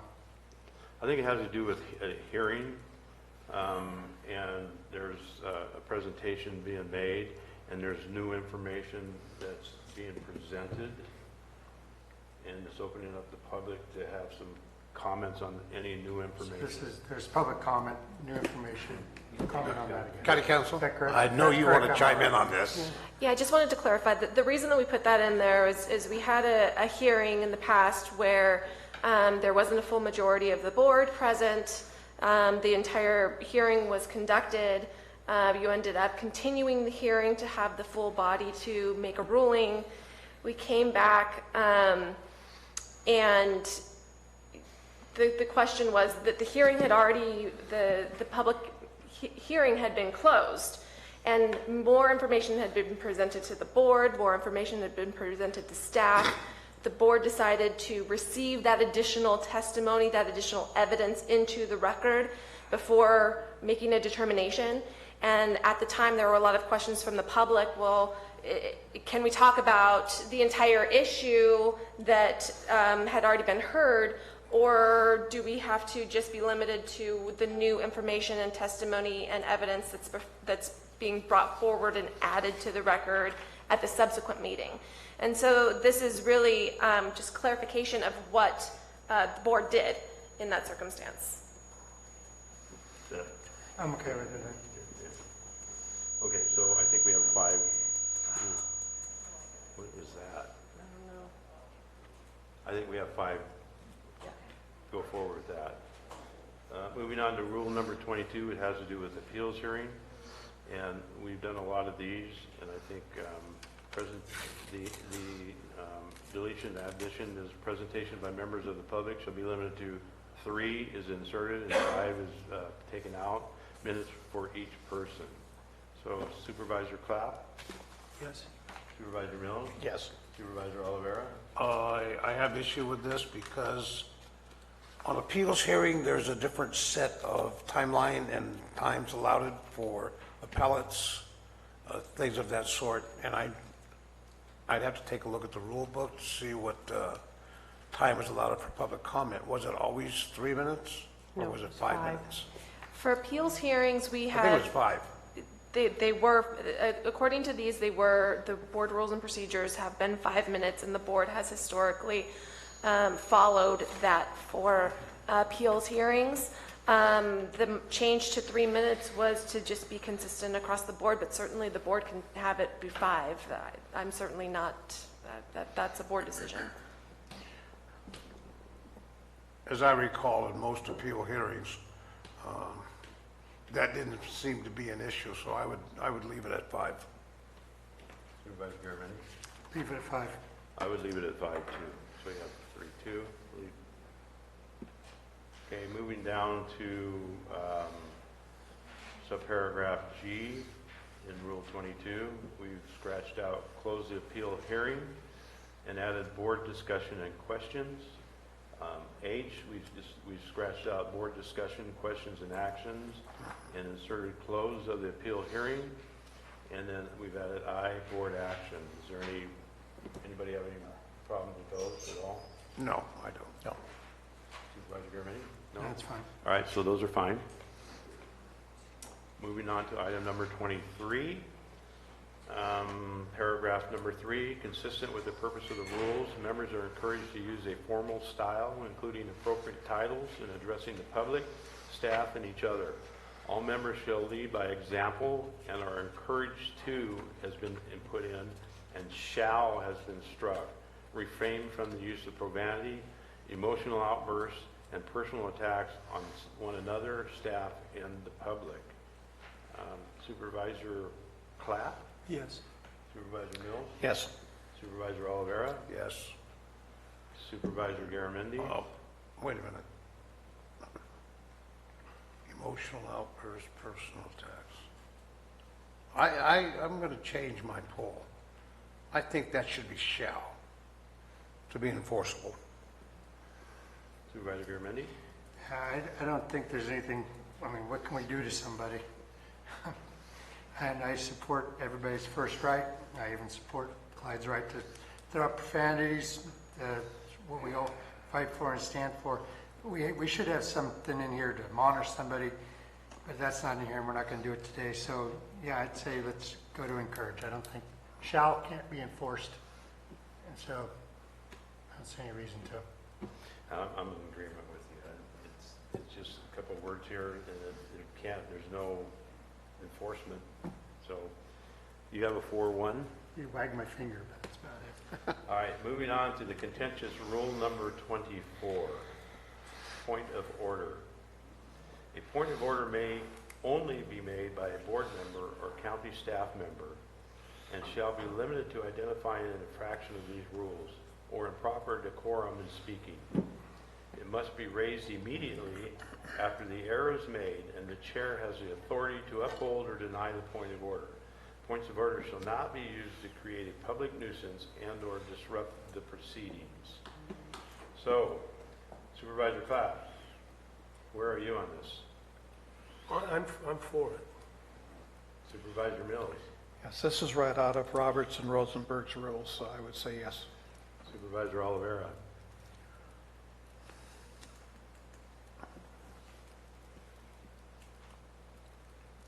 As to procedural issues, is that correct? I don't see that in here. Identifying infractions of the rules or improper decorum in speaking. Okay, I'm good with it. You good with it or not good? I'm good with it, yeah. Supervisor Garamendi? I'm in no, I think that I would understand if I hadn't served up here for 21 months, but I've seen our bacon be saved by public stepping up and raising points of order. I also think that it's pretty subjective to create a public nuisance or disrupt proceedings. It's not convenient to have points of order from the public, but it has served an important role in keeping us straight up here, so no. So we have 3-1 right now. This has been very contentious, and at certain points during the meetings over the course of not only my term as chair, but even the last term, with people jumping up at one point and screaming point of order just because they didn't like what somebody was saying. I don't think that's the intentions of the meeting. And I know a lot of it had to do with emotions of people and things that were being said.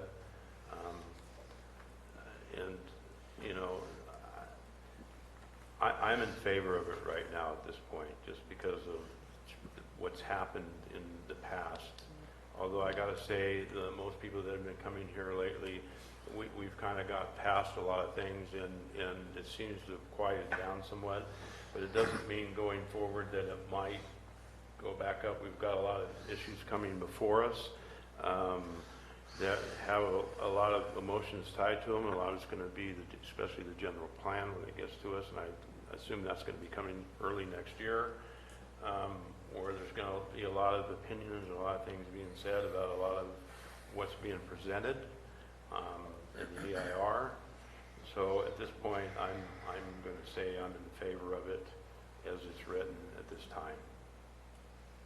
So moving on to rule number 25, we have some additional. Sorry, Gary. 25. To assure civility in its public meetings, staff and the public are also encouraged to engage in respectful dialogue that supports freedom of speech and values diversity of opinion. To achieve compliance with these rules, members has been struck. It says elected officials, county staff, and the public are encouraged to, and then create has a list of bullet points. Create, and the first bullet point has been scratched, and it says foster an atmosphere of respect and civility where ideas and views are freely expressed. And elected officials, county staff, and the public are free to express their ideas has been scratched. The next bullet point, established and has been scratched, and it just says maintain a cordial and respectful atmosphere during discussions. The next bullet point they've added it says foster and meaningful dialogue has been added, meaningful has been added, and free of personal attacks has been scratched. The next bullet point, listen with an open mind to all information, including dissenting points of view and regarding issues presented to the board, has been scratched. The next bullet item is in red, so I'm assuming it's been added. Recognize it is sometimes difficult to speak at board meetings, and out of respect for each person's feelings, allow them to have their say without comment. And the next bullet point has been added, adhere to speaking time limits. So any of those in item or rule number 25 that we have issues with? Supervisor Clapp? None. Supervisor Mills? We can't control it now, so, yeah. Supervisor Oliveira? No objection. Supervisor Garamendi? No objection. And I have no objections to those. Okay. Rule number 26. Second paragraph. We have any member of the public may view the same electronic documents online at, and has a website, and I'm assuming that has this website always been there, or is that an addition? Yeah, that website's always been part of it. Or may view the documents in paper form has been scratched and electronically has been added in the clerk of the board's office. And then the next paragraph says it's added, accepting privileged communication, that's been added. The board shall refrain from emailing, texting, using social media, or otherwise engaging in electronic communication in the board chambers on matters that are listed on the board agenda. So, Supervisor Clapp, do you have any objections to anything that's been added or deleted? None. In Rule 26? No. Supervisor Mills? No objection. Supervisor Oliveira? Question. Yes. Is there a procedure where we are notified in cases of extreme emergency or crisis in our districts, such as fire, fatality of a county member, something of that? Are those notifications going to come to the board clerk? I'll chime in. I think that normally those do come either through me or the CAO. So I think that there would be someone here from staff who would be able to notify us. I would think the other side of that would be if there were an emergency that's handled by sheriff's dispatch, that someone from there would let us know. And I don't think this has anything to do with at breaks, when we take a break. Correct. Right. So, so when we take a break, we can check your emails or text or whatever. And I would certainly think that, I know most of us have our phones out here, and we try and have them off, but if there's a family emergency where there's been something drastically happen, I would think that you would be able to say, excuse me, I have an emergency, and go out and answer the phone and do whatever you need to do. So I would agree that I'm no opposition. You're okay with it? I'm okay. Supervisor Garamendi? Yeah, especially this is, this is specifically focused on items on the agenda. So obviously, if my kid pricks his nose again, I'm going to get the text. How's the nose look? It'll get broken back eventually. He hit me on the other side? Exactly. All right, so I don't have a problem with either, so. All right, moving on to rule number 27, motions general, and we have an addition at the very bottom, so I'll read the next to last, start at the next to last sentence. A motion may be amended with the consent of the moving and second members at a time before a decision is made or an amendment adopted unless another motion is pending. The chair should not make a second motion, or the chair should not make or second a motion unless the chair is convinced that no other member of the board will do so at that point in time. That has been added. So Supervisor Clapp? Yes. Supervisor Mills? Yes. Supervisor Oliveira? Yes. Supervisor Garamendi? I don't know why we put it in there, but fine. And I'm good with it, so it's good. 28, no changes. 29, no changes. 30, no changes. 31, no changes. 32, 33, 34, we have some changes. And this has to do with ordinances. And the first bullet point, it has a red dot, so I'm assuming this has been added or changed? No, Chair, it's just a function of the red line program in Word. When we added the next paragraph, for whatever reason, it made the bullet point red in the paragraph above. What was added was just what's underlined in the second paragraph, second bullet. Okay, so we'll go down to the second bullet point, and it's been added. A summary of the ordinance shall be published, and a certified copy of the full text of the ordinance shall, upon request, be made available to the public by the clerk at least 5 days prior to the meeting at which the ordinance is to be adopted. Supervisor Clapp? Good. Supervisor Mills? Yes. Supervisor Oliveira? Yes. Supervisor Garamendi? Yes. And I'm good with that too. So we'll move on to the fourth bullet point. This has been added pursuant to Government Code 25124 within 15 days after the adoption of the ordinance. Mr. I Chair? know there's a strike. I'm going to get to the strike. Okay. Okay. The clerk shall publish a summary of the ordinance with the names of those board members voting for and against the ordinance. And also above that, it says,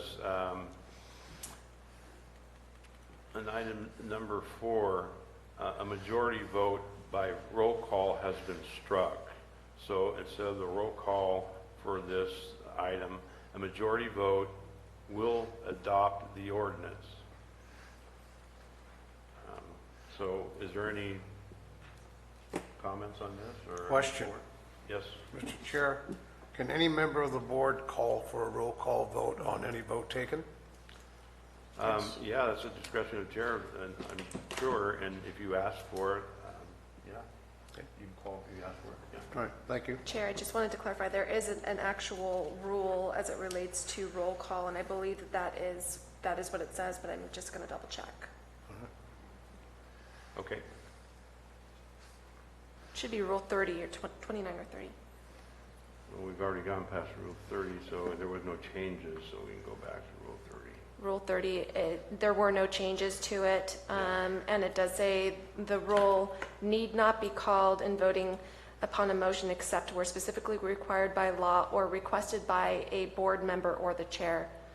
Each roll call vote shall be made in an order determined by the clerk or directed by the chair, but generally shall be by the chair, but generally shall first include 1, the maker of the motion, the member who seconded the motion, the balance of the members present in order of district, with the chair called last unless the chair made or seconded the motion. But there were no changes to that proposed. Your answer is yes. Yeah, having said that, strike is good. Supervisor Garamendi, do you have any comments on this? No.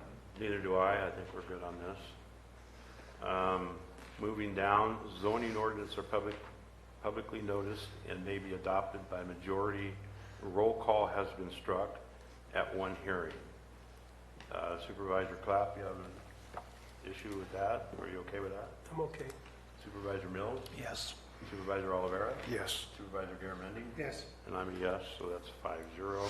Moving down to Rule 35, we have one change. Instead of, it says the county administrative officer may delegate this responsibility to, added as deputy county administrative officer, and struck was assistant.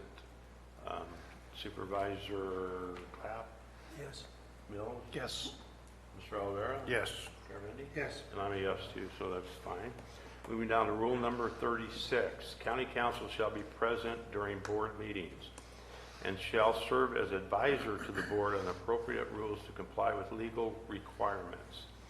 And we have a strike an all, and we've added should the chair or any, or it doesn't say or, should the chair, any board member or county staff have questions of law, it shall be referred to county council for his or her opinion. So, Supervisor Clapp? Yes. Supervisor Mills? Yes. Supervisor Oliveira? Yes. Supervisor Garamendi? Yes. And I'm fine with it, so we'll move on to 37, no changes, 38, no changes, 39, no changes, 40, 41, and 42 has some changes in it, and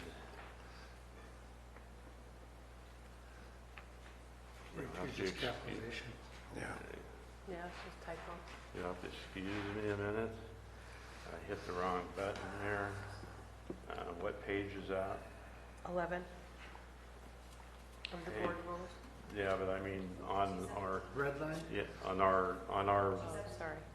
it has to be 212, 20, 217. 217, thank you. I hit the bottom buttons down here trying to scroll. All right, page 217. Rule 42, ad hoc committees. There are a couple changes. All we did was capitalize board. So I'm assuming nobody has a problem with that. All right, going to rule number 43, board member referrals to staff. We've added board members shall work through the county administrative office on all referrals to staff and on placing items of interest on the agenda for future consideration. If the county administrative officer determines that, or determines an individual board member has been struck, and it reads the referrals, constituent requests and or projects that are anticipated to has been struck, involves a significant amount of time, significant amount of staff time. And as a general rule of thumb, significant staff time is defined as 4 hours or more has been struck. And it reads other resource commitment and/or, and R has been struck, and is has been added. A departure from established county or departmental policy, and added is the county administrative officer may pull the board and/or agendize an informational item to request direction and approval from the board. And required board approval has been struck, and says prior to starting work. Anybody, I guess, I'll finish it off. And it says board members are encouraged to discuss referrals, which may require significant resources with the chair and county administrative office, and struck from this is board approved shall be obtained through majority action of the board on an agenda item in which the scope and resource needs of the referral or project are identified. So, Supervisor Clapp, do you have any issues with this, changes in this rule? No. Supervisor Mills? No. Supervisor Oliveira? No. Supervisor Garamendi? No. I don't either. So we're good with Rule 43 and the changes there. We go to Rule 44, action summaries and recordings of meetings. Susan, recording of meetings. Got her? Okay. We've struck from it, the minutes shall consist of the brief statement of each item posted on the agenda and supplemental agenda, plus all motions and resolutions and ordinance numbers related thereto has been struck. And it says all votes recorded thereon and the final action taken by the board. Any problems with that, board members? No? Just, I mean, why wouldn't we have the ordinance numbers on there? I assume there's a reason for this. There is. Prior to electronic agenda management, when the clerk was typing every item into the minutes after the meeting, the resolution and ordinance numbers were included. Now with our new system, for some reason, they do not print in the minutes. I do have a note to ask the vendor if that's something that we can do. If it is, does it have a charge? Is there a cost associated with including that? So I don't have an answer today. I have to reach out to the vendor. But at this time, they're not included in the minutes. Okay. I'm good too, so that part's good. Moving on to the next paragraph, I'm assuming this brings us into the 21st century. It does. It does. It says the clerk shall maintain the official, and audio has been struck, and video record has been added of each board meeting permanently, and will make these recordings available for listening has been struck, and viewing by the public on county's website at a charge established and approved by the board. That part has been struck. So, and the audio has been struck, but these video records will also be made available to the public. County website, so I'm assuming nobody has any problems or issues with this. Just bringing us into the 21st century, so that's all good. Moving on to rule number 45, public comment. Moving down to the second paragraph, it says public comments, and on has been struck and for has been added.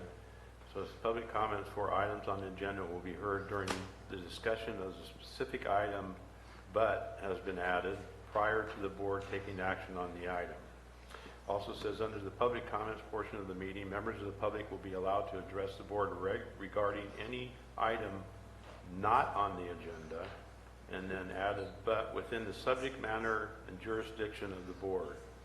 No action may be taken on items not on the agenda unless authorized by law, and then added special meeting agendas may, but are not required to provide the public an opportunity to speak on items not on the agenda. And it says Government Code 54954.3A. So Supervisor Clapp, do you have any issues with this? Supervisor Mills? None. Supervisor Oliveira? Question. Yes. That's at the discretion of the board chair?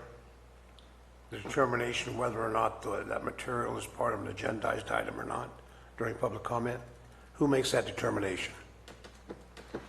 It says it.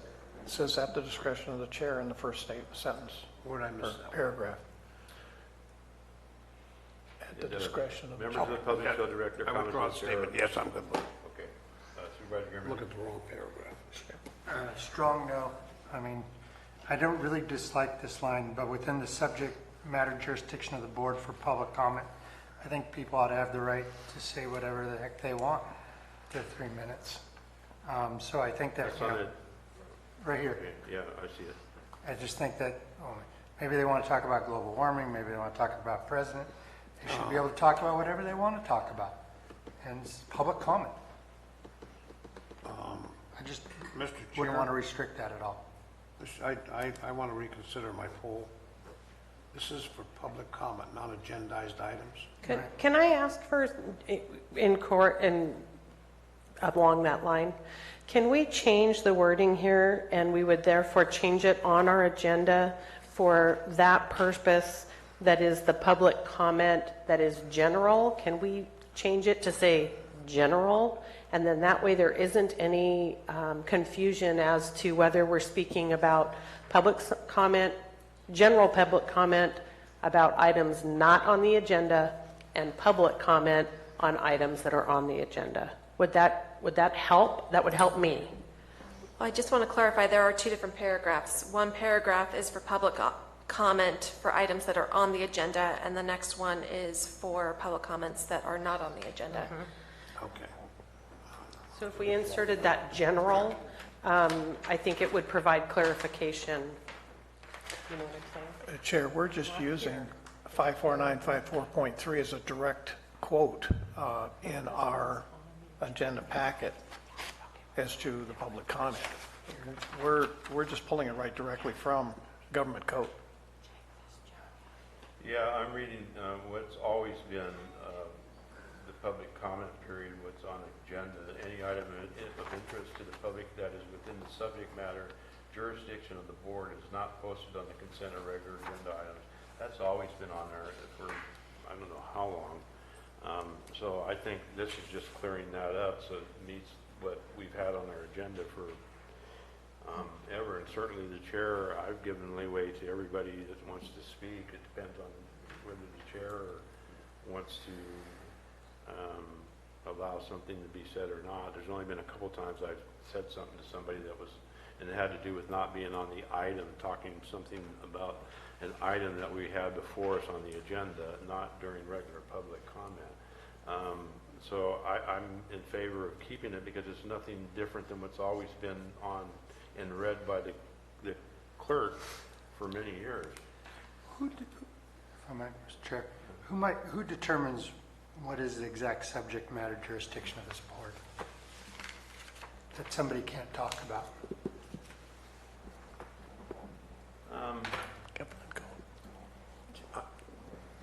Generally, the board chair determines if things are outside of, or at least can clarify and ask the commenter to clarify in their comments how it is in the jurisdiction of the board, whether it be if they're talking about global warming or a federal issue. If you clarify, well, I'm asking you to consider a resolution or a proclamation opposing this law or supporting that law. There are many ways that the board, although an issue is not technically within your jurisdiction, it could be tied to your jurisdiction based on your ability to support or oppose certain things. And so many times, more often than not, it is certainly within it. So using that definition, there's almost nothing that wouldn't be in there. So why even bother to try to limit it? Let people get up and have their 3 minutes. We don't have to do anything about it. Let them have their opportunity to talk about whatever they want to talk about. Maybe they want to get up and talk about their faith. I mean, why should we tell them no? I think the question really comes down to when we have public comment, I'm sitting here thinking, well, so what can we do about it? What can this board do in relation to what the commenter is saying?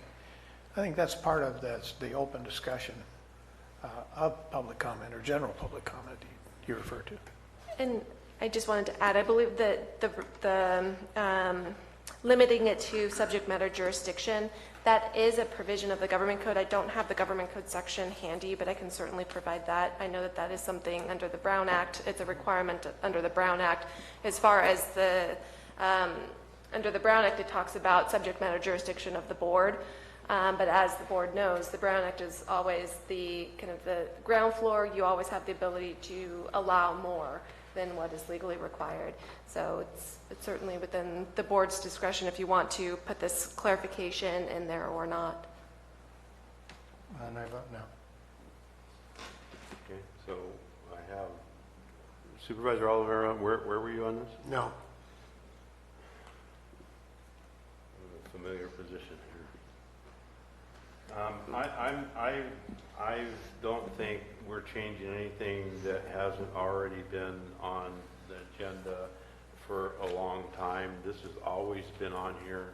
This is not something that we added. You look at today's agenda, you go on the website and go to the Board of Supervisors site where it has our meetings on it. You can go back as far as you want to go back, and you can read the agenda, and that public comment item is going to say exactly what it says. It's always been that way. So I'm going to say I'm in favor of this. So you have 3-2. Okay, just simply because it's always been there. It's always, we're not changing anything. Yeah. Can I ask then? So I did ask if we could add general to the public comment portions that are specific to general. So is that okay with all of you? Let's take a poll. Are you in favor of putting general, having general public comment? Supervisor Clapp. Yeah, I don't see what the difference is. Supervisor Mills.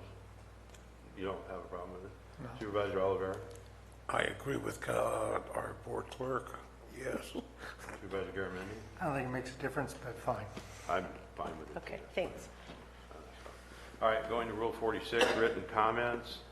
We have an addition here. I'll read starting from, I guess I'll read the whole. I'm sorry, we skipped ahead. So the next one, it's still part of Rule 45, is special meeting agendas may. Yeah, I read it, and I was part of the thing of what we were accepting, because I read the rest of all of it. But special agenda meetings may or not required to provide the public an opportunity to speak on items not on the agenda. And this is Government Code 54954.3A. So this is Government Code. Supervisor Clapp? Yeah.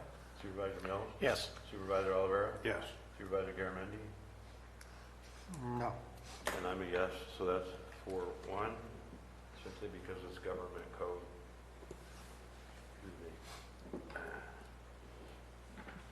Moving to item number 46, we've added 8 copies are required for board members, the CAO, county, I guess I should read written comments.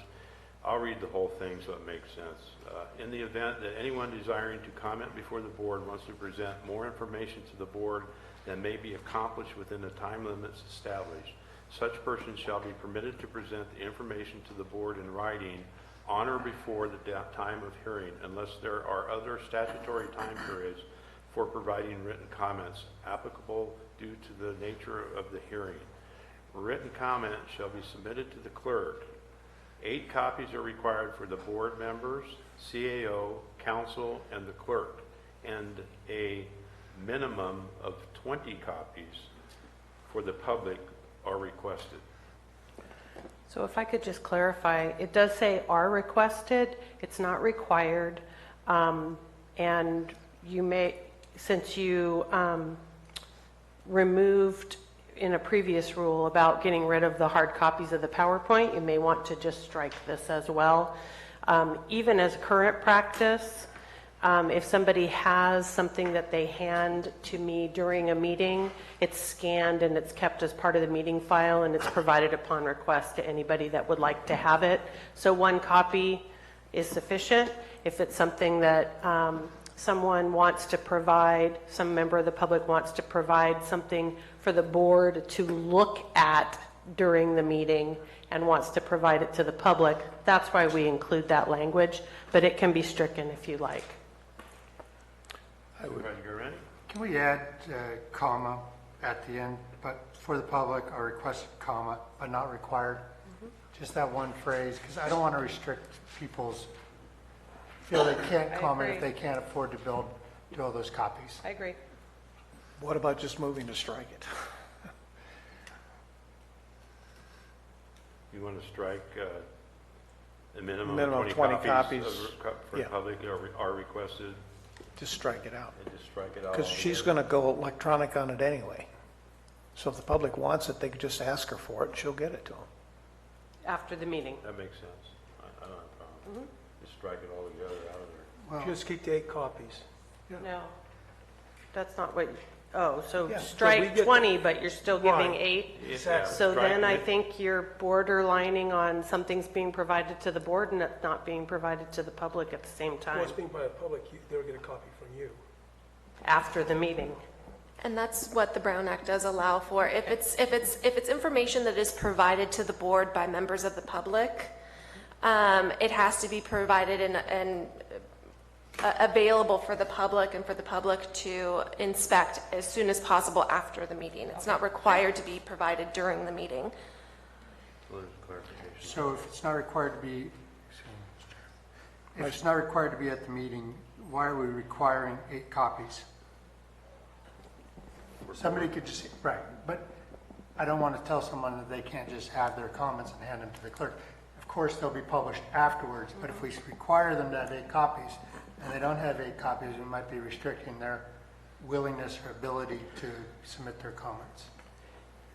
I mean, I understand why we want them, because it's more convenient for us, but we should make it available for I agree. And frankly, if you're going to strike that staff doesn't have to provide those hard copies or whatever, then I don't know why we would require the public or even request that the public do that. So striking it may, in its entirety, may just be the way to make it consistent with the other rule. And we're not violating government code by doing it. It's still available after the meeting upon request. That's why I moved to strike. So Supervisor Clapp, are you in favor of striking a minimum of 20 copies for public are requested? Plus the 8.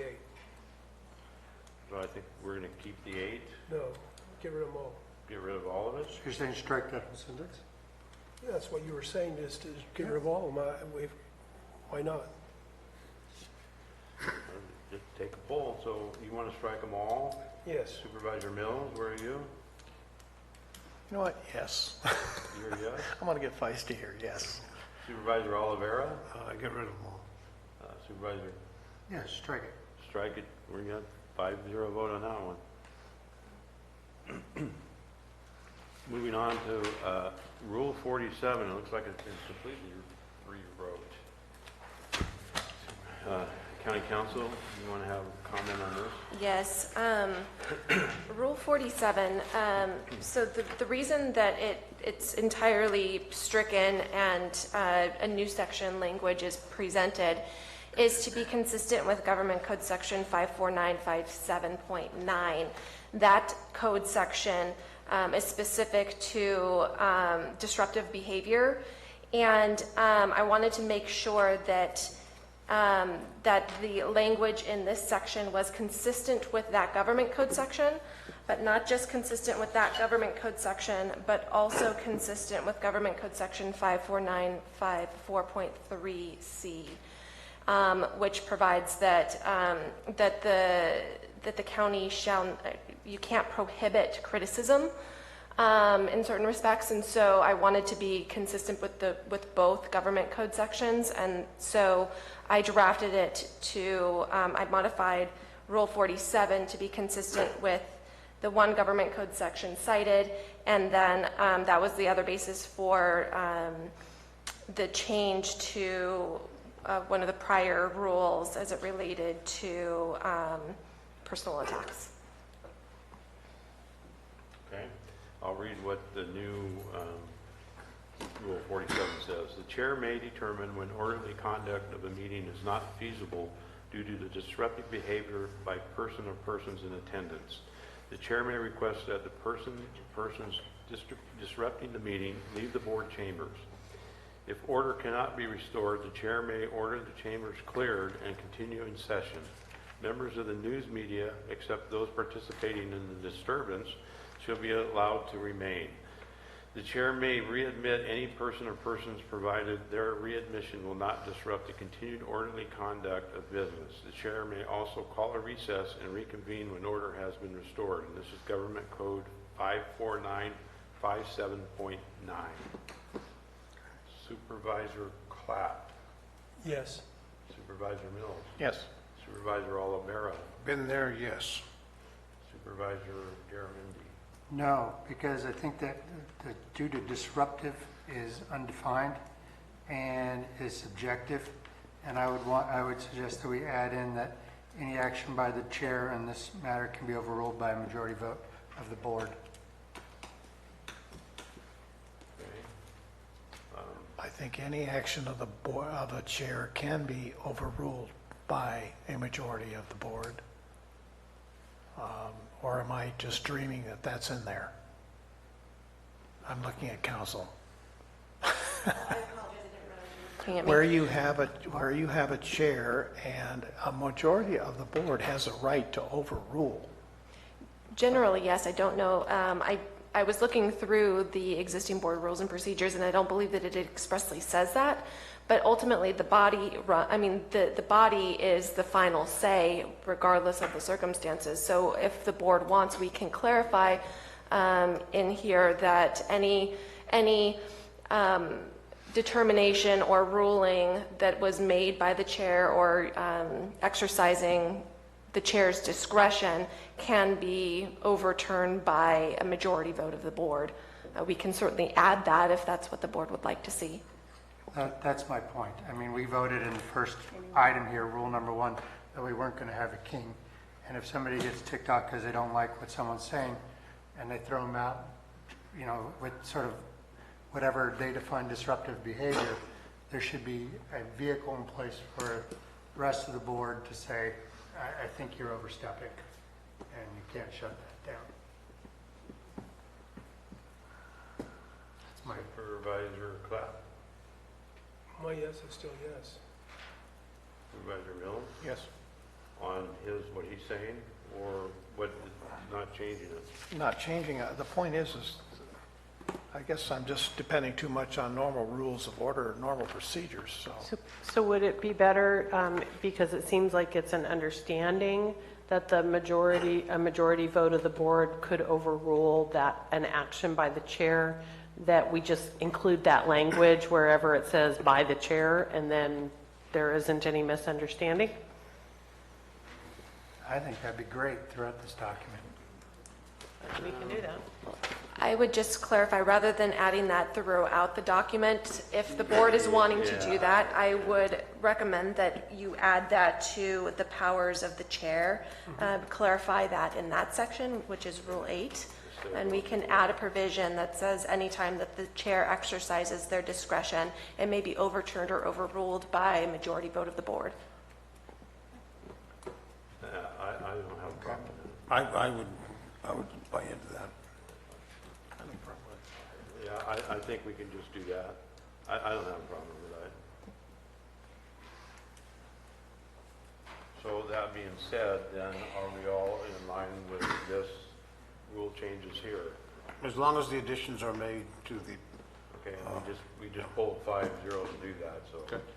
Okay, we're good with that. Where are we on 47? Yeah, on 47, we're good with it. Everybody? With the addition of what we just talked about. I want the addition in there, and I'd put it in somewhere else if it wasn't going here, but the term due to disruptive behavior is just too subjective for me. We need to define that out more, being something to do with public safety, not just that we just don't like what they're saying. Chair, Council, isn't there a statement within public code about disruptive behavior? I think if you do a quick search, you'll find that terminology used. That is fairly standard language that are used in Roberts, et cetera, and other board rules and procedures. As I did craft the language to be as consistent with 54957.9 as I could. If the board would like me to just cite that section verbatim, I'm happy to do that. And if you would like for me to read it into these proceedings, what that actually says, I'm happy to do that as well. I think that might be an option, citing the exact wording of that section. That leaves, And this is the definition of disruptive, right? It's the actual government code section. And what the government code section said is, in the event that any meeting is willfully interrupted by a group or groups of persons so as to render the orderly conduct of such meeting unfeasible, and order cannot be restored by the removal of individuals who are willfully interrupting the meeting, the members of the legislative body conducting the meeting may order the meeting room cleared and continue in session. Only matters appearing on the agenda may be considered in such a session. Representatives of the press or other news media, except those participating in the disturbance, shall be allowed to attend any session held pursuant to this section. Nothing in this section shall prohibit the legislative body from establishing a procedure for readmitting an individual or individuals not responsible for willfully disturbing the orderly conduct of the meeting. As you can see, I tried to tailor what was proposed to be very consistent with the language of that government code section. And that is Government Code 54957? 0.9. Okay, I'll accept that, but with the caveat, I'd like the language in there that the majority of the board can overrule that action by the chair.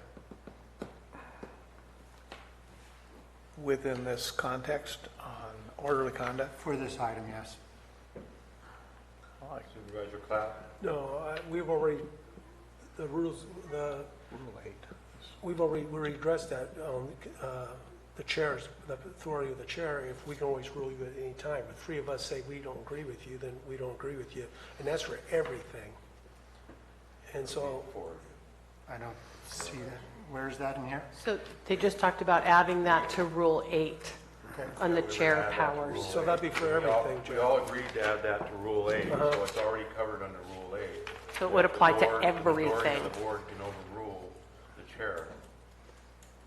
Okay. Okay? Because we put in one and not the other one, and they go, well, if they meant it for that, Right. why didn't it do for this And one? for all the Yeah, rules. then we're in all So, a mess yeah, we again. covered that issue. Okay. Okay? So I think we're all good with that. We'll move on to item number, or rule number 48.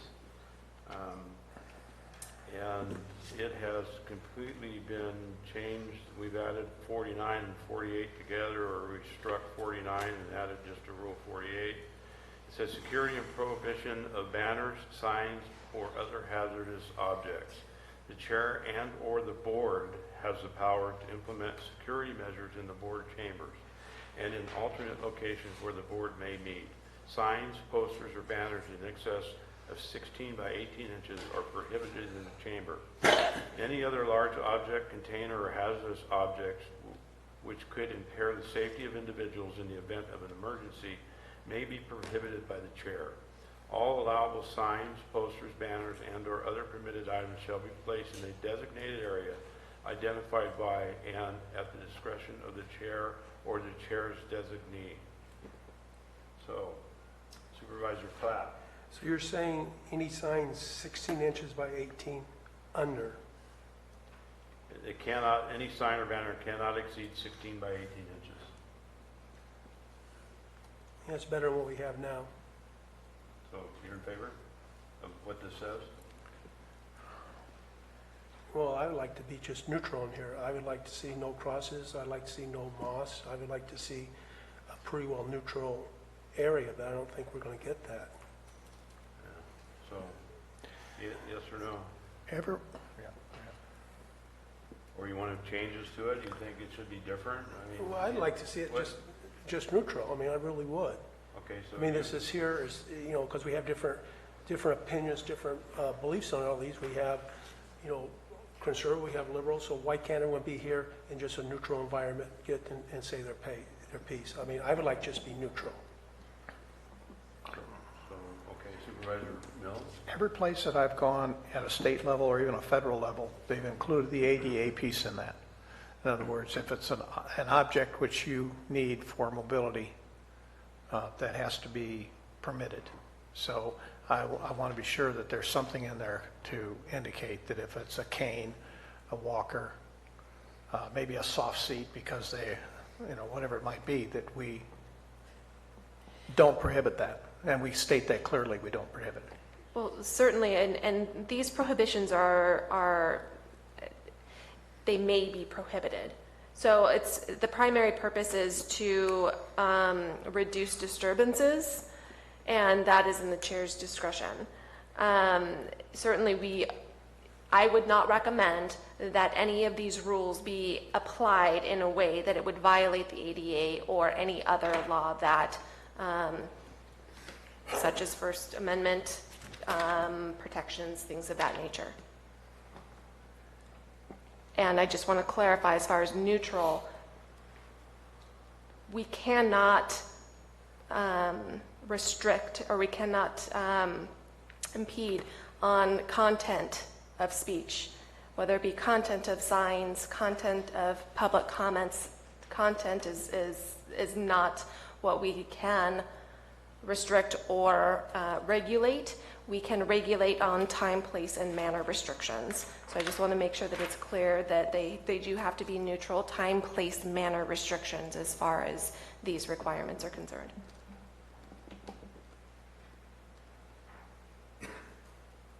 So Supervisor Mills? Yeah, I just want to be sure that whatever we're going to do here, we're not causing a hazard if we have to evacuate a room or try to get through a doorway, et cetera. So I think that would be the primary consideration I would have with it. But yes, as it is stated, I can work with it.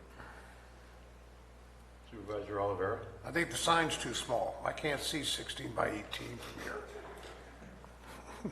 I mean, think about it. That's 8.5 by 11. I think we should look at that limit to 24 by 30. Boy, I threw you a curve there, didn't I? No, I think the sign's too small. I think we ought to be a little bit bigger. Supervisor Garamendi? I'm okay with it. I'm also okay with expanding the size if we want to. Seriously, Hey, look, I don't see size right you can't see that far? Actually, I can see, but if you're gonna say something, say it. And say it loud, say it proud.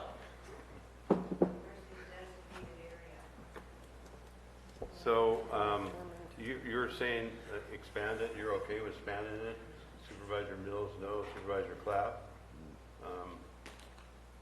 You were neutral, so. Yeah, well, like I said, 16 by 18 is better than what we have now. I mean, if we can't be neutral, then I'm good with it. Then your suggestion was 24 by 30? How about? Maximum. How about 18 by 24? That's a pretty good size sign. Is the size of your lawn signs? It's like lawn signs that you have out. 24. Yeah. This is like 24. a lawn sign. Those are 18 by 24. I think the lawn sign should be. I got some 4 by 8 signs I could bring in here. You go 18 by 24 like a yard sign. Bonnie, can you hold that sign up for size? I think this is about 14 by... You're 24 there, Warren. Yeah, see, a yard sign is 18 by 24, so that's a standard yard sign. Is there any restrictions on what that sign says? No. Nope. You can't do that. So are you good with 18 by 24? I can live with You're 18 good by 18 24. Supervisor Mills, are you good with 18 by 24? Well, they can bring in a yard sign. That'd make it a lot easier than having to print something. Yeah. Might even Okay, look a little more Supervisor professional. I learned to count a long time ago. Okay, so we're good with it, with moving the sign to an 18 by 24. Got it. Okay? moving Mr. up- Chair, Yeah. did you want to read the strike-through for that one? You want me to read the strike-through? I can. I- It says, "The board has the power to implement security measures in the Board of Chambers and in alternate locations where the board may meet. Signs, posters, banners, or other hazardous objects which could impair the safety of individuals in the event of an emergency may be prohibited.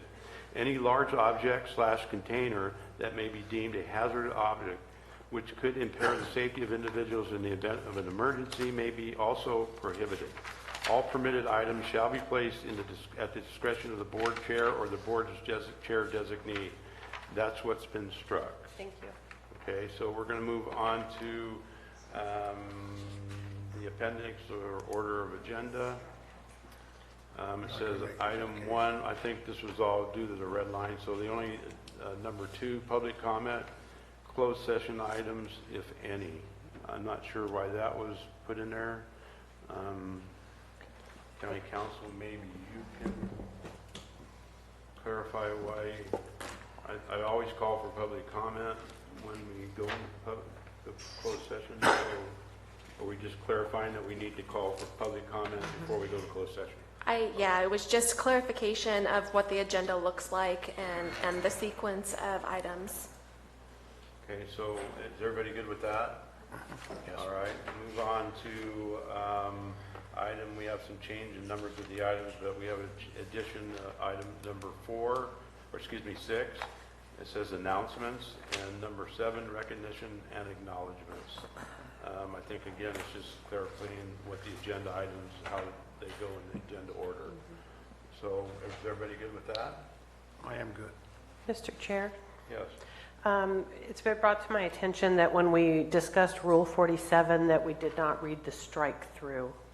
Item number 47, you want me to read the strike-through? Okay, I can do that.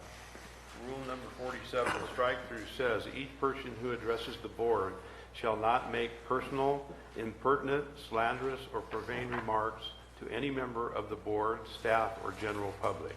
Any person who makes such remarks or who utters loud, threatening, personal, or abusive language or engages in any other disorderly conduct which disrupts or otherwise impedes the orderly conduct of any board meeting shall, at the discretion of the board chair or a majority of the board, be barred from further audience before the board during that board meeting. Government Code 54957.9 also struck was in, if order cannot be restored after ejecting disruptive persons, the meeting room may be cleared. Members of the media who have not participated in the disturbance may be allowed to continue to attend the meeting. The chair may readmit any person or persons provided their readmission will not disrupt the continued orderly conduct of business. The chair may also call a recess and reconvene when the order has been restored. Okay?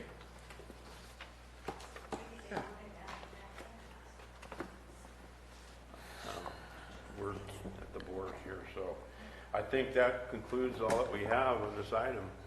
So we've gone through it. We agreed to changes. We've gone 3-2. So I would call for a motion to accept what we've gone through and agreed to as a board as a whole. And I want to thank everybody for their comments and everybody for their participation in getting through this. Mr. Chair, point of order. Yes. Do we vote on an item that hasn't been proofed and provided to the board? The board certainly can, since it's very clear what you voted on every single change. However, generally, and many times in situations like this where the public has had a lot of input, many times the board will direct staff to make these changes and bring it back at a future date. That is certainly up to the board if you would like to do that. That would allow staff time to make these changes. In the past, when the board wanted to take action on that day, many times they would direct staff to go and make those changes and bring them back to the board for that final action.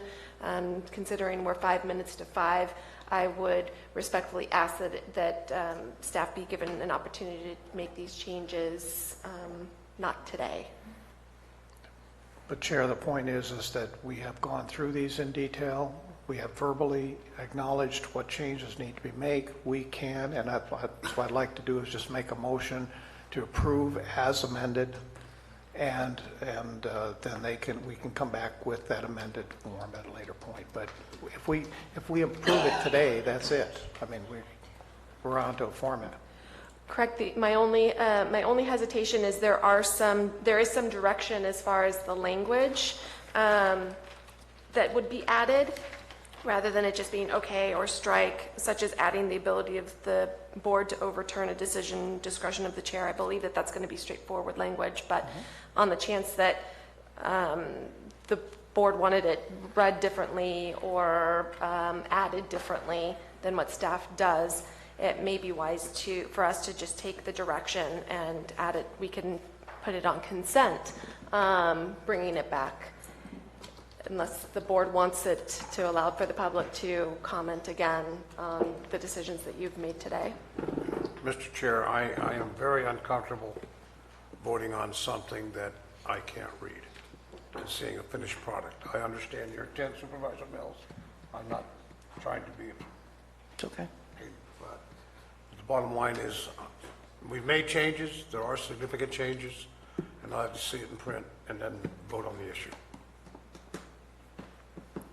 Supervisor Clapp, let's uphold the board. Supervisor Clapp. Or to vote on it today or send it? Either vote on it today or have it come back on consent agenda or whatever. Chair, I have a motion. I have a motion on the floor. Well, you do have a motion on the floor, so we'll go forward with the motion that you have. I'm sorry, Supervisor Mills. There is a motion on the floor by Supervisor Mills. Do we have a second? Can you restate the motion, please? The motion would be to adopt these board rules as amended. And I'm sure that the clerk has got all of the details through all of the polling as to where the changes need to be made. So we should be able to go forward from there. Do I have a second? I would second that. We have a motion and a second on the floor. Is there any comments, further comments? I have a couple comments before we go forward with it.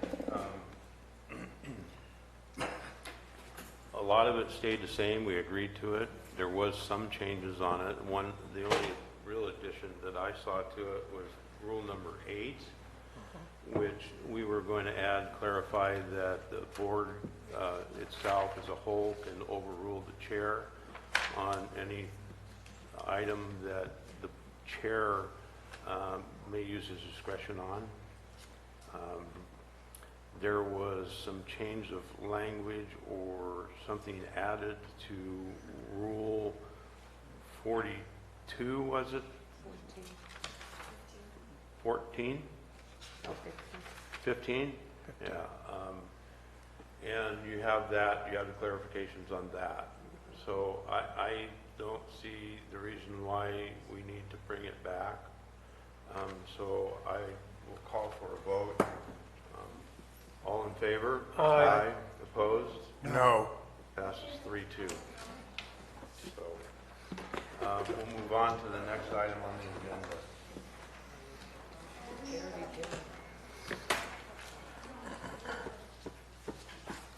Supervisor announcements. Hold on. Okay.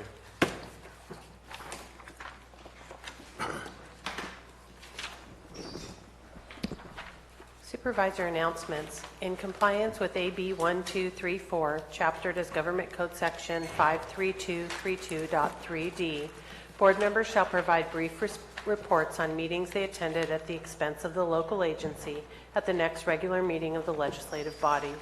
This report is required to include meetings attended for which there has been expense reimbursement, mileage, meals, lodging, etc., but may also, at the board member's discretion, include any other meeting attended by the supervisor on behalf of the county.